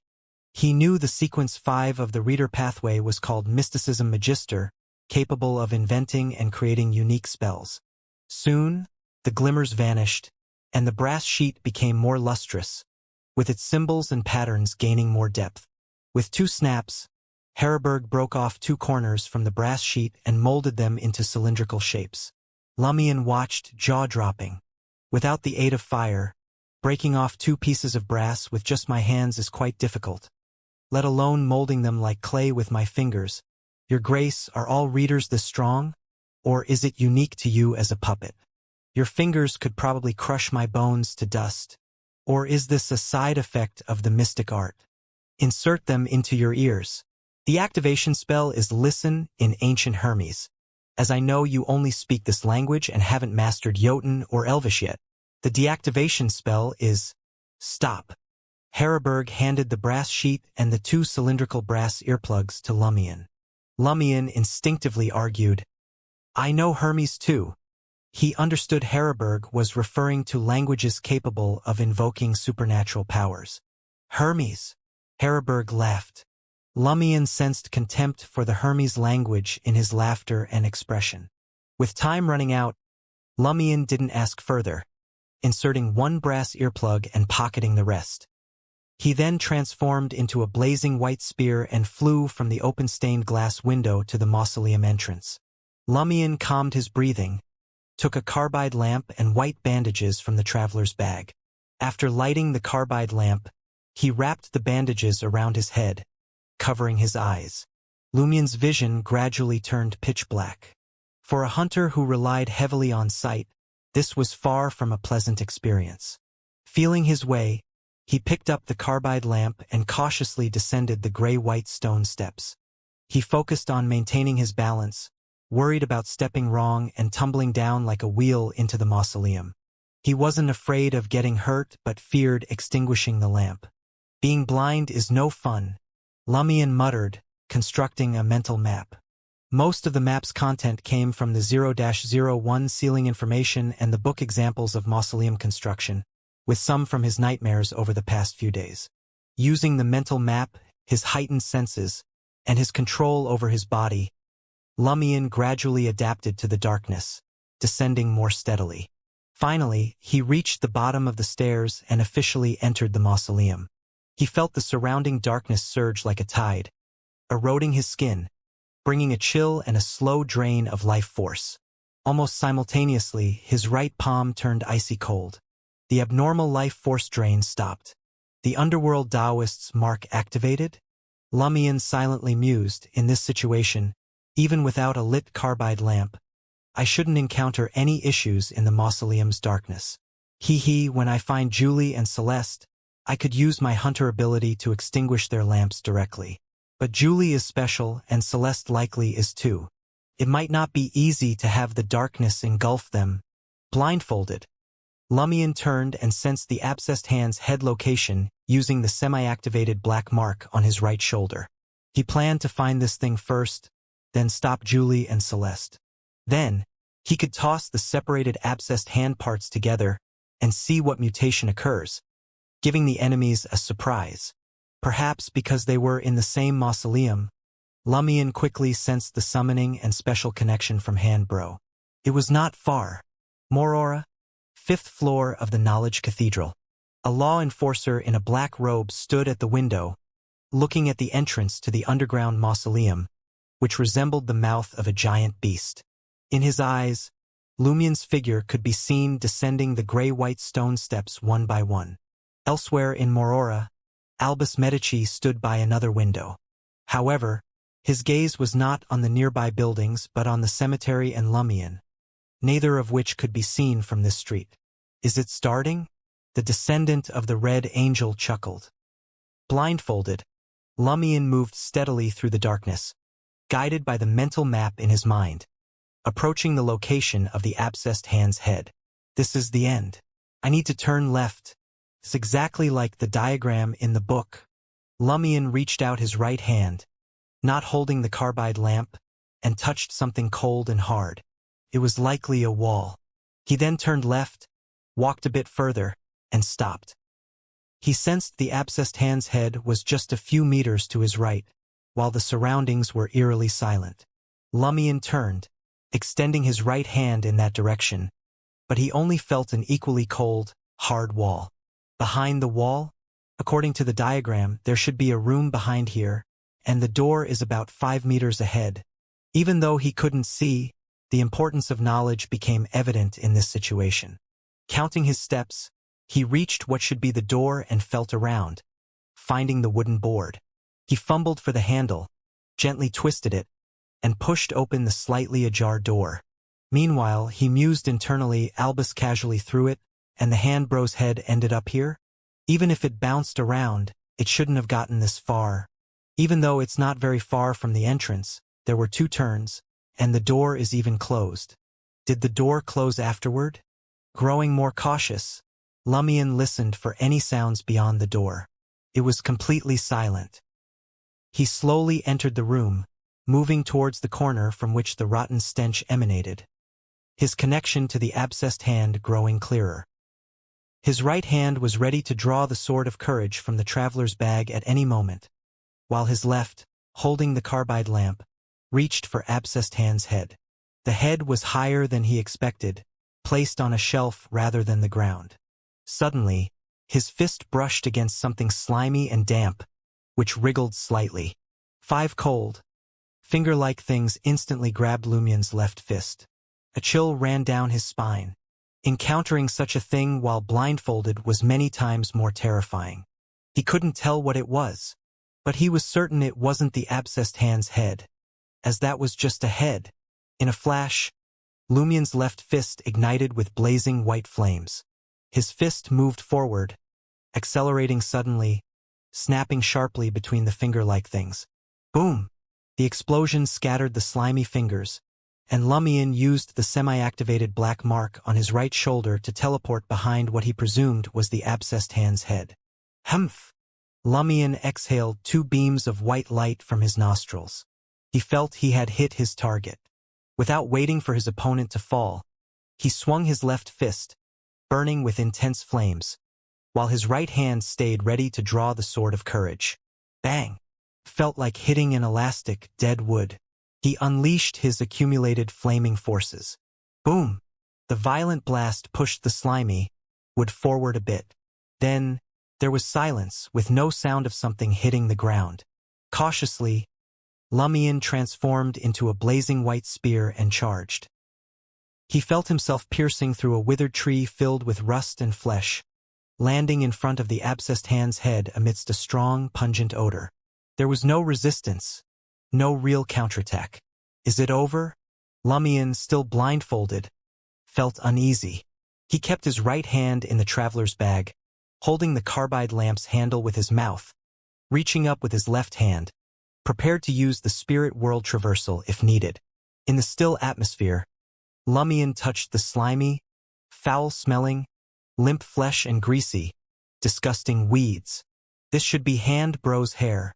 No other abnormalities. Lumion mustered his courage and continued feeling around. Soon, he touched a decaying neck, then a wounded shoulder. A shoulder. Despite being mentally prepared, Lumion was still startled. The abscessed hand's head couldn't have grown a body, right? After waiting a few seconds with no sudden attack, Lumion grabbed the greasy weeds that were likely the hair and pulled. As he applied force, there was a reluctant, cork-popping plop sound. His center of gravity wavered as if he had pulled something free. He had torn off the head. Almost simultaneously, Lumion sensed the abscessed hand's body parts inside the traveler's bag moving, but they couldn't breach the spatial barrier, only wriggling closer, pushing away other items. This is Hand Bro's head. Then who tried to shake hands with me? Scenes flashed through Lumion's mind. A head dragging a bloody spine flying through the air, a headless body chasing it. In the mausoleum ceiling 0-01, there must be similar headless bodies, and one of them took Hand Bro's head, attaching it to its neck. No wonder Albus's casual toss brought Hand Bro's head all the way here. Lumion quickly guessed, finding the situation both amusing and horrifying. If the headless body and the abscessed hand's head stayed together for months, Something terrifying might happen. Lumion didn't dare put the head in the traveler's bag, which would inevitably cause the body parts to reunite, summoning the abscessed hand. He wanted to wait until he encountered Julie, Celeste, Albus, or Wannock. Holding the head and the lamp, Lumion prepared to leave the room. Suddenly, Lumion felt something and flinched his right shoulder. He sensed that something was trying to pat him. But when he moved away, everything returned to normal, silent, and still. Lumion's body ignited with blazing white flames that expanded outward in a spherical shape, pushing in all directions. The flames only ignited the object that had originally held the abscessed hand's head. Unable to see, Lumion didn't dwell on what had tried to pat his shoulder. Recalling the earlier battle, he quickly determined his position and direction. Then, he walked steadily back to the door and exited, acting as if he could see every detail around him. Finally obtaining the abscessed hand's head gave Lumion a bit of confidence. Using the mental map he had formed, he made his way to the lowest level of the underground mausoleum, filled with puppet soldiers. Blindfolded with layers of white bandages, he occasionally turned right, walked forward, descended stairs, and fumbled to open heavy or simple doors. He didn't forget to activate the brass amulet in Ancient Hermes, listening with one ear and monitoring his surroundings with the other. As he walked, Lumion suddenly conjured a flame in his right palm and flung it ahead, forming a burning straight sword. It seemed to hit something, but it could have just been an illusion. Lumion didn't maintain the flaming sword, letting it extinguish. He didn't investigate whether he had encountered something real or if it was just a reaction from his tense, sightless state. Though his knowledge didn't explicitly cover it, his past experiences hinted at a key point. In the underground mausoleum, if you believe something is real, it likely becomes real. As long as it doesn't pose a direct threat, it's best to ignore potential dangers. After descending another staircase, Lumion suddenly felt like he was being watched by numerous eyes. At that moment, he had the urge to tear off his bandages and see what was happening. Plop! A cold drop of liquid fell on the back of his left hand. Felt sticky, but there was no smell of blood. Plop! Plop! Plop! The cold droplets increased, falling faster and faster, like a sudden downpour. Inside the mausoleum, 20 to 30 meters underground, it started to rain. What the hell is going on? What's around me? The book only mentioned a hall here, straight ahead to the exit, but it didn't provide a detailed layout or mention anything special inside. Lumion endured the soaking rain, and, under countless watching eyes, stepped forward with his right foot. Thud! A drumbeat suddenly sounded, as if striking Lumion's heart, making him feel like he wanted to spit out blood. Thud! Thud! Thud! The drumming grew clearer and more intense. Lumion also faintly heard a soft, scratching chuckle. Drumming echoed continuously, each beat resonating with Lumion's heartbeat, making him feel like he was about to vomit blood. Enduring the discomfort, Lumion pushed through the cold liquid like a sudden downpour, under countless watching eyes and strange, soft chuckles, steadfastly moving forward. 1 step, 2 steps, 3 steps. Suddenly a blood-red color lit up his bandage-wrapped vision. It was a reddish plain, with an army of undead in iron-black armor advancing. My first nightmare after I started studying? The thought flashed through Lumion's mind. He then noticed the scene before him fracturing, overlaid with images of burning palaces, forests of thunder, mountains of corpses, and rows of blindfolded experimental subjects marching. These were all from his recent nightmares. Lumion realized it wasn't the bandages losing their effect, but a powerful hallucination induced by something, blending reality and illusion. Meanwhile, the monotone voice in his left ear stopped reciting knowledge from books and became sharp and raspy, shouting something unintelligible. Lumion's right palm suddenly felt hot, with a slight burning sensation. The residual aura of Blood Emperor Alista Tudor had been triggered.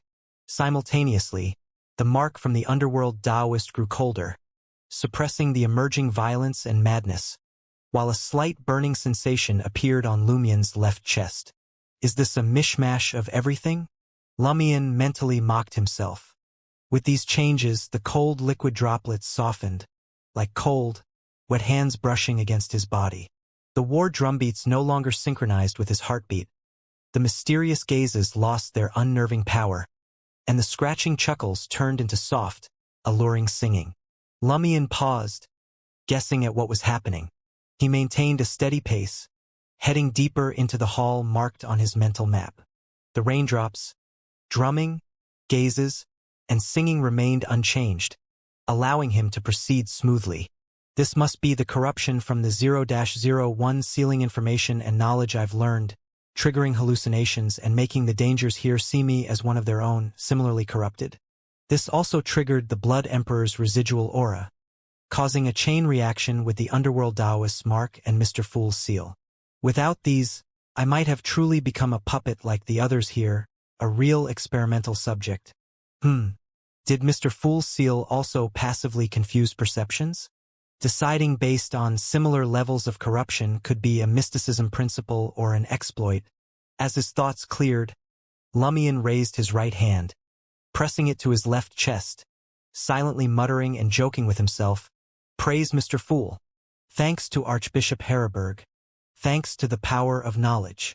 Learning brings me joy." While listening to the strange roars in his earplugs, Lumion tried to discern any hidden information, maintaining his quick pace to avoid provoking unseen dangers. Estimating his steps and distance, comparing it with his mental map, Lumion finally reached what should be the hall's exit. At that moment, the nightmare scenes in his vision changed. He seemed to be at a high place, looking down at a mountain of corpses and bones. His gaze moved down, past the burning pale flames and dark red lights in the eye sockets of the skeletons, past the rotting flesh and pale bones, to the dark red near-black ground and the iron-black armor. The metallic surface of the armor reflected a single black figure. Lumion saw it clearly. It was the bespectacled, scholarly-looking serial killer Gay.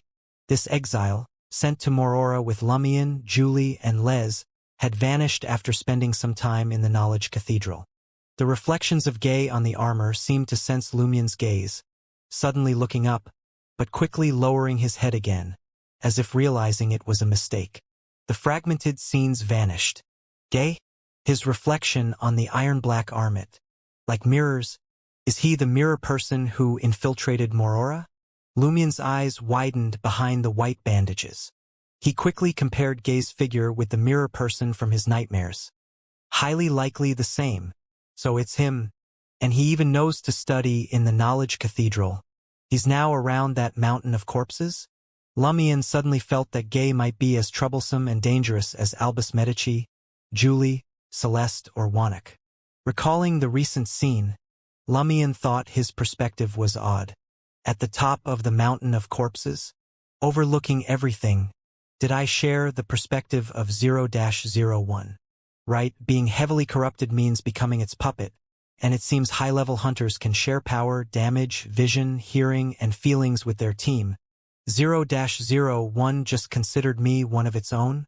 It didn't give me power like Wannock, probably not fully accepted. If I read all the remaining books and mastered the knowledge, would the corruption reach a critical point, making 0-01 see me as a fully submissive puppet while I'm not? In such a case, I could approach it and find a way to leave a mark. This matches my earlier guess. The purpose of the test is to gauge the level of corruption, my body's endurance, and the balance of the various corruptions within me. I really needed to ace it.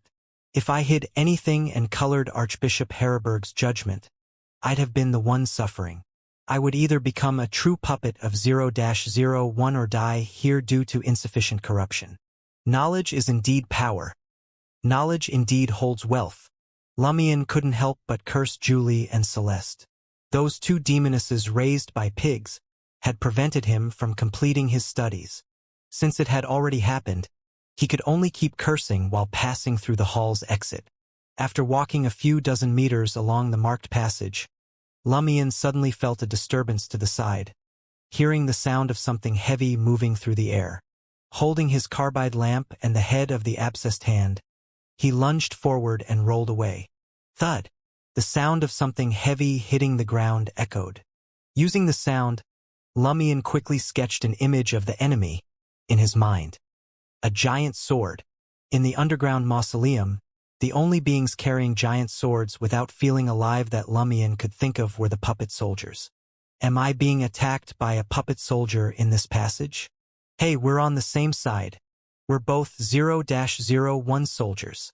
Surprised, Lumion heard a whooshing sound as the giant sword swung down again.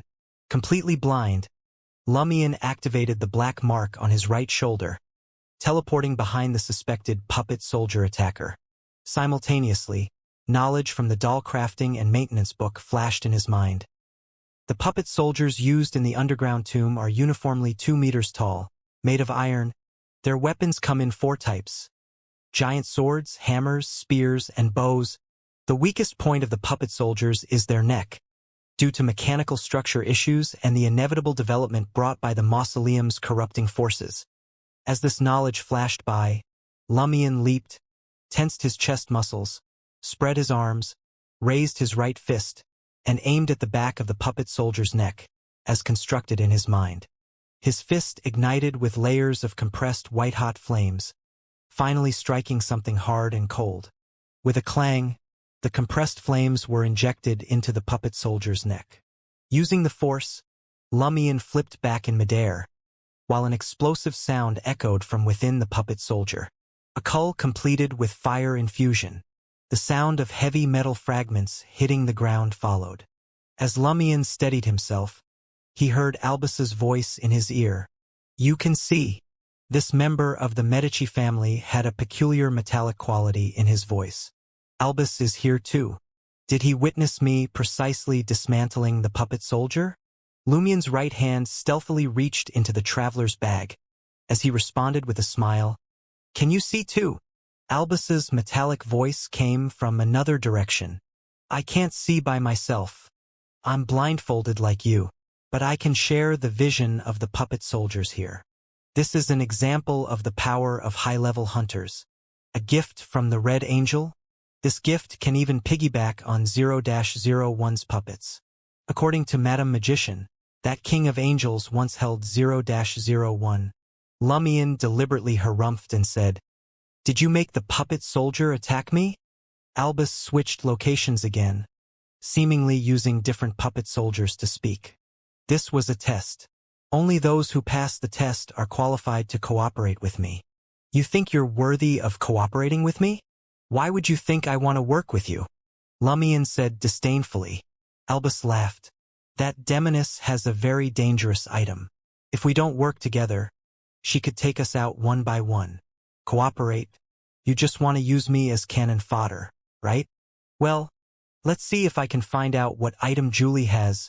With his eyes covered by white bandages, Lumion wore an expression of skepticism. How dangerous could it be? Albus, also blindfolded and holding a lantern, leaned against the wall of a burial chamber, watching Lumion through the eyes of the iron puppet soldiers 20 meters away. He chuckled inwardly. You didn't put that ragged head in your bag but carried it in your hand. Not afraid of trouble? Or are you planning something? And your right hand has been in that bag made by a high-level apprentice. The half-body should already be inside. You don't want to reunite the head and body now, fearing unforeseen consequences. You plan to use it as an indiscriminate weapon at a crucial moment, don't you?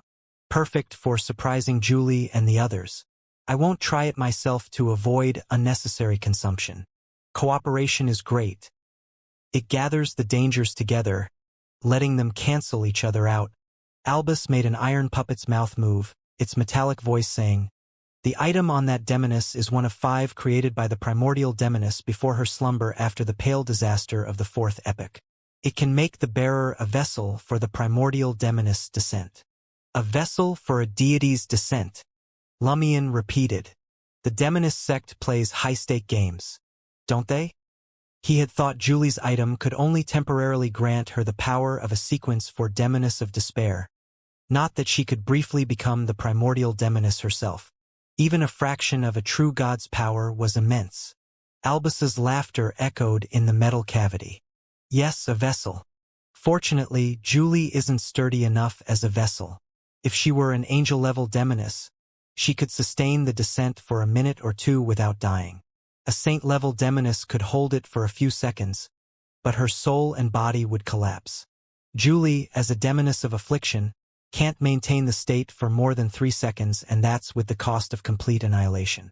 Even without invoking the descent, the item grants her various special abilities, temporarily allowing her to use sequence for powers.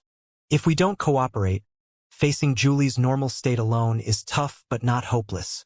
But if she's pushed to the brink and tries the descent, we won't last 3 seconds. By working together and using all our trump cards, we might last until her descent ends. Then we rely on our skills. Last 3 seconds in front of a demoness. Such ambiguous words would be a field day for the scandal reporters on Trier's Avenue du Boulevard. They'd twist your words into questioning your prowess. Influenced by vulgar jokes from Trier's Ghostface and other tabloids and Franca's quips, Lumion mentally criticized. He didn't believe in Albus's sincere cooperation. He thought this Red Angel's descendant would throw him out as a shield at the critical moment to endure Julie's deity's descent. This might be Albus's ultimate plan to survive. Like Emperor Roselle's parable. In a forest, you don't need to outrun a bear, just your companion. Franca often joked that in adventures, companions were the best shields. But Julie and Celeste likely know my true identity, that I'm a lover of one of their peers, and that I was once an Iron and Blood Cross Order member. They wouldn't place as much importance on me as much as they'd be wary of a Medici. So it's still a question who's the primary target and who's the shield. In a hesitant, distrustful tone, Lumion said, I can sense Julie's danger but didn't expect it to be this severe. Of course, I still don't trust you. Cooperation and mutual vigilance are not contradictory. I can't truly trust you either, Albus replied with a hint of amusement. When there's a common interest, even enemies who killed one's parents can temporarily cooperate. How much more so for us? While speaking, Albus thought to himself, working together against those two demonesses is better than fighting you now and facing your hidden trump cards head-on. Even if I win, the cost would be high, and how would I deal with the demonesses and Wannick afterward? Heh, in a real fight with the demonesses you won't be able to hide your trump cards. The situation will become chaotic, everyone will go all out, and the dangers will cancel each other out. I'm best at winning in chaos. After a moment of contemplation, Lumion gritted his teeth and said, Let's cooperate until we deal with the two demonesses. A very wise choice. Albus did not hide his joy. Lumion, holding the carbide lamp and the abscessed hand's head, began to walk slowly. With a posture of, I am trying to show sincerity, he said. Besides the two demonesses and Wannick, we have another enemy. That's the mirror person from the special mirror world from 4th Epoch Trier. His name in Morora is Gay. Mirror person. The iron puppet ahead repeated the term, then laughed. I'm not surprised. It's a problem left by that lunatic Alista tutor. What do you mean? Lumion took the opportunity to ask. Albus, with a tone of clear reverence, said, You should know my ancestor was a king of angels. He told me that the special mirror world was likely created by Tutor. Red Angel? Wasn't he killed before Alista Tutor became the Blood Emperor? How did he know the origin of the special mirror world? Lumion expressed his doubts. What do you mean, killed? Albus sighed. That's why I dislike working with hunters. If it weren't for today's necessity, I wouldn't have sought you out. Hunters really have a way with words. I also dislike working with hunters like you, Lumion agreed. Albus switched to another iron puppet. My ancestor entered the 4th Epoch Trier and confirmed its various problems. He said the special mirror world might not be a product of those problems but the cause of them. The Red Angel meant that the special mirror world wasn't created by the fall of the Blood Emperor and the destruction of 4th Epoch Trier, but existed before and led to the need for a new Trier to seal it after 4th Epoch Trier's fall? Could the Red Angel be deliberately spreading false information for some Khan's original? But this matches what I found in the Blue Avenger's treasure vault. The Blood Emperor might have been using the mirror world for his resurrection arrangements before his fall. Similarly, the Tamara family's connection with the special mirror world was also before the War of the Four Emperors, Lumion stopped, thought for a few seconds and said, "Alista Tutor left too many problems behind, didn't he?" Though the Knight of Swords said that among the crazy ancient gods of the Second Epic, the undying phoenix ancestor Gregrace was the most troublesome, causing many issues, and was quite similar to the Fourth Epic's Blood Emperor Alista Tutor, Lumion had only encountered problems related to the underworld from the phoenix ancestor. In contrast, he encountered troubles from the Blood Emperor frequently.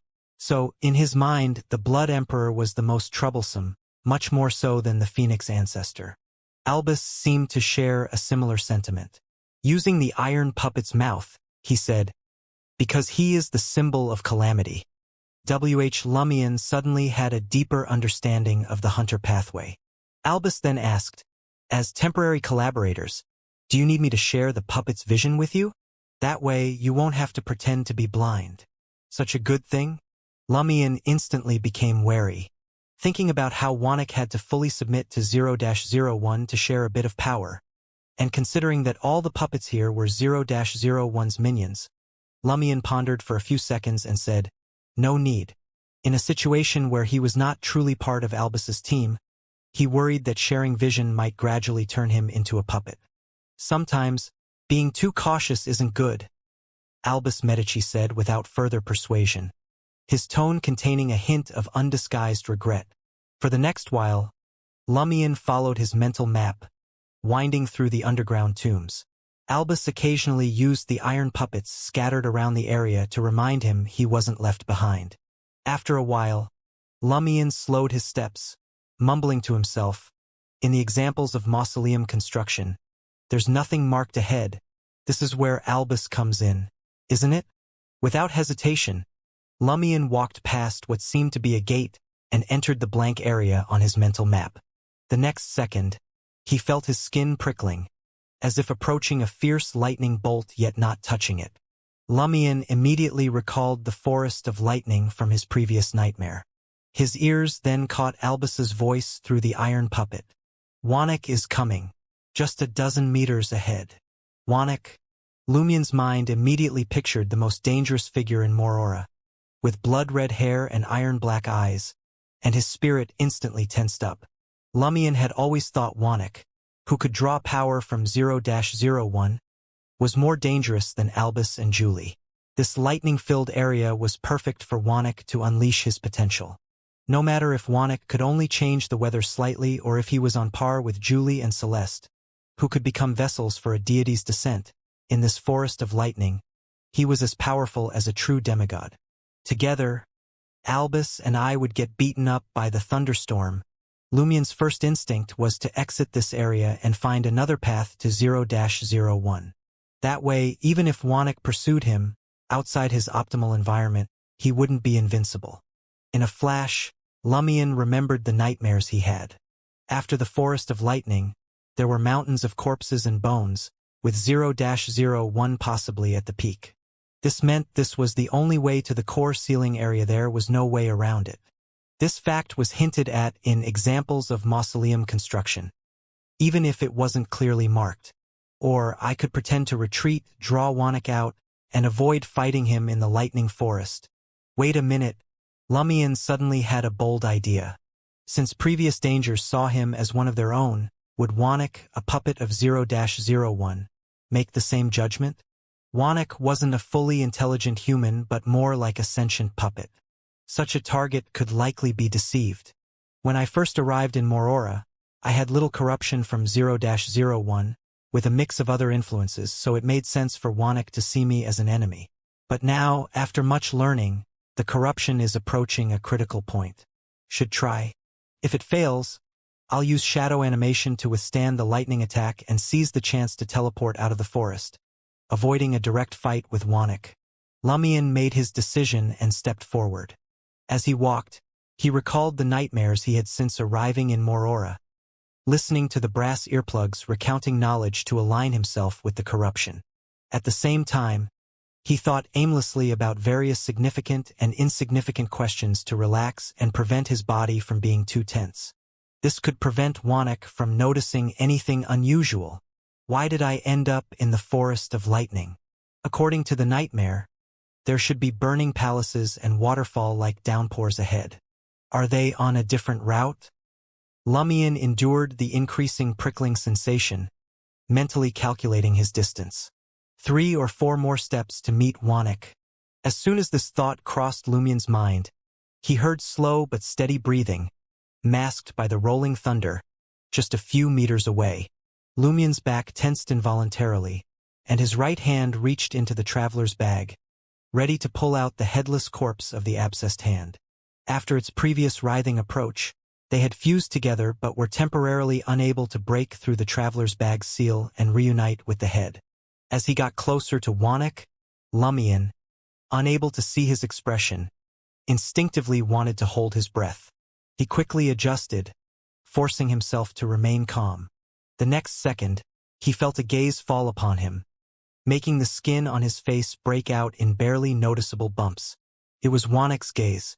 At this moment, Lumion wished he were a hypnotist, but he could only keep telling himself, "I am an experimental subject. I am an experimental subject." He maintained the same pace as the black-robed experimental subjects, walking straight ahead. 2 steps. 1 step. Lumion tried to clear his mind. He walked past the imagined figure of Wannik. 1 step. 2 steps. 3 steps. Lumion didn't dare relax, feeling cold sweat on his back. Outside the lightning forest, Albus Medici, through a guardian puppet's eyes, watched Lumion holding the carbide lamp and the ragged head, step by step, approaching Wannik, who had unbuttoned 2 buttons of his shirt.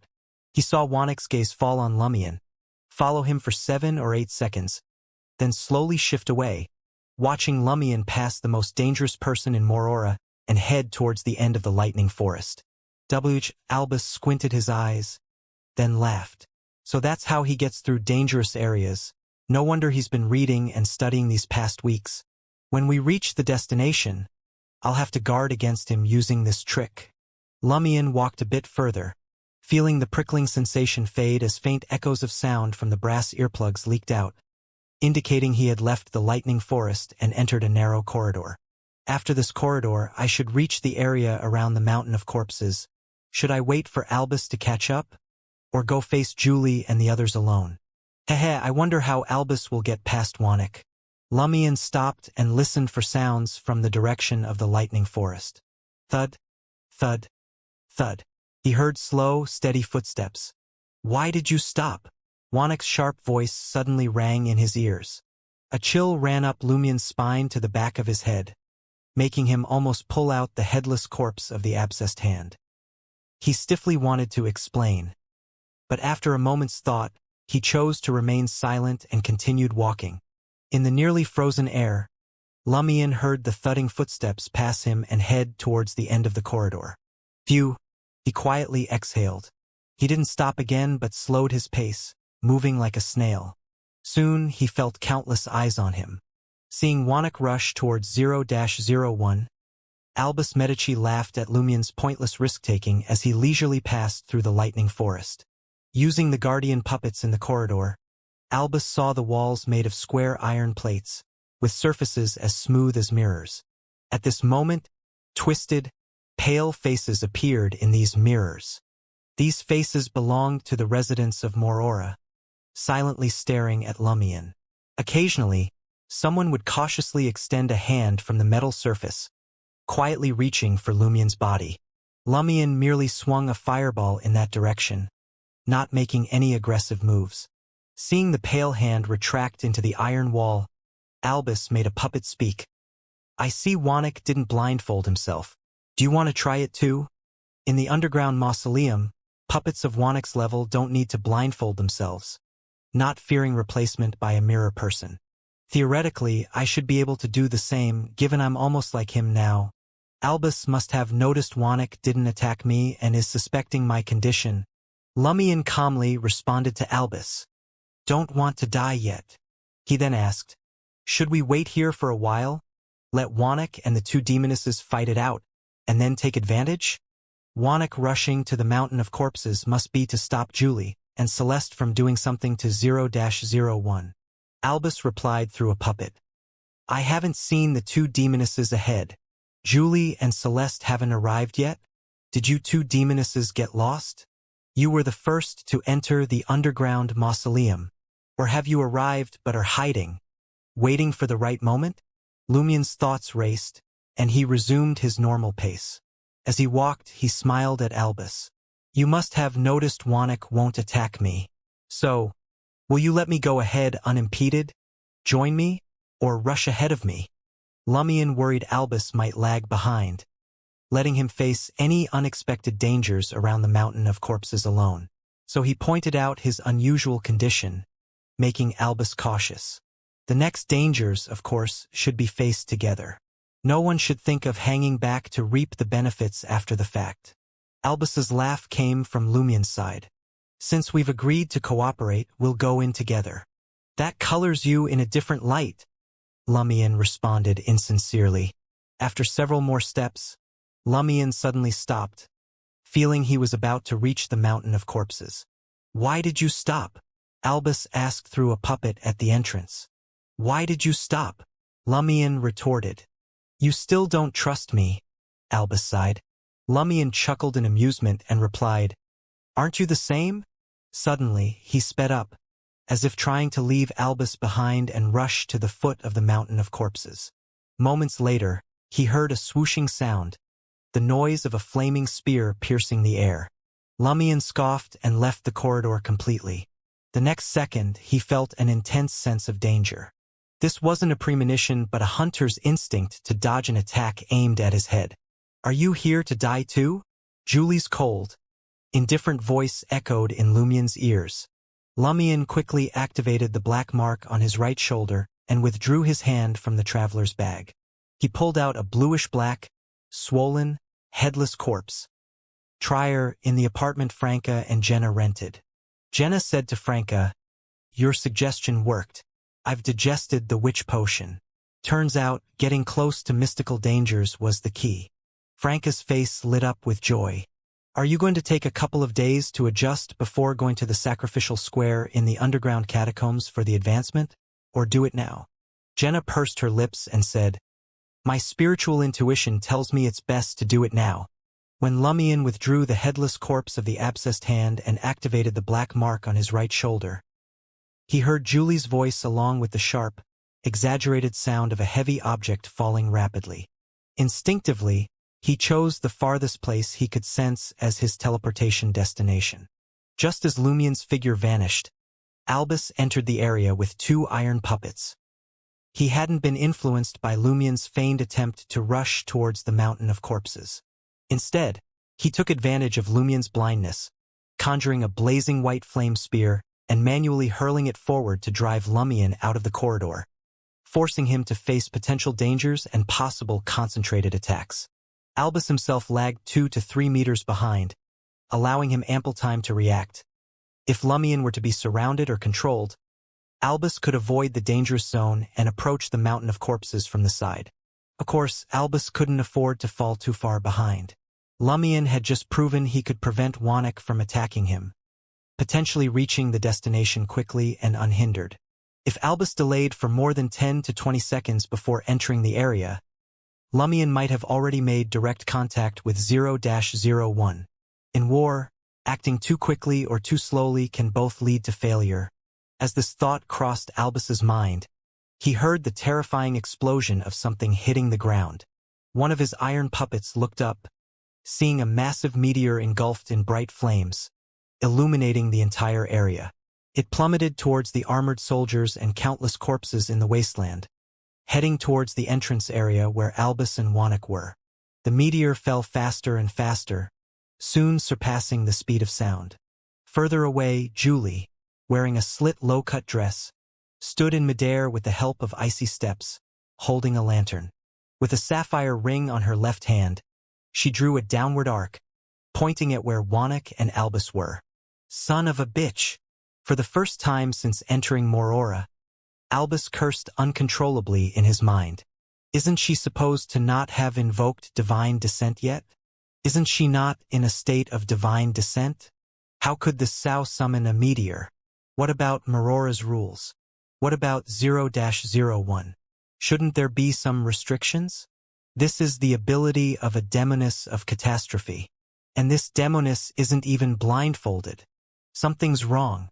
Although the meteor hadn't reached the level to destroy a city, or the true power of a demoness of catastrophe, Albus still felt genuine fear at that moment. As a member of the Red of War rebuilt by the Ancestor, he could concentrate his power towards the King of Angels, share some of the power in return, and distribute part of the damage he received. However, in Morora, within the core area of Ceiling 0-01, this special interaction was significantly weakened. Albus could at most temporarily use Sequence 4 powers and some weakened higher abilities, but could only transfer a third of the damage at most. Now, even if he could transfer half or two-thirds of the damage, the remaining part would still be more than his current body could bear. If the meteor had fallen instantly, Albus would have already turned into a charred corpse. Wearing a black blindfold, he leaned back slightly, his hair igniting with red flames extending to his back. Beneath his skin, his bones and flesh faintly glowed with an iron-black hue. Next, he transformed into a blazing white flame spear, carrying the two iron puppets rapidly to the right. He had borrowed the Red Angel's power. The plan was to first avoid the meteor's impact zone, then use the Ancestor's damage sharing, his temporary metal transformation, and the two iron puppets as shields to survive the subsequent impact. Yes, Albus didn't bring the iron puppets because he was fond of them, or because he didn't want to lose his eyes. They made excellent shields. As the primary target, Wannik made the same choice as Albus, but without the final protection of the iron puppets, and was hindered by layers of invisible webs around him. As the strands of web became visible, turning grayish-white, Wannik's blazing white flame spear slowed down. Bang! The blazing meteor hit the ground about 10 meters behind Wannik. Boom! Rolling dust, intense flames, and terrifying shockwaves engulfed Wannik. The metal-colored body of Morora's most dangerous person cracked instantly, turning into a charred corpse. Albus, who had fled some distance, was slammed into the white flame spear by the rushing shockwave, driving it to the ground.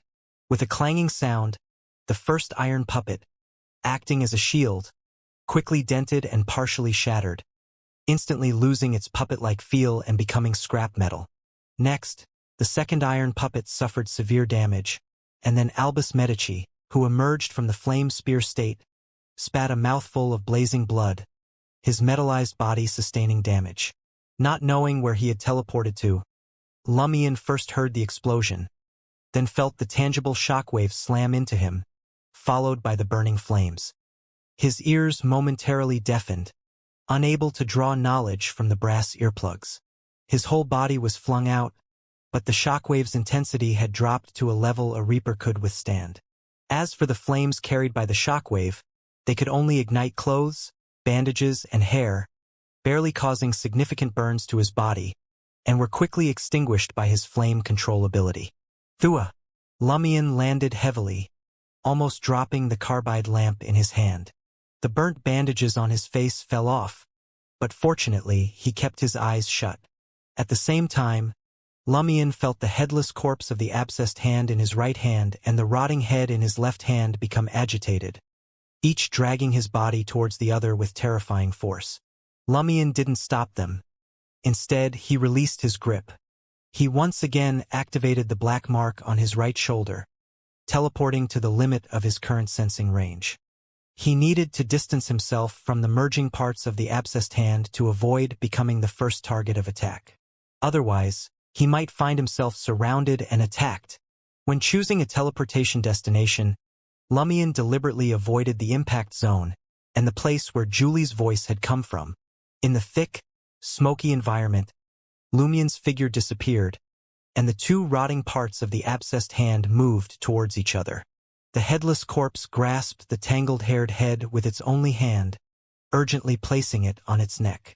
But this attempt was hindered by some force, as if an unspoken rule in the underground mausoleum required the head and body to remain separate. Of course, the obstruction didn't truly prevent the head from reattaching. It only increased the difficulty and slowed the reassembly process. On the other side, the rolling flames and scattered dust calmed down a bit. Julie, standing on the icy steps, saw that Wannik had lost his life force, lying on the ground with deep cracks and charred marks all over his body. She quietly sighed in relief. Wanek had always been her most dreaded opponent. She regretted that Lumion fled early, missing the chance to team up and kill Wanek. Just then, Wanek's charred body moved. The most dangerous person in Morora leaped up, with two dark red flames burning in his eye sockets. He had become an undead creature. For Wanek, who was a special puppet of 0-01, being alive or existing as an undead made little difference. Moreover, as an undead, he could tap into additional powers. He spread his arms, tilted his head back slightly, and let out a roar like a battle cry. Suddenly, the lantern Julie held went out, and the flames around the mountain of corpses were extinguished. Only the lantern in Albus's hand and the carbide lamp Lumion held, protected by their hunter powers, flickered but continued to burn. Darkness surged back but failed to engulf Julie. Nothing? Using the last iron puppet as his eyes, Albus couldn't help but frown upon seeing this scene. That sapphire ring can protect Julie from the underground mausoleum's dark corrosion and dissolution? That doesn't make sense. Even if it could, why did Julie carry the lantern before? To mislead us? And there shouldn't be a demoness of Catastrophe's ability, even if it's a weakened version. Something's definitely wrong. At this moment, Julie let out a low, soul-scratching laugh and pointed her left hand skyward again. In the darkness above, faint light appeared as sharp icicles formed, raining down like a storm towards the wasteland, targeting Wanek, Albus, and Lumion. Wanek roared again. It was like a battle drum, striking Julie's heart and causing her to stiffen momentarily. Next, a tornado connecting heaven and earth formed, sweeping all the icicles and reversing towards Julie. At that moment, whether it was Lumion with his eyes shut, Albus with his eyes covered, or Julie and Wanek with normal vision, they all felt the world shake and heard the creaking sound of the void around them. The rotting corpse of the abscessed hand had finally reattached its head to its neck. The rotting chunks of flesh on the blue-black corpse's neck and head began to wriggle and merge back together. It felt as if the whole world started to shake, with the void around them creaking. Bang! Bang! Bang! It was as if something outside the void was pounding forcefully, trying to get in. Crack! A strange, ethereal breaking sound came from afar, piercing Lumion's ears. Is Hand Bro trying to get in and reunite with its body? Is the breaking sound a sign that the seal is temporarily broken? Lumion, with his eyes still tightly shut, could only speculate from the sounds he heard and the movements he felt. Just as these thoughts crossed his mind, he heard the metallic, scraping voice of an iron puppet several meters away. Next to the assembled corpse, the space is cracking like glass. This was Albus, relaying to Lumion what he saw through the iron puppet and the detail he thought was most important.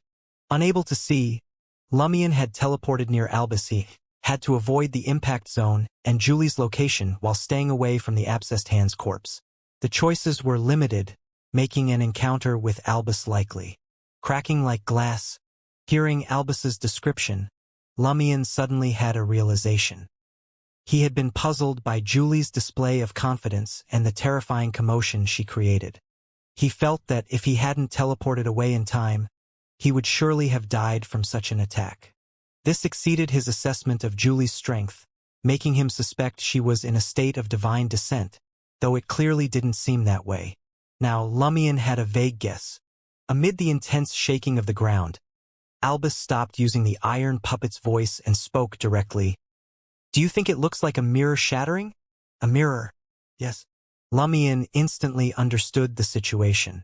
This is the mirror world. This is an extension or projection of that special mirror world around 0-01.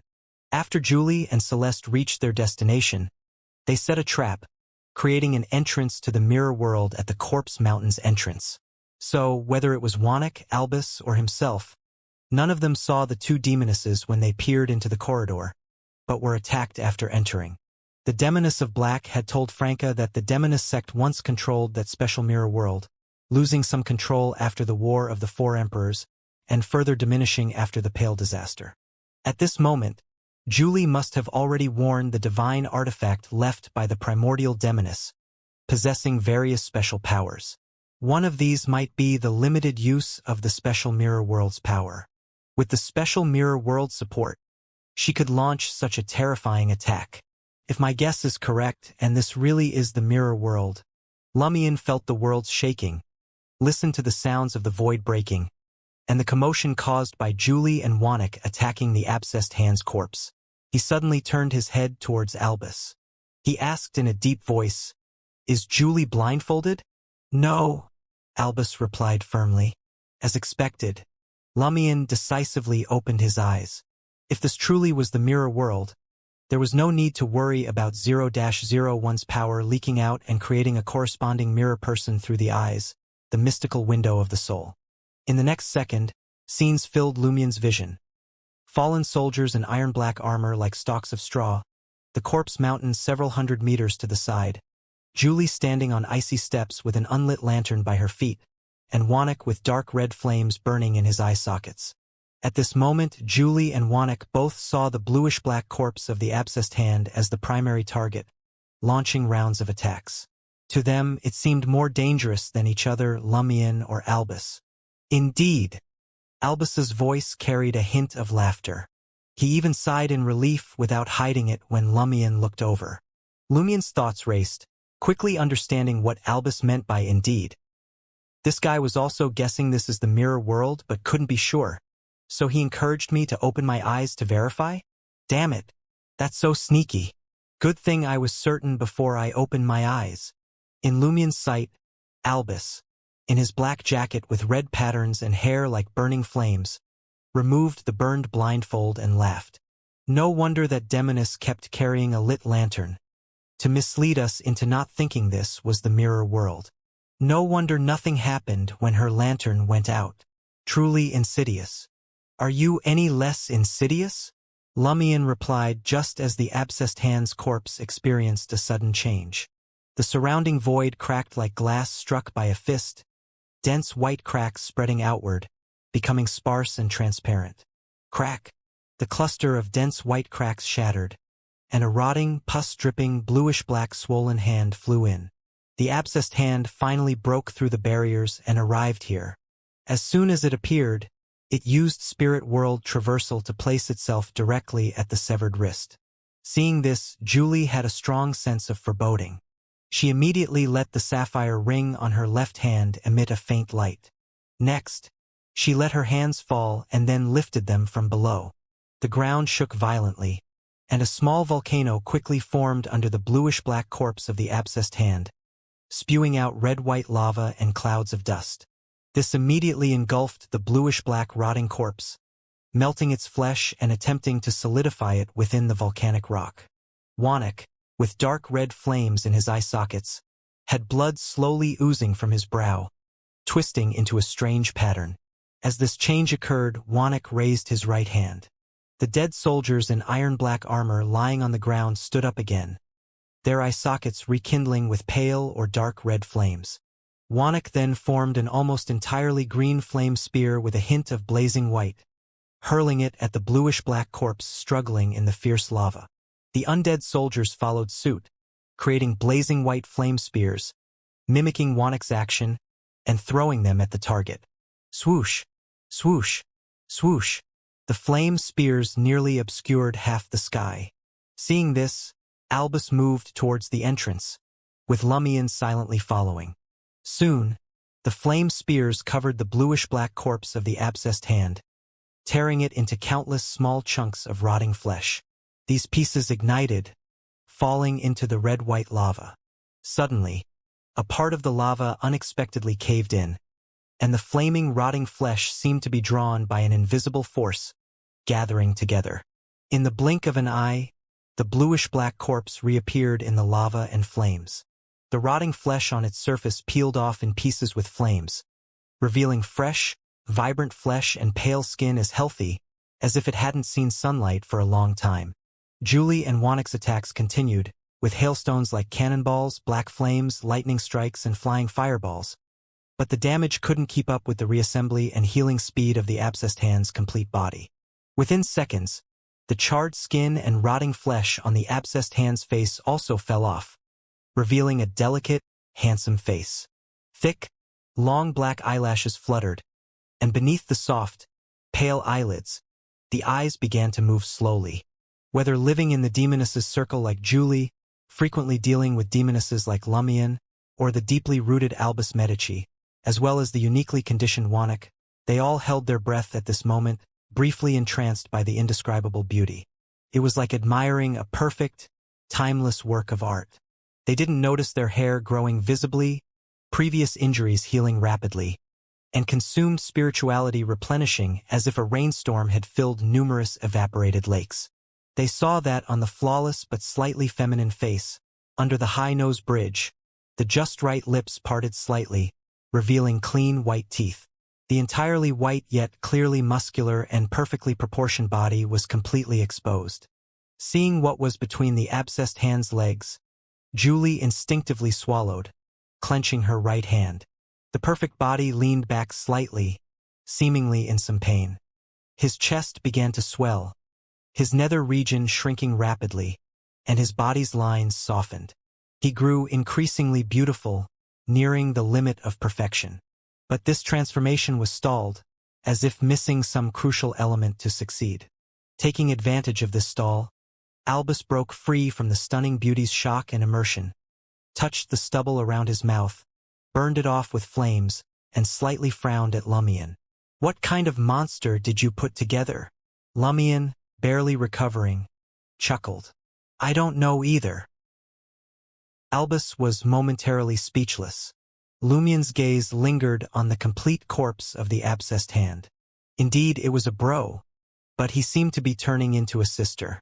But if this change is due to beyonder characteristics, like a witch's, the gender should be fixed, not reverting to male after death and then turning female upon resurrection. This feels more like corruption. He was killed and sealed in pieces before the corruption could fully change his body, to prevent his reassembly and revival, and the return of the corruption. Now, what's stopping that corruption from fully transforming him? Is it an issue with the source of the corruption, or something special about Morora? Just as Lumion made some guesses based on his limited mystical knowledge, he saw the white eyelids of the abscessed hand twitch and slowly open. They revealed a pair of beautiful, crystalline scarlet eyes. Lumion and the others were all captivated by those beautiful, crystalline eyes, feeling as if their very souls were being drawn into the depths of that scarlet. But those eyes soon filled with irrational rage, madness, and chaos, creating a vortex of indescribable emptiness at their core. It made all who saw it feel a deep discomfort, as if a flawless object had suddenly cracked. Just as Lumion broke free from the trance, he saw the scarlet eyes of the abscessed hand focusing on him. First noticed its own contractee. It showed no hesitation, displaying a ruthless, bloodthirsty impulse. Lumion's heart skipped a beat, and his body hair stood on end. Damn, it's going to attack me first. Lumion immediately prepared to teleport to the side of the corpse mountain in the mirror world, to avoid the impending attack from the abscessed hand. He felt it was unfair. He had only been watching and hadn't tried to interfere with the reassembly of Handbro, yet he was being targeted. The real culprits were Julie and Wannik, and I went through all that trouble to gather your body. I don't expect you to thank me, but at least don't kill me first. Lumion grumbled internally while activating the black mark on his right shoulder, following his hunter instincts and personality. At this moment, both Julie and Wannik sensed that the body, which had transformed from a rotting mess to near perfection, had become even more dangerous. Taking advantage of the abscessed hand's focus on Lumion, they each prepared their most powerful and effective attacks. Julie raised her left hand and pointed to the sky. High above, dark clouds swirled into a massive vortex, driven by a violent wind. At the center of the vortex, an iron-black meteor began to take shape, heavy and ominous. The abscessed hand's gaze shifted from Lumion's disappearing figure to Julie. In those crystalline, scarlet eyes, Julie's figure in her slit dress was reflected, followed by the image of the abscessed hand raising its white palm. That hand clenched into a fist. Julie's neck made a cracking sound, visibly indenting inward. Crack, crack. The mirrors on her body shattered, but she couldn't escape her predicament. She floated upward slowly, her face contorted in pain as if someone were lifting her by the neck. Her hands instinctively pulled back, trying to pry open the invisible hand strangling her. The forming iron-black meteor disintegrated, the wind stopped, and the clouds dispersed. Lumion, who had just appeared at the side of the corpse mountain, saw this and genuinely marveled at the terror of the abscessed hand. If this had happened outside, carrying out the contract without having Madame Magician as a safeguard would be suicide. At this moment, Lumion felt a strange sense of relief, as if an invisible shackle within him had been broken. He had completed the pact and was no longer barred from acquiring godhood. Lumion's gaze swept over Julie, whose mouth was opening and her face turning a darker shade of blue and purple. He frowned in confusion. Where is Celeste? Julie is responsible for blocking and interfering with intruders in the mirror world. Is Celeste targeting 0-01? His thoughts raced as he looked towards Albus Medici, now several hundred meters away. This guy is also suspicious. He could influence and use the iron puppets in the underground tomb. Why did he wait until Julie and Celeste took action to enter here? Was he preparing something or afraid he couldn't get past Wannick, waiting for a chaotic opportunity? Just as Julie's eyes began to bulge and she resolved to unleash the full power of her sapphire ring, the mirror world shook violently again, and clear cracks appeared all around. From within these cracks, nearly invisible flames emerged and seeped through. In an instant, the sky and ground began to burn. Lumion suddenly felt an urge to submit, his body instinctively avoiding the nearly invisible, flower-like flames and the melting earth, rocks, and void.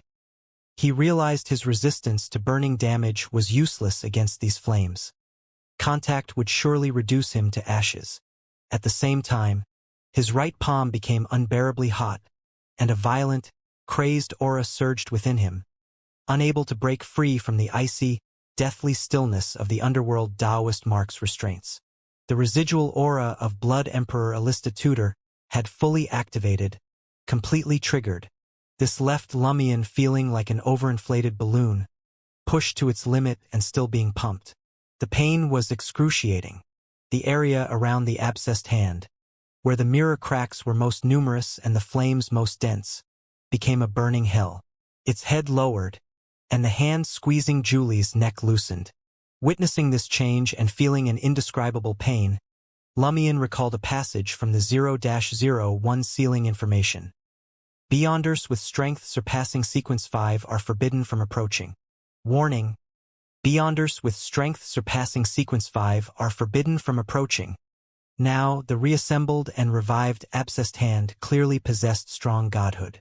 0-01 has detected the presence of a demigod-level Beyonder and is forcibly breaking the mirror world's barrier. My Blood Emperor Mark was stimulated by 0-01's aura and triggered uncontrollably. Lumion thought painfully, his thoughts disjointed. Albus Medici also lowered his head, his flaming hair growing another inch. Julie fell to the top of the frosty steps, finally escaping a near-death state. Her long, pale neck was swollen and bruised, marked by deep, blood-embedded finger imprints. Julie exhaled, raising her left hand once more. She intended to seize this chance while the enemy, who nearly killed her, was restrained by 0-01's power and eradicate it completely. On the other side, Wannick ignited nearly blue flames. He stretched out his right palm, directing the flames forward to form a giant fireball. The fireball attracted the nearly invisible flames around it, drawing them in layer by layer. Behind Wannick, his undead army was ignited by the flames seeping through the cracks, but instead of turning to ash, they merged with these flames, one by one flying into Wannick's fireball. The fireball grew larger, its color gradually turning purple. Wannick, his eye sockets burning with dark red flames, bit his lips tightly, reaching his limit. He then pushed the enormous, pale purple fireball towards the abscessed hand. As the fireball touched the abscessed hand's perfect body, a meteor ignited by air friction fell from the sky. The meteor fell faster and faster, hitting the immobilized target directly. struggling against the residual aura of the Blood Emperor. Lumion first saw the explosion of light, then the rising dust, and finally heard the deafening boom, feeling the earth shake wildly. The world turned colorless and dark. Did it work? Julie eagerly looked towards the area where the meteor had fallen. Though it was filled with dust, smoke, and invisible wind, Julie used her connection with the mirror world to make her eyes like mirrors, reflecting the scene at the explosion's core. The perfect body had been blown to pieces, its flesh either charred or vaporized, leaving only a broken, black skeleton standing. But on that skeleton, new tender flesh was growing, and the bone was slowly shedding its charred appearance. Still not dead? The weakened Julie felt an immense heaviness in her heart. In the next second, Julie's forehead throbbed with pain, as if the flesh there had a will of its own, trying to break free from her skin. Her ears buzzed, and her mind was filled with images of lofty, gently floating scarlet flags. Her face twisted in pain. She thought with difficulty, Has 0-01 noticed me? I can't hold on any longer. I'm going to become its puppet. Julie's body bent forward under the invisible weight, her eyes turning black with visible veins. She looked at Wannock on the wasteland, at the rising dust, her gaze growing crazed, resembling her state when first entering Morora. Clenching her teeth, she whispered, I will take everyone here with me. Celeste, the rest is up to you. Remember the famous line from Eternal Love? Stupid, live well, live well. Julie silently screamed, and her sapphire ring burst into blinding light. She was invoking the Primordial One's divine descent. In the light, the bloody mark on Julie's forehead faded quickly. Her hair floated and grew longer and thicker. Gray-white quickly spread around her, turning the entire wasteland gray-white. Lumion stiffened as if turned to stone, the residual aura of the Blood Emperor in his right palm causing endless burning pain. Then he saw Julie, transformed by the gray-white, suddenly turn towards him. Trier in the sacrificial square at the entrance to the third level of the underground catacombs. Franca had finished checking the surroundings, ensuring no one else was present, and had set up a mirror maze. You can drink the potion now. She nodded at Jenna. Jenna took out the necessary materials from her traveler's bag and mixed the pleasure potion in a crystal glass. Without hesitation, she raised the glass and gulped it down. She felt herself float as if walking on clouds, her body pricked by tiny, needle-like pains. Her hair, influenced by an unseen force, defied gravity, extending away. Jenna vaguely saw snakes slithering through the surrounding gloom, rising up. Each snake had a strange eye on its head, giving Jenna a strong sense of danger, as if she would be torn apart any second. The hallucination quickly faded, and Jenna saw a blurry, holy figure in a plain white robe. The figure sighed in a hollow, ethereal voice. As a woman, do you know how dangerous this path is? I have no choice, Jenna replied, half awake and dazed. The holy figure was silent for a moment and then said, Make peace with your mirror self, for you were always one. Any other questions? The figure started to fade as if about to disappear. Jenna blurted out, Are you Lady Chris Mona? Who is your father? As soon as she asked, Jenna wanted to slap herself. Had she gotten into the habit of discussing nonsense with Lumion and Franca? There were so many important things to ask. Yet she asked such an irrelevant question. The holy figure in the plain white robe was silent for a moment and then said, My father is a Lista tutor. The entire world seemed to turn gray and white, even the almost blue flames on Wannock's body solidifying into stone. Lumion's first instinct was to reach into his traveler's bag to retrieve the mirror cufflink. He intended to use the opportunity, created by 0-01 breaking through the mirror world's barrier and Julie being too preoccupied to intervene, to escape the mirror world and return to the real Corpse Mountain, avoiding the impending divine battle. He realized Julie had been praying for a divine descent. And now, a fragment of the primordial demoness power had descended. Lumion couldn't avoid the influence. His body turned gray and stiff, The burning pain from the residual aura of the Blood Emperor in his right palm was the only thing keeping him moving, allowing him to slowly reach into his bag and grab the glass-like cufflink. Just as he withdrew his hand, before he could activate the mirror cufflink, Julie, with her hair floating in the air, turned to look at him. Her hair had turned raven black like thick, long serpents, and her eyes were now a brilliant crystalline blue.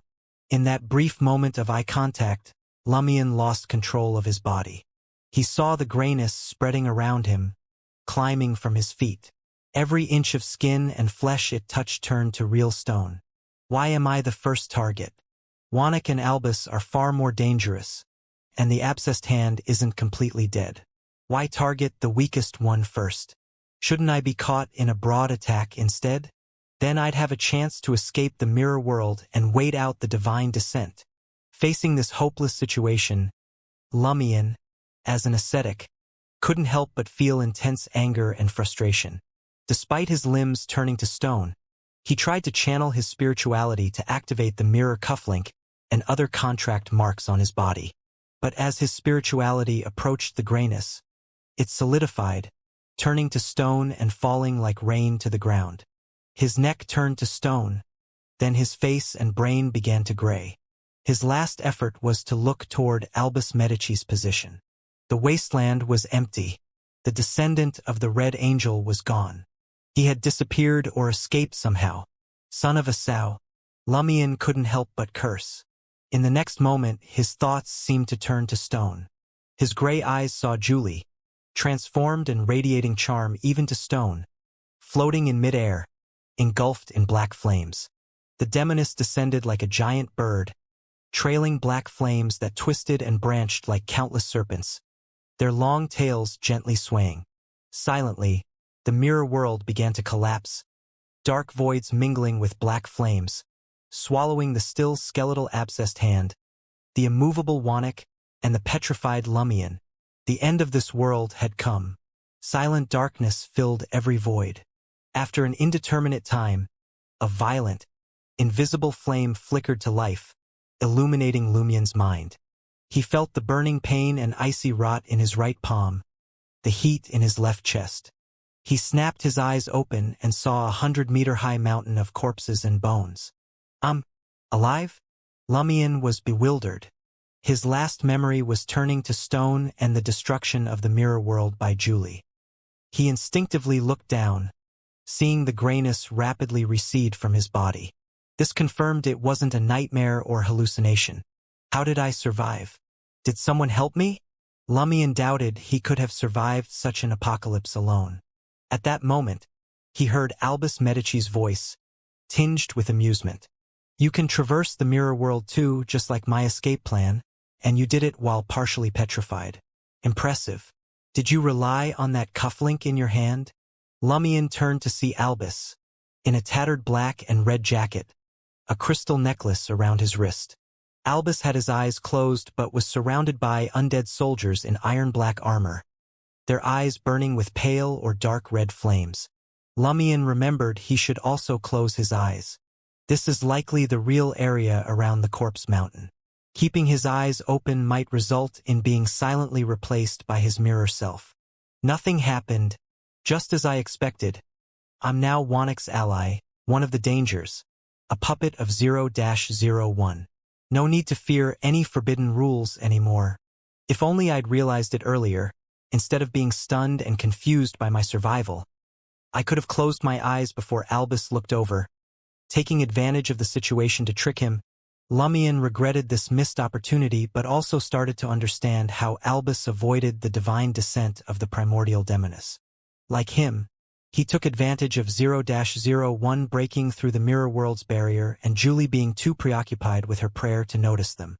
He used an item that allowed him to traverse the mirror world and escape back to the real mausoleum. The only difference was Julie, who hadn't fully completed her divine descent, targeted Lumion instead of Albus, allowing him to escape while he couldn't. Why were you watching me? You should have focused on sealing the entire world. Then no one could have escaped. Lumion mentally cursed Julie, realizing that he must have activated the mirror cufflink just before his thoughts completely turned to stone. which saved him. But as he checked, he realized something was wrong. The mirror cufflink still had 2 uses left. He hadn't used the Beyonder item at all. Could Archbishop Heriberg secretly have helped me? After all, gods need special arrangements to descend a fraction of their power into Marola's underground mausoleum. It's unlikely an external entity intervened suddenly. Couldn't be Julie, who suddenly felt how kind I was as a boss and pushed me out of the mirror world at the last moment. Could it? Lumion decided to put these thoughts aside for now. Now wasn't the time to seek the truth. There were still many dangers ahead. He glanced at Albus, noticing the Red Angel's descendant studying him through the eyes of the surrounding undead soldiers. Indeed, Albus didn't attack me just now, not because he didn't want to, but because he had concerns. My actions exceeded his expectations, and my escape was full of mysteries. He feared acting rashly might trigger a trap. Lumion's thoughts were interrupted by a sudden change in the sky. Julie, wearing a long slit dress, appeared in the dimly lit sky. Lumion's scalp tingled. She's still alive and in the divine descent state? He quickly noticed Julie's figure was unusually transparent, and the sapphire ring on her left hand was gone. Phew! He heard Albus Medici sigh in relief. Julie lowered her head and gazed at the top of the corpse mountain. Following her gaze, Lumion saw a 2 to 3 meter tall iron-black metal pole with a charred banner at the top. The banner was covered in dark red and black bloodstains. Just a glance made Lumion feel dizzy, his neck inexplicably stinging, and the smell of blood seeped from various parts of his face and forehead. 0-01? Salinger's blood banner? My corruption has deepened. It seems I don't need to finish reading all the remaining books. Mastering the current one should be enough. I can't rely on such direct corruption to save time. It's easy to surpass the critical point. Lumion quickly averted his gaze, noticing Celeste standing not far from the banner. The demoness, wearing a black robe, was looking down at the spot where the iron-black metal pole was embedded in the top of the corpse mountain. The next second, she sensed something, raised her head, and looked at Julie in the sky. Julie's lips curled into a beautiful and radiant smile. She parted her moist lips as if to say, "I'll leave it to you." In an instant, Lumion saw Julie's figure rapidly fade and shrink, turning into a puddle of filthy blood. The blood, only palm-sized, fell straight down. Its target was the charred banner of 0-01, seemingly to become one of the many bloodstains on it. Celeste finally snapped out of her daze and shouted in pain, "Julie!" At that moment, Albus's expression changed slightly. He transformed into a long spear of blazing white with a hint of blue flames, shooting towards the banner in midair. He seemed unwilling to let Julie's remaining blood stain the charred banner. "You're finally putting in some effort," Lumion muttered, not rushing to follow Albus to the top of the corpse mountain to leave a mark or stop him and Celeste. He planned to join after Albus and Celeste had fought for a while. Of course, Lumion could see that Albus valued Julie's blood and didn't want it to become a mark on the 0-01 banner. If Albus didn't perform well and failed to stop the blood from reaching its intended spot, Lumion would teleport to help in time. Seizing this rare opportunity, Lumion took an item from his traveler's bag. It wasn't the Sword of Courage but the Devil's Whisper's bone ring from Hisoka. As soon as Lumion's fingers touched the glossy black bone ring, he felt searing pain spread from the point of contact throughout his entire body. He looked down to see thin wisps of purple-blue sulfur flames emerging from every pore, charring the surrounding skin bit by bit and giving off a pungent odor. This pain was so familiar to Lumion that he merely furrowed his brow slightly, gritted his teeth, his expression barely changing. He then took out the Devil's Whisper's bone ring, slipping it onto his right ring finger with the twisted, agonized devil's face facing up. Lumion's gaze turned icy cold, a deep blackness forming in his blue irises that no light could penetrate. The malice within him rapidly swelled, overwhelming the ascetic's tolerance and clashing fiercely with his own will in a fragile balance, the excess spilling outward. Lumion took out some iced lemon fish fillets from his traveler's bag, stuffing them into his mouth and chewing to temporarily boost his fire resistance a bit. At the same time, he sensed the surrounding malice. He was searching for the mirror person Gay. One negative effect of the Devil's Whispers was that it made the wearer and anyone within 100 meters more prone to malicious thoughts and impulsive actions. And since mirror people tended toward extremism and distortion to begin with, they would be even more obviously affected. With this premise, the Devil's Whispers also granted the malice perception ability, allowing the wearer to sense if those around them harbored ill intent. It could not detect dangers in their brewing stages like a true devil, but it was still a mystical form of perception. As long as the mirror person developed malicious intentions toward him within a certain distance, Lumion believed he could use malice perception to pinpoint their location. Sulfur flames slowly burning across his body. Lumion's icy gaze swept the surrounding area littered with corpses clad in iron-black full-body armor amid smoldering fires, remnants of some recent slaughter. Faint, nearly invisible flames also flickered at various points on the corpse mountain itself. They illuminated the wasteland and sky, preventing total darkness from taking hold and allowing Lumion, Albus, and Celeste to remain visible despite no longer holding their carbide lamps or lanterns. After just a second or two, the corners of Lumion's mouth curled into a cruel, cold smile. He sensed intense malice directed at him from about 10 meters behind and to the side. It emanated from a corpse from the smooth, mirror-black breastplate on the corpse.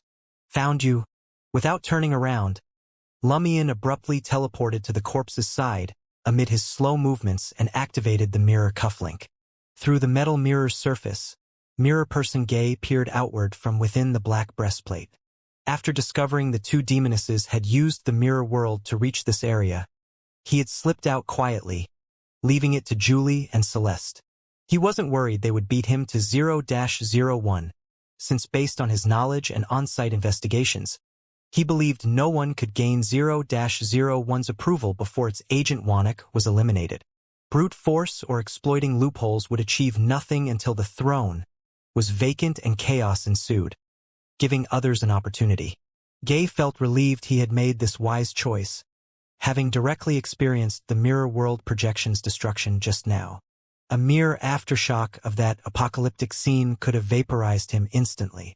Confirming Wannock's death, he then slipped back through an ordinary mirror world to the Corpse Mountain's vicinity, seeking a chance to gain 0-01's approval and take it for himself.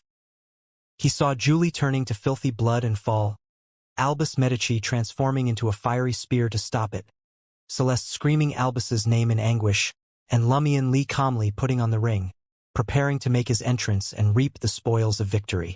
An intense malice welled up within Gay. "You're all obstructing me from completing my mission." After entering Morora as one of the rare readers turned mirror person, Gay had initially felt confident, supplementing his knowledge at the Knowledge Cathedral while conducting field investigations to gather intel for his final operation. But after covertly observing the capabilities of Albus Medici, Wannock, Julie, and Lumion Lee, Gay began doubting himself. Which of them could I actually defeat one-on-one by exploiting the special mirror world's power? Probably only Lumion Lee, the one my superior warned me to watch out for. And when it comes to learning speed, although I far outpace Lumion, it seems I can't handle nearly as much corruption as him. Am I really the one with the least hope among these people? Shaken by these doubts, Gay devised a plan to lurk in the shadows, using his special nature to emerge once the heavyweights had clashed and weakened each other, then sweep up the remains. So far, his plan had progressed smoothly. The biggest obstacle, Wannock, and the most dangerous threat, Julie, were dead, their souls completely extinguished with no chance of revival through 0-01's leaking power as undead beings. Once Albus Medici and Celeste decide the winner between them, I can join the fray, kill the survivor, and take on the weakest Lumion Lee alone. Should I ambush Lumion while he's off guard? He's no demoness or mirror person with no substitute active. A single hit could kill him for real. These malicious thoughts grew clearer and stronger in Gay's mind. But before he could decide, Lumion's figure abruptly enlarged, appearing right before his eyes. Then Lumion vanished from his sight. In his place, A viscous pool of black liquid emerged underfoot, as if the deepest, most vile desires of the human heart had taken physical form. Desire incarnation. The black liquid suddenly surged upward, enveloping Gay. Crack. The sound of shattering glass came from within the inky fluid as Gay's silhouette appeared on the edge of the dim, empty space behind the metal mirror.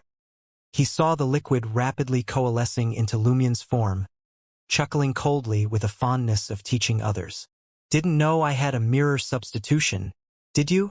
A direct attack like this only costs me one mirror.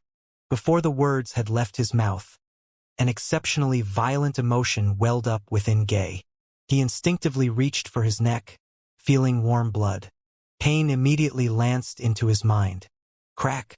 Gay deliberately triggered his own mirror substitution, shattering countless shards of glass that rained to the ground. His silhouette now flickered in another corner behind the mirror, but a thin, deep bloody gash remained on his neck. His emotions had become completely frenzied, vicious, and insane. His facial skin rapidly aged and withered like patches of brown tree bark. The words my child, echoed in his ears as flesh rippled on either shoulder, seeming to sprout additional heads. His abdomen slowly swelled while his eyes took on a silvery white with streaks of black. His aura rapidly dissipated as his body visibly decayed, chunks of flesh sloughing off and wriggling like maggots. Lumien saw the various corruptions afflicting him directly manifested in this stark way. It was a veritable smorgasbord. When he used Desire Incarnation, that inky black pool didn't just contain his own emotions and desires, but also those from the corruptive emotions and desires deeply influencing him. These higher-level corruptions would be difficult for any non-godhood being to resist. Even saints would suffer serious effects. Facing such potent corruption, failure to proactively trigger one's mirror substitution immediately would be too late once the viscous fluid made contact. By then, it would already have tainted the target. Now Gay was a horrifically corrupted monstrosity. Seeing the mirror person degenerating toward an unspeakable form, Lumien had the intuition that continuing to observe might catalyze a similar transformation within himself. He immediately stepped back, leaving the metal mirror surface to return to the corpse and surrounding wasteland at the base of the corpse mountain. He then saw the smooth mirror-like surface of his chest plate, with tendrils of black mist seeping out, like illusory shadows seeming to try and grasp him. Lumien swiftly turned his body and sprinted toward the corpse mountain peak, sometimes transforming into a blazing white flaming spear to propel himself forward, sometimes teleporting dozens of meters. He continually climbed upward through the mountain formed of corpses and bones, scattered with lingering embers. He aimed to lead the out-of-control, collapsing mirror person Gay, corrupted into monstrosity, to Albus Medici and Celeste, telling them you're welcome. Whether climbing by hand and foot, using his contracted abilities for short-range teleports, or ascending in flaming spear form, Lumien felt an immense oppressive presence behind him. An indescribable, constantly shifting black shadow was cast onto him and his path ahead, inevitably filling him with fear. He now had no way to know what horrific form the pursuing monster had taken or what state it was in. He only knew for certain it was not something a normal human should observe or discern. Suddenly, Gay's deep voice rang in his ears. "Mommy! Mommy!" Lumien's mouth twitched, realizing that even with all the strange corruptions on himself, the one from the Great Mother, from the Omabella bloodline, still stood out as the most exceptional. After all, Mr. Fool had left behind a seal, not a corruption. Lumien fled even faster. Finally, he saw the summit of the corpse mountain peak, Celeste and Albus Medici. Albus transformed into a blazing white, blue-tinged flaming spear, flying to the peak of the corpse mountain, toward Julie's filthy blood descending onto the charred 0-01 banner. But in the blink of an eye, he lost his target, reverting from his fiery state to land beside the corpse where 0-01 should have been embedded. At the peak, opening his eyes no longer seemed an issue, but Albus Medici's vision no longer contained the charred banner, Julie's filthy blood, or Celeste. With his past experience, Albus quickly understood what was happening. This was the mirror world, or a mirror maze. After waiting so long at the peak, Celeste must have made some preparations. As Albus guessed, this was a mirror maze created by multiple mirrors reflecting each other. Celeste stood outside, her gaze pained and distant as she watched the filthy blood race towards the charred flag. For some reason, the filthy blood slowed its descent, as if repelled by 0-01, but it still sank inexorably, just at a reduced pace. Albus tried using the crystal necklace coiled around his wrist, but found no mirror world to traverse or escape through, confirming he was trapped in the mirror maze. He immediately condensed blazing white, blue-tinged fireballs, sending them in all directions to blast the hidden mirrors forming the maze. As its name implied, the mirror maze was just a maze, not a true barrier with defenses. Thunderous explosions erupted almost simultaneously, yet Albus still could not break through the mirror maze. Not a single mirror had been damaged. With a slight narrowing of his eyes, Albus decisively abandoned any further such attempts. Outside the mirror maze, Celeste felt the explosive winds and inwardly scoffed. In other locations, widespread bombardment might overwhelm a mirror maze meant to trap hunters. But here at the Corpse Mountain's peak, the heart of 0-01's seal, it would not be so easy. As a demoness of affliction corrupted by 0-01 to some degree like Julie, Celeste could wield traces of that special mirror world's power. The mirror maze's mirrors were not at the peak itself, but scattered among the corpses and bones below. Their reflections then projected around 0-01's vicinity through that special mirror world, forming the mirror maze. Seeing Julie's filthy blood nearing the charred banner, Celeste felt a mix of elation and confusion, underlaid by anguish. From somewhere, she produced a black teardrop-like ornament and affixed it to between her brows. Inside the mirror maze, Albus calmly lowered his head and half-closed his eyes, preparing to do what would inevitably be required. He murmured in ancient Hermes, "The great god of war, the symbol of iron and blood, the ruler of chaos and strife." With this three-passage invocation of the honorific name, the iron-black metal flagpole suspending the charred banner shuddered slightly, its drooping flag fully unfurling with a rattling sound despite the stillness, each bloody stain growing vivid. Julie's filthy bloody halted, hovering a couple meters from 0-01, as if grasped by an unseen hand. High above, clouds rapidly swirled into an immense vortex tinged with faint purple firelight, larger than the mountain itself, its far end suggesting some vast entity straining against an invisible barrier. Cracks spread from the Salinger's blood banner with snapping sounds, the special mirror world over the peak shattering. The mirror maze dissipated as its special mirror world projection broke apart.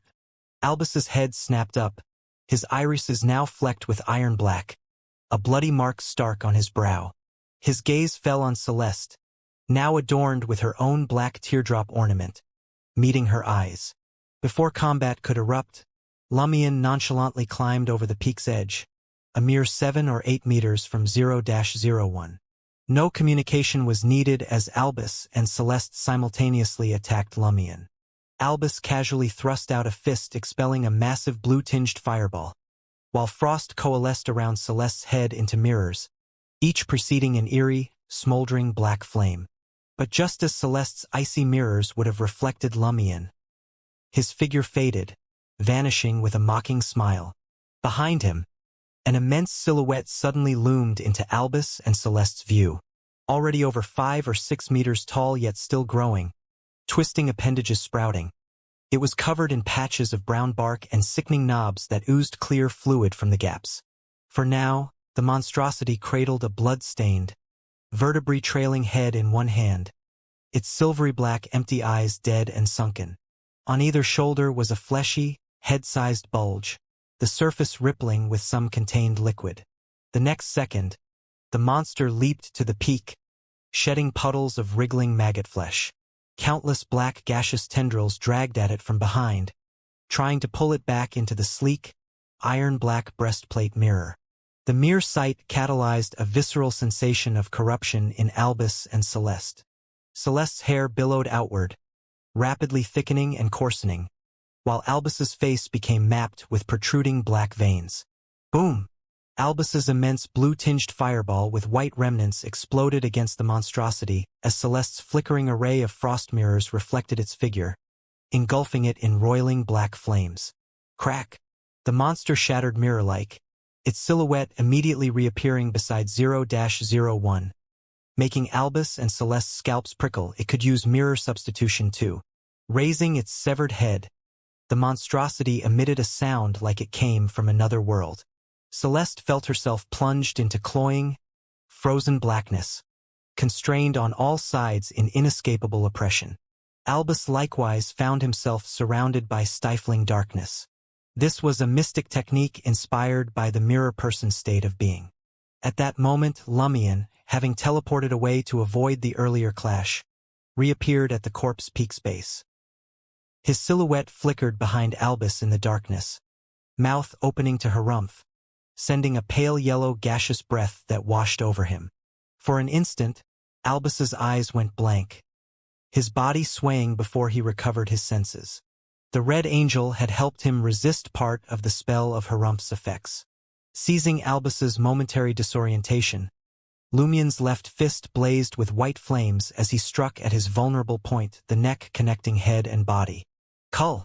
As Lumion's fist neared Albus's neck, the member of the Medici family transformed into a humanoid blaze of white, blue-tinged fire. Not the merger with a flaming spear, but transmutation into living flame itself. In this fiery state, his neck was no longer a weakness. Bang! Lumion's punch only made the flaming figure waver and dim slightly.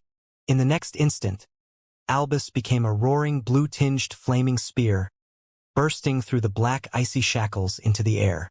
Wheeling about like a javelin cast from the high vortex's hidden depths, he unleashed dozens of blue-streaked white fireballs in a thunderous barrage toward the peak. Boom! Rumble! Boom boom! Horrific explosions engulfed the area in relentless succession. The indescribable monstrosity repeatedly used mirror substitution yet could not escape the bombardment's range. Meanwhile, Lumion had teleported preemptively back to the mountain's base. Still teleporting? Hand bro isn't dead yet? As a chill ran down Lumion's back, he saw Celeste's face reflected in a nearby corpse's smooth breastplate. The demoness had not met Albus's assault with mirror substitution, instead deploying a mirror to swiftly traverse the mirror world to the wasteland one of Lumion's backup plans. Seeing she did not immediately attack him, Lumion turned his gaze back toward the peak. He did not regret missing the opportunity to eliminate Albus earlier, as that was the outcome he wanted. If he had intended to kill Albus with that strike, he would not have used only his cull ability. He would have surely drawn the Sword of Courage or attacked in his Desire Incarnation form instead. If I killed Albus now, who would help me deal with Celeste and that monster? Just me alone? Lumion inwardly muttered with obvious malice. His earlier attack had a hidden purpose. To deceive Albus into thinking his defenses were ineffective against Lumion, to make him believe the pitch-black bone ring on his hand could not target him. Then, at the crucial moment, he could surprise Albus by exploiting this misconception. The thunderous explosions finally subsided. The corpses and bones atop the peak had suffered severe damage, and Julie's filthy blood had dissipated somewhat. The indescribable monster no longer had mirror substitution. Its surface charred and tattered. Albus reappeared, his iron-black eyes lifting his right hand to push forward. A spiraling storm of white-blue fire ravens flocked relentlessly toward the monster's exposed abdomen in overwhelming numbers. Rumble! Its weak point battered. The staggering monster collapsed into fragments. Seeing this, Lumion instantly drew a straight sword resembling the Sword of Courage and teleported to the peak, while Celeste also raced toward it. Lumion did not directly teleport behind Albus Medici, nor did he approach the fragmented corpse of the monster gay. Instead, his figure quickly materialized at the edge of the peak area. Earlier, while observing the battle from the mountain's base, he had already stopped the knowledge recitation from the brass talisman made by Archbishop Heriberg and removed the corresponding earplugs, placing them in the traveler's bag. This was out of concern that the upcoming intense battle might cause devastating damage to them. Similarly, he wore the mirror cufflink on his cuff, preparing to use it. As soon as Lumion appeared at the mountain peak, He saw the pus flowing from Gay's corpse fragments seep into the bodies and bones forming the ground, igniting nearly invisible and colorless flames. Those flames instantly engulfed Gay's dismembered body, burning it to ashes, giving no chance for it to writhe and grow. At the same time, Lumion noticed that the almost invisible remnant flames that had existed at the peak had mostly extinguished, with the remaining ones about to burn out completely. He had also noticed earlier from the mountain base that the scattered remnant flames on the wasteland were successively extinguishing. Of course, this did not affect the illumination of the corpse mountain and its surrounding areas. Light came from the purple fiery glow seeping through the massive vortex high in the sky, from the corpses, bones, and different parts of the wasteland ignited during the battle between Albus Medici, Celeste, and the monster Gay, and from the charred banner that was shaking and vibrating with increasing frequency. The original remnant flames are extinguishing? Were they not always present, but rather created by 0-01 in response to the appearance of Handbro, a being with godhood? As this thought struck Lumion, he gripped the ordinary straight sword resembling the sword of courage with both hands and ran towards Albus Medici, who was about a dozen meters away. With a whoosh, the straight sword burst into blazing white flames. Albus, with his brow mark vivid and seemingly about to drip, bent down, letting his hands touch the corpses and bones forming the mountain. The flesh of some corpses suddenly melted, becoming viscous, while bones rapidly gathered. Albus then straightened up, forcibly pulling from the corpse and bone ground a huge white sword temporarily formed from countless spines and neck bones, with melted viscous flesh entwined around it, bringing a bloody and bizarre appearance. Albus dragged this bizarrely shaped, horrifying giant sword to meet Lumion. Crack! The giant sword of bones protruding through waxy flesh split Lumion's blazing white flame sword in two with a single strike. Lumion's figure vanished, rapidly reappearing behind Albus. He swiftly drew another iron-black straight sword resembling the sword of courage from the traveler's bag and struck heavily at the neck of this Medici family member before him. Albus swiftly turned, swinging his monstrous giant sword horizontally, once again shattering Lumion's weapon. Lumion teleported once more, again flashing behind his enemy. But as soon as his figure began to materialize, sharp icy spears condensed in mid-air, raining down like a storm. Celeste, who had concealed herself and circled to an unknown location, launched an area attack targeting both Albus and Lumion. Lumion then saw dense fog. It surged out from around Albus, instantly enveloping the area, reducing visibility to 10 meters and preventing Lumion from sensing spirit world coordinates beyond the fog, making it difficult to directly teleport out. Fog of War. Immediately after, Albus, now out of Lumion and Celeste's sight, pressed a layered, compressed, yet still massive blue fireball towards the ground of the corpse mountain. Boom! A terrifying explosion that temporarily deafened swept across the area, dispersing the dense fog of war, vaporizing the falling icy spears, destroying part of the corpses and bones, and igniting others. Almost simultaneously, Lumion's figure was reflected in the black breastplate of a corpse on the wasteland. Earlier, when his teleportation was restricted, he had immediately taken out a mirror from the traveler's bag and activated the mirror cufflink on his left cuff. Using this beyonder item, Lumion had entered the mirror world just before Albus created the indiscriminate explosion and the dense icy spears fell, escaping from the peak of the corpse mountain. This was similar to his choice when escaping from Albus and Gusai's encirclement in that underground cavern filled with the fog of war.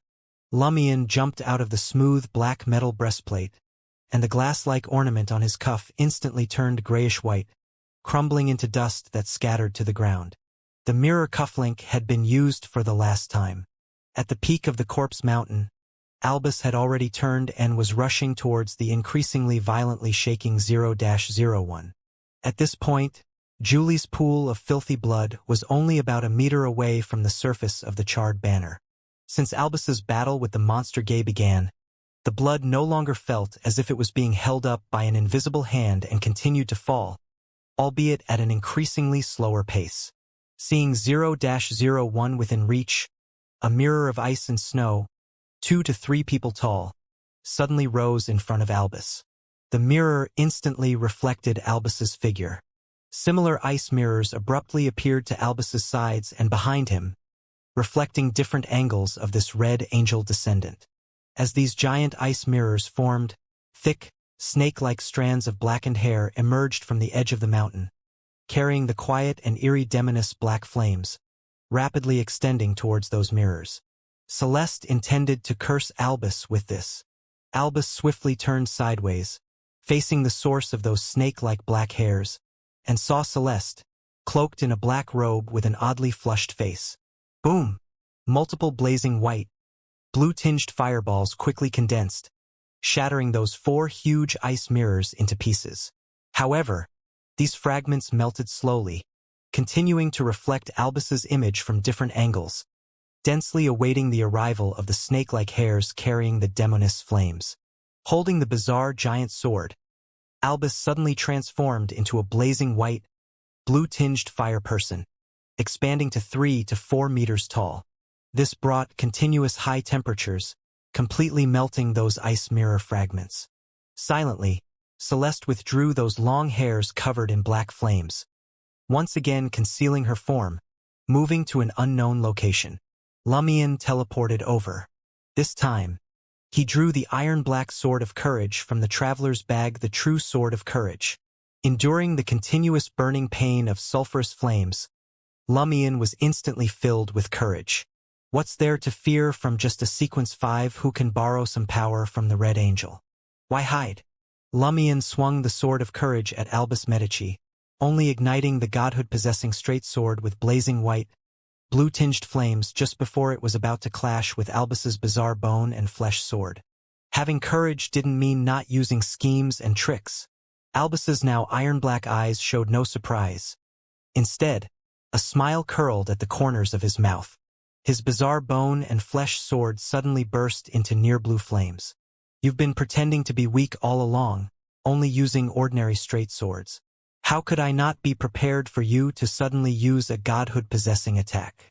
Albus's body abruptly metallized, instantly boosting his strength to its peak. Boom! The 2 swords collided, creating a sound like an exploding shell. The blast of wind failed to shake Albus, whose skin now had an iron-black tinge, pushing Lumion and his sword of courage back. Suddenly, Lumion melted into a viscous black liquid that seemed to be formed from the most sinister desires deep within the human heart. He disintegrated on the ground, rapidly flowing to the bottom of Albus's feet, covering him like a shadow. Crack! The illusory, viscous, chilling black liquid suddenly dispersed, and a mirror tinged with silvery black fell onto the corpses and bones, shattering into pieces. Mirror substitution? Lumion was shocked. Albus has mirror substitution too? No, he hadn't used it in several dangerous situations before. Albus's figure emerged from a mirror near the peak of the corpse mountain, smiling as he transformed into a blazing white, blue-tinged flame spear. Flying back to the battlefield, that mirror was a remnant of Celeste's mirror maze. He didn't have mirror substitution, but he could still traverse the mirror world using the crystal necklace coiled around his wrist. During Lumion's first attack, he had prepared a mirror in advance, hiding it at his waist under his tattered jacket. The indescribable monster appeared so abruptly and strangely, pursuing you. How could I not be prepared for you in this aspect? As for how to quickly escape combat without mirror substitution and avoid being affected, you've demonstrated it twice already. Seeing the flame spear flying towards him, Lumion, still in his viscous black liquid state, immediately seeped into the gaps between the corpses and bones, using this to leave the mountain peak. Filled with courage, he didn't intend to flee. To avoid being trapped by the fog of war again without the mirror cufflink, he planned to circle around to the other side, seeking new opportunities to corrupt Albus Medici. Fleeing was definitely not an option. At this moment, Lumion suddenly felt a rather intense weakness. Has my spirituality dried up prematurely? No, it's not just a matter of spirituality, Lumion thought as he reverted to human form and released his accumulated spirituality.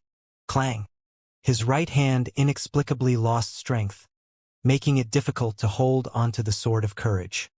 He could only watch helplessly as the iron-black straight sword fell to the ground, clanging against a stark white skeleton.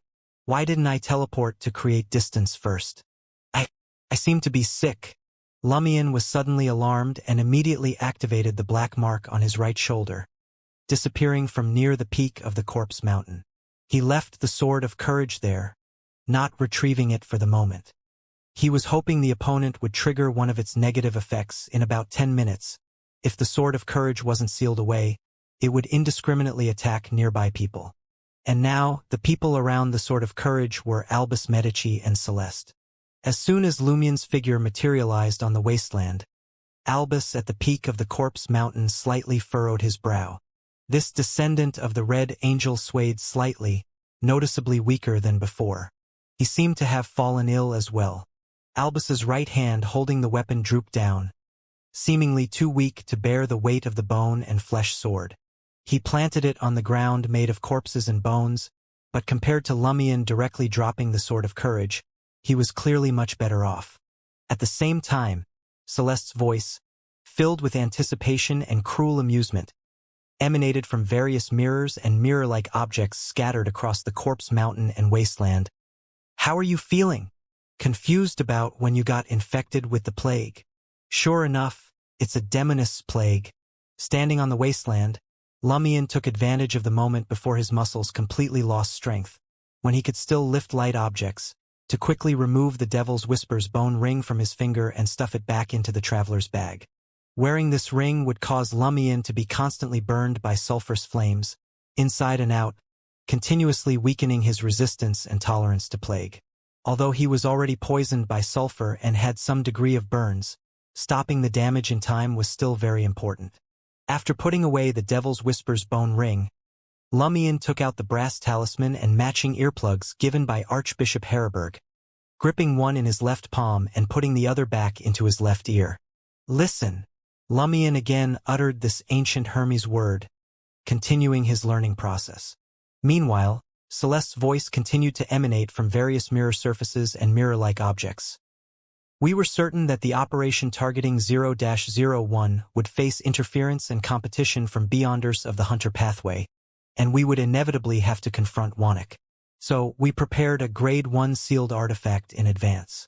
The mystical pathogen it produces has a very notable characteristic: it can survive in high-temperature flames for a period of time. And I can use the power of the special mirror world to let those pathogens spread quietly through different mirror surfaces, silently dispersing throughout this wasteland and corpse mountain.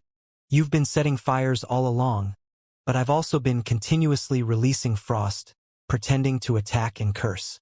This actually freezes those mystical pathogens inside, allowing them to survive longer in high temperatures.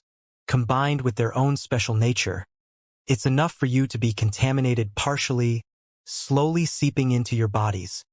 Celeste explained in great detail, as if wanting to bring pain and savor despair. This might be her hobby, or perhaps a negative influence brought by certain items. Albus Medici, leaning on that bone and flesh sword, kept turning his body, looking in different directions, seemingly trying to quickly pinpoint Celeste's true form and drag her out of the mirror world. However, it was impossible to discern which mirror Celeste was in just from the source of the sound. She might have been constantly moving through the mirror world without stopping. Similarly, even if Albus recited those 3 passages of the honorific name again, he could only affect the special mirror world in this area at the peak of the corpse mountain. He couldn't damage the mirrors in the middle and lower parts of the corpse mountain and on the wasteland. Celeste's voice gradually became shrill, both painful and pleasurable. This pathogen also has flaws.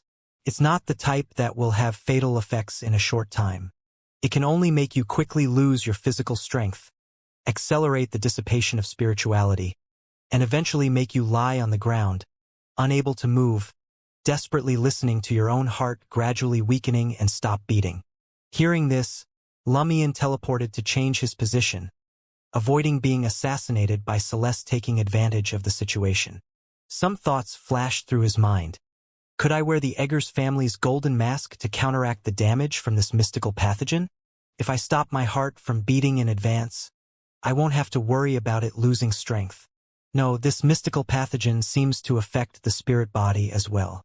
Perhaps, after physical death, the spirit body will gradually lose the power to maintain its own existence. Moreover, Archbishop Harburg said that becoming a deceased here would only lead to eternal slumber. Well, perhaps in the future one might be awakened as a puppet of 0-01. Albus Medici at the peak of the corpse mountain suddenly laughed. So that's how it is. I do feel weakened. Even with my ancestor helping me share the impact, in 3 or 4 minutes I should completely lose my fighting ability. Barely able to crawl. But I don't remember if I told you what I was going to do in the underground mausoleum, or if you noticed that the abnormality had already occurred. As he spoke, Albus's smile gradually brightened. His demeanor was composed, appearing very confident and assured, not panicked at all. Celeste, who had been emitting sounds from different mirrors and mirror-like objects to delay time until the effects of the mystical pathogen deepened, suddenly fell silent. She seemed to be observing her surroundings, trying to find the abnormality Albus mentioned. Albus moved his neck and said with an upturned corner of his mouth, "I only have 3 things to accomplish here. First is to kill Wannik so that 0-01 no longer has a proxy of this level. Second is to recite my ancestors' honorific names around 0-01, causing it to resonate and gradually awaken. Third, is to delay time, waiting for 0-01 to break free from this corpse mountain on its own. Haven't you noticed that the frequency and amplitude of 0-01's trembling and shaking are getting higher and larger? Haven't you noticed that 0-01 is about to break free from the corpse mountain? Celeste, hidden near the peak of the corpse mountain, concealed in one of the components of the previous mirror maze to closely observe Albus's movements and ready to interfere with the target's self-rescue at any time, tensed up and instinctively looked towards the violently shaking and trembling 0-01. She then saw that charred banner with the dangerous blood spots densely covering it.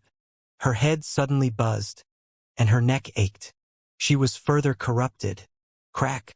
The mirror where Celeste was hiding instantly shattered, revealing her figure, with a blank expression, her head trying to separate from her neck. Now, Albus seized the opportunity, discarding the heavy bone and flesh sword, transforming into a blazing white, blue-tinged flame spear, swooshing down near Celeste. Then, he created a dense fog of war, enveloping Celeste and the area within about 10 meters around this demoness. After completing this, Albus didn't give Celeste a chance to break free from her corrupted state and escape the fog of war through the mirror world. Mustering his remaining strength, he condensed several blue fireballs and sent them crashing into the fog of war one after another. Rumble! Relatively violent explosions occurred, and pale blue flames rose up. Celeste's mirror substitution was passively triggered. But affected and misled by the fog of war, her figure reappeared still within the blast range, still covered by shock waves powerful enough to destroy a demoness body. Albus controlled the power of the fireballs, ensuring the fog of war was never dispersed, causing Celeste's mirror substitutions to shatter one after another. Similarly, he also controlled the frequency of fireballs bombarding that small area of fog, not giving Celeste even a slight chance to recover and enter the mirror world. Finally, Celeste's shadow froze. That beautiful and seductive body blackened and disintegrated, falling to the ground in the form of corpse fragments. Plop! The black teardrop-shaped ornament she had been wearing on her brow fell onto a corpse. Albus stopped maintaining the fog of war and looked at the dead Celeste, laughing mockingly. "Oh, I forgot to tell you. My calmness just now was feigned. I needed to delay for 5 to 6 minutes to wait for 0-01 to resonate with my ancestor to the extreme, initially awaken, and break free from the constraints of the corpse mountain. Why were you in such a hurry? So hurried that you forgot direct eye contact with 0-01 would lead to corruption, and you were already corrupted to some extent. Remember, being too hasty or too slow are both major taboos in war." While mocking the dead, Albus didn't go to pick up that black teardrop-shaped ornament which clearly possessed Beyonder power, fearing it might trigger corresponding negative effects and impact subsequent matters, especially since he was already considerably weakened. At this point, His hands and feet had become powerless. Running had become difficult. So he could only transform again into a blazing white, blue-tinged flame spear, flying back near 0-01. He glanced at Julie's filthy blood slowly falling in mid-air, estimating it was only about 30 to 40 centimeters away from the target. Albus then threw a blue fireball at it, burning that pool of filthy blood, causing it to slowly evaporate and dissipate without triggering any additional changes. After closing his eyes to sense the frequency and amplitude of 0-01's shaking and trembling, Albus silently said to himself, "It seems to be progressing faster than expected. 2 or 3 more minutes should be enough." Heh, Celeste, I lied about one thing earlier. In the end, 0-01 still can't break free on its own. It needs me to help it with Medici family blood. I didn't mock your corpse earlier because I had too much time. Some words needed to be heard by Lumian Lee to make him overlook the part where I lied. Albus Medici then turned to look at the wasteland, at Lumian, who had just completed a teleportation to change his position to avoid being locked onto, and said loudly with a laugh, "You're very alert.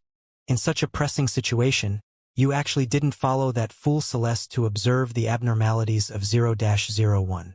Lumian raised his hand to scratch his right ear, telling a lie that couldn't be more obvious. "Sorry, I was learning. I didn't hear your conversation just now. All right, I admit, I was thinking Celeste would help me confirm the current situation of 0-01. Albus looked at this guy and said thoughtfully, "You're very calm. Your physical combat ability should be almost depleted by now. As for me, with my ancestor sharing the burden, I can definitely hold out longer than you." Lumian laughed, laughing with composure and confidence, exuding the brilliance of a top student. "Haven't you noticed that there are other abnormalities here?" Other abnormalities? Albus's first reaction was that Lumian was imitating him, trying to trick him into looking at something he shouldn't. He cautiously scanned the wasteland below the corpse mountain, only seeing undead soldiers fallen in different places and nearly extinguished colorless embers. During this process, Albus also listened for any movements around him, but apart from the increasingly violent trembling and shaking of 0-01, he received no other information. "Are you trying to delay time this way? I think this is more advantageous for me," Albus replied to Lumian with a smile. The image of this competitor was reflected in his iron-black eyes as he quickly estimated the probability of launching a successful surprise attack in his mind. He wanted to eliminate the last hidden danger before losing his close combat ability. Lumian didn't give Albus this opportunity. Although his arms had weakened to the point where he could only pick up relatively light objects, and his legs were so weak he could barely walk, the accumulated spirituality he released was still quite abundant, enough to support him in completing many teleportations. His figure disappeared from Albus's sight, then reappeared on the side of the corpse mountain. Before Albus could find him, Lumian said with a smile, "It's understandable that you didn't notice other abnormalities here. After all, you don't seem to be someone who enjoys studying.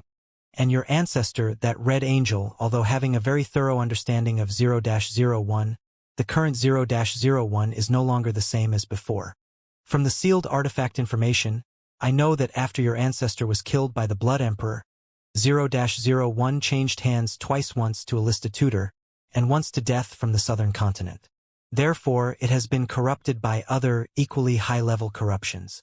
Seeing Albus's gaze turn towards him, seemingly listening and discerning the truth of his words without immediate intention to launch an attack, Lumian stayed in place and continued, "Of course, your ancestor visited Fourth Epic Trier and understood the various details of the corresponding seal. Merora's seal was modeled after Trier's, so you definitely wouldn't lack understanding of the situation here. But the seals on both sides are only mostly similar, with many details still having critical differences. The book Principles of Sealing tells me that this is because 0-01 and its corruption are purer compared to Fourth Epic Trier. It's less complex, can form fewer balances and constraints, and many characteristic issues are more prominent. If your ancestor were to come in person, take a turn in the underground mausoleum, no, just take a few glances, he would definitely understand what abnormality I'm talking about. But unfortunately, he can't descend to Morora, and probably can't see or hear directly through the seal using your eyes and ears. He can only give you power, help you share the damage, and listen to your reports periodically. Under these circumstances, it's indeed understandable that you didn't notice other abnormalities here. Albus Medici stared down at Lumion, listening to his narrative with a smile on his face, while pondering where the problem actually lay. Rambling on and on about irrelevant things, it does seem like he's trying to buy time.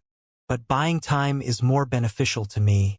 The resonance between 0-01 and my ancestor is getting stronger and stronger. In 2 or 3 more minutes, I'll be able to approach and drip some Medici family blood. His condition will only deteriorate faster than mine. The longer we delay, the weaker he'll become. Is he waiting for reinforcements? But unless the Archbishop of the Church of Knowledge personally intervenes, there should be no one in Morora who can participate in this struggle, and those outside Morora can't come in. The Church of Knowledge currently appears quite neutral, at most with a slight inclination in secret. They won't directly get involved. I need to be vigilant about this point. So-called scholars are more treacherous than us hunters. The more knowledge they have, the more treacherous they become. It's a pity. This trash can is very alert. He'll teleport away at the slightest sign of trouble, while I need to get close to release the fog of war. No wonder my ancestor said that before Alista Tudor became a god. He found Bethel Abraham more troublesome, continuously feinting attacks, forcing him to use teleport repeatedly, draining his spirituality? That's one way. If we really go on according to his pace, by the time his spirituality is insufficient to support teleport, I'll also be almost unable to complete the battle. Even standing will be difficult, only able to rely on fire ravenscatter shots like a blind man shooting birds. But if feints are to be convincing, they need to consume a lot of spirituality. And if they're not convincing, they can't bluff anyone. Why does this dog shit-like pathogen target the physical body first, then affect the spirit body? If the rate of spirituality dissipation could be as fast as the loss of muscle strength, the problem would be simple. In that case, I wouldn't need to hold out for too long, just longer than this trash can. As Albus's thoughts raced, Lumion smiled and said, "Do you need me to give you a hint? I don't know if you've seen the ceiling information for 0-01, but you must be very familiar with the various taboos here. Haven't you noticed that 2 sections of the content, or rather, 2 of the taboos, hide problems? 2 taboos hiding problems?" Albus suddenly had a dangerous intuition. He began to believe that some of what Lumion said might be true. Lumion said with a mocking tone, "Haven't figured it out yet? See, this is the consequence of not studying. I didn't notice it at first either, but after reading a large amount of related books and materials in Morora, I gradually developed doubts. Let me give you another hint. The first problematic taboo is that experimental subjects must cover their eyes and carry a lamp, and if the lamp goes out, that experimental personnel will directly disappear, and everyone who knows him will simultaneously believe that he died long ago. What's wrong with that? I've already had people verify the authenticity of this taboo. It's only because there are many light sources here, otherwise we would have all disappeared by now. Albus quickly thought about the details he might have overlooked. At this moment, Lumion's figure suddenly disappeared. He teleported to change his position, appearing near the top of the corpse mountain, next to the Sword of Courage. Taking advantage of the fact that he could still move the traveler's bag, he crouched down and slipped the bag he had been holding in advance over the Sword of Courage, returning it to its companions. At this time, Albus, not expecting Lumion to appear so close to the top of the corpse mountain, was still searching for the target with his gaze across the wasteland. By the time he reacted and condensed blue fireballs to bombard downwards, Lumion had already activated the black mark on his right shoulder and truly teleported to somewhere in the wasteland. He risked picking up the Sword of Courage because he now realized that he might be the one facing its indiscriminate attacks later. As the rumbling explosions just began to subside, Lumion's voice sounded again. "Haven't you figured it out yet? After I arrived at the real corpse mountain, I actually doubted my guess and completely abandoned it, but the later results made me more certain and allowed me to figure out more problems along the way." Lumion spoke to Albus Medici from afar in the tone of a teacher. "The answer is, why must it be experimental subjects carrying lit lamps to enter? Why not place burning wall lamps at intervals inside the underground mausoleum and replace the lamp oil regularly?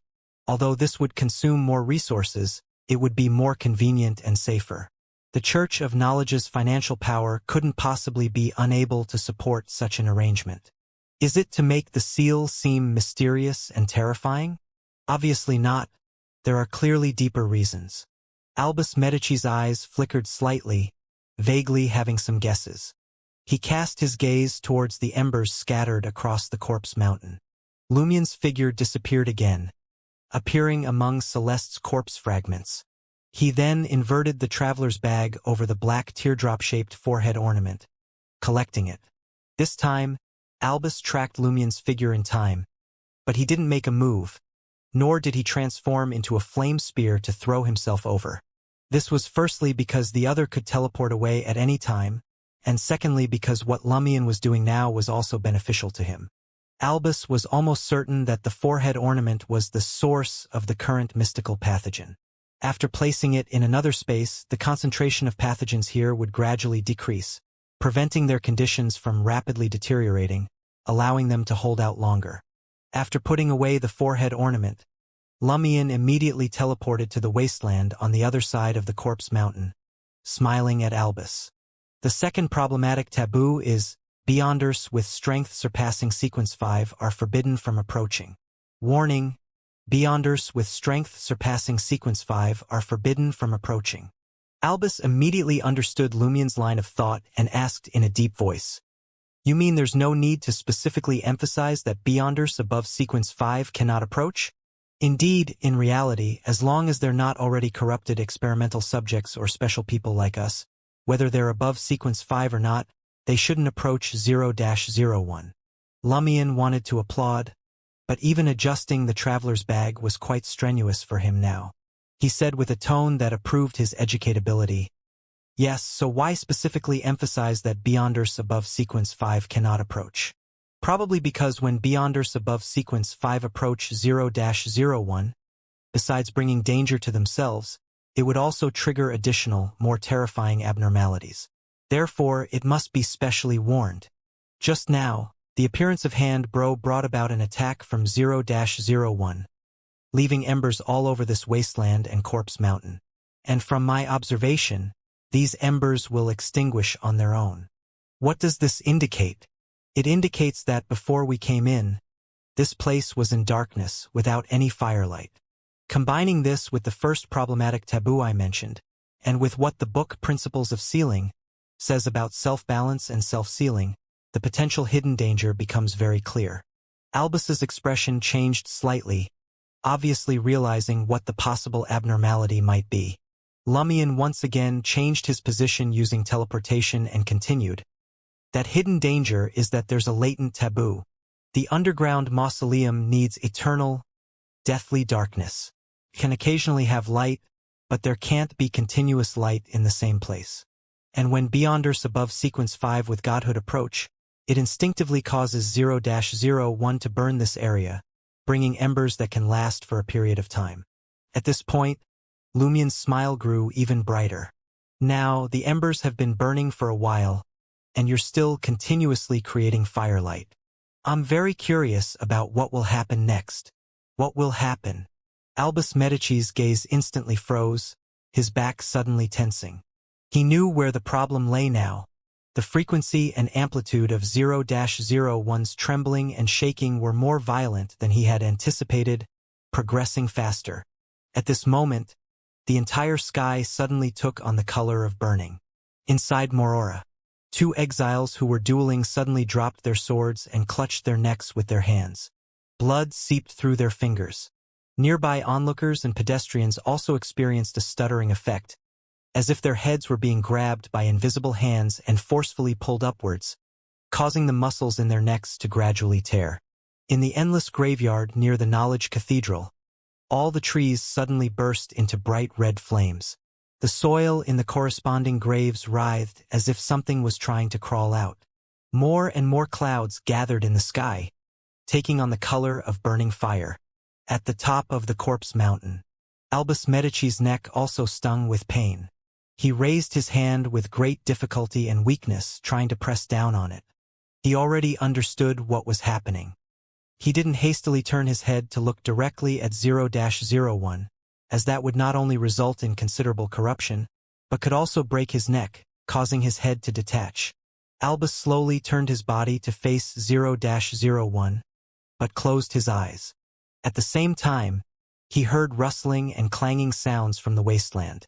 Lumion saw those undead soldiers in iron-black full-body armor standing up one after another, the dark red or pale flames in their eye sockets clearly flickering. The huge cloud vortex in the sky tinged with purple firelight was being torn apart and smoothed by an invisible force. The abnormality had finally manifested. Albus didn't hesitate. He immediately let his skin take on an iron-black hue, his entire body seeming to transform into a metal-cast puppet. Keeping his eyes tightly shut, he approached 0-01 step by step. During this process, his neck was noticeably stretched, causing the iron membrane that made up his skin to be torn into countless tiny metal threads. Deep, chilling cut marks appeared on his iron-black flesh and bones, with bright red blood visibly oozing out. In just a few seconds, Albus Medici walked to 0-01 side. He released his right palm that had been weakly pressing on his neck, letting it extend towards the charred flag, carrying his own blood. As a fellow hunter, Albus also had very strong spatial perception and positioning abilities. Moreover, 0-01's flag was violently shaking, fluttering loudly, with sounds entering Albus's ears, making it easy for him to determine the target's location. Of course, if he directly touched 0-01's main body, the corruption would truly occur. This couldn't be avoided just by not looking. But Albus now had no other choice. Just as he reached out towards that charred flag, Albus heard a snap sound, the sound of the iron skin on his metal neck being completely torn apart. He immediately changed his form, transforming from an iron-black metal-cast puppet into a blue human-shaped flame. This caused the blood on his palm to evaporate rapidly. While guarding against a sudden attack from Lumion, Albus quickened his movements, continuously flicking the mostly evaporated bright red blood towards the front. On the wasteland, Lumion was mingling among the undead soldiers, his palm both scorching hot and ice-cold. He didn't dare to look towards 0-01, so he naturally didn't know Albus's current actions, but he could roughly guess that the other was making a final gamble. It's useless. The situation has already spiraled out of your control, Lumion muttered, not moving to stop him. He was more worried that if he really teleported next to Salinger's blood banner to stop Albus Medici from dripping blood on it, he might step into a trap set by the other. Given the current situation, Albus could completely change his approach since he couldn't achieve his intended goal. He might as well eliminate all competitors, making his side the more advantageous camp, and then use this to reorganize. So, Albus was likely pretending to drip Medici family blood onto 0-01's flag, but actually trying to lure Lumion to stop him, thus seizing the opportunity to kill the last competitor. At the top of the corpse mountain, the human-shaped flame that Albus had transformed into was severely stretched, with the upper and lower parts seeming about to separate. At the same time, the flaming light he emitted dimmed considerably, like ordinary flames doused with a bucket of ice-cold fresh blood. Plop! Albus heard the tiny sound of liquid hitting the flag. After thousands of years, the Medici family's blood finally fell on 0-01's charred flag again. However, there was no additional change. This was also within Albus's expectations. After all, the degree of resonance had not yet reached its limit, and 0-01's awakening situation had significantly exceeded any threshold. Albus's desperate attempt to leave blood on the charred flag was more about reserving a chess piece for the future, making some preparations. The next second, Albus, existing in the form of a human-shaped flame, felt an intense pain between his eyebrows. Some strange force extended from 0-01, seeming to want to assimilate him, turning him into its own flame. Albus suddenly turned around, opened his eyes, and looked towards the wasteland. He wanted to kill Lumion before being absorbed by 0-01, eliminating the last competitor. That trash can actually manage to stay calm and didn't come to stop me from smearing blood on 0-01's surface. Amidst Albus's regret, Lumien's figure was reflected in his flaming eyes. Lumien smiled at him, activated the black mark on his right shoulder, and disappeared from his spot. Albus didn't hide his disappointment and regret, reverting to his human form. His neck was already torn open, revealing white bones and blackened blood vessels. He then activated the crystal necklace wrapped around his wrist, causing it to explode directly. Bang, bang, bang. The consecutively exploding crystals formed a deep vortex in front of Albus. With a deep, dark world covered by a glass-like barrier at the bottom of the vortex, that special mirror world. Under extremely urgent circumstances and unable to directly leave Morora, Albus Medici chose to jump into the dark vortex in front of him, falling towards that special mirror world. At this moment, his neck was about to break, with his cervical vertebrae exposed. He fell into that special mirror world, disappearing into the deep darkness. The dark vortex next to 0-01 was immediately ignited by invisible, colorless flames and dissipated completely. In midair, the blue flame that had lost Albus's maintenance quickly extinguished, with the remaining tiny bit of Julie's filthy blood continuing to fall, touching the charred flag. All over Morora, nearly 10,000 heads dragging white, blood-stained spines flew in the sky, while their headless bodies ran wildly through the streets. In the graveyard, countless skeletons crawled out from underground, with dark red or pale flames burning in their eye sockets. Red rainwater that could ignite buildings and humans began to fall from the sky. Inside the Knowledge Cathedral, Archbishop Heriberg of Morora, wearing a plain white robe trimmed with brass wire, stood in front of the open stained glass window, feeling the walls faintly showing signs of melting. He sighed lightly and raised his palm. In the underground mausoleum on that anomalous wasteland, Lumien teleported to the side of the corpse mountain. Just as he was about to sit down against the corpses and skeletons, his legs already unable to support his body weight, he was suddenly pulled by an invisible force, slowly standing up again and walking towards the group of undead soldiers. This required no effort from him. He had no strength to use anyway. Lumien didn't resist or struggle, as if only his self-consciousness still belonged to him. The burning pain and icy rotting sensation in his right palm kept him basically alert.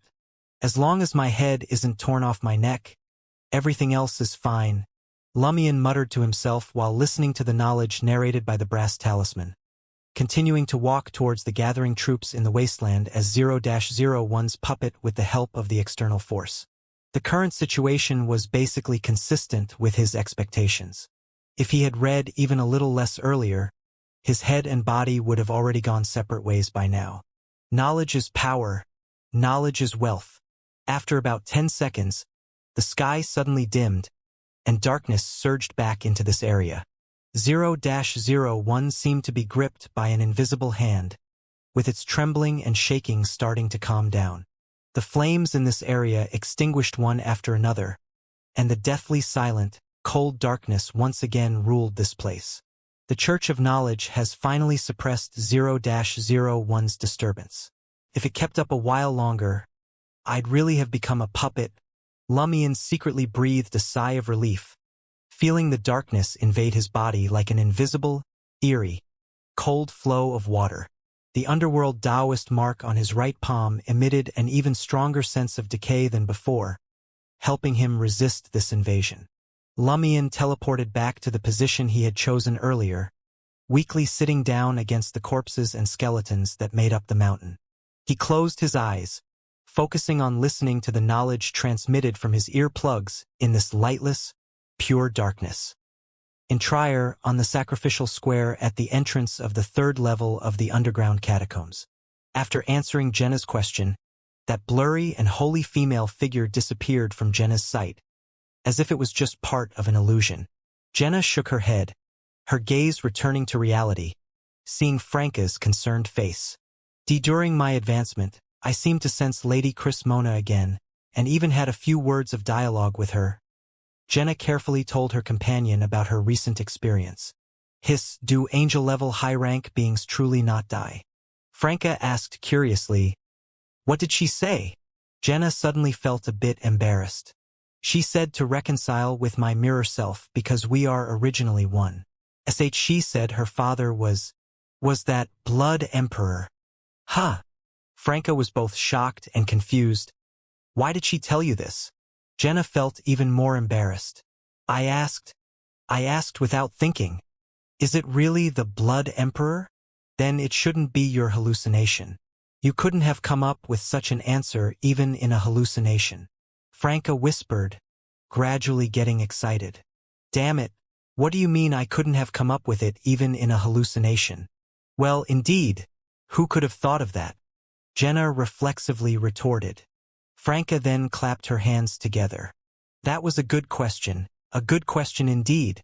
This information is extremely important. Her eyes sparkling, she said, Lumion previously suspected that the special mirror world was created by the Blood Emperor Tutor to deal with the primordial demoness, and the Tamara family might have played a very important role in this matter. Now it seems this guess needs to be abandoned.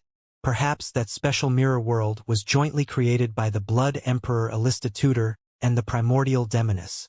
Otherwise, how could a true god of the hunter pathway without mirror magic create such a special mirror world?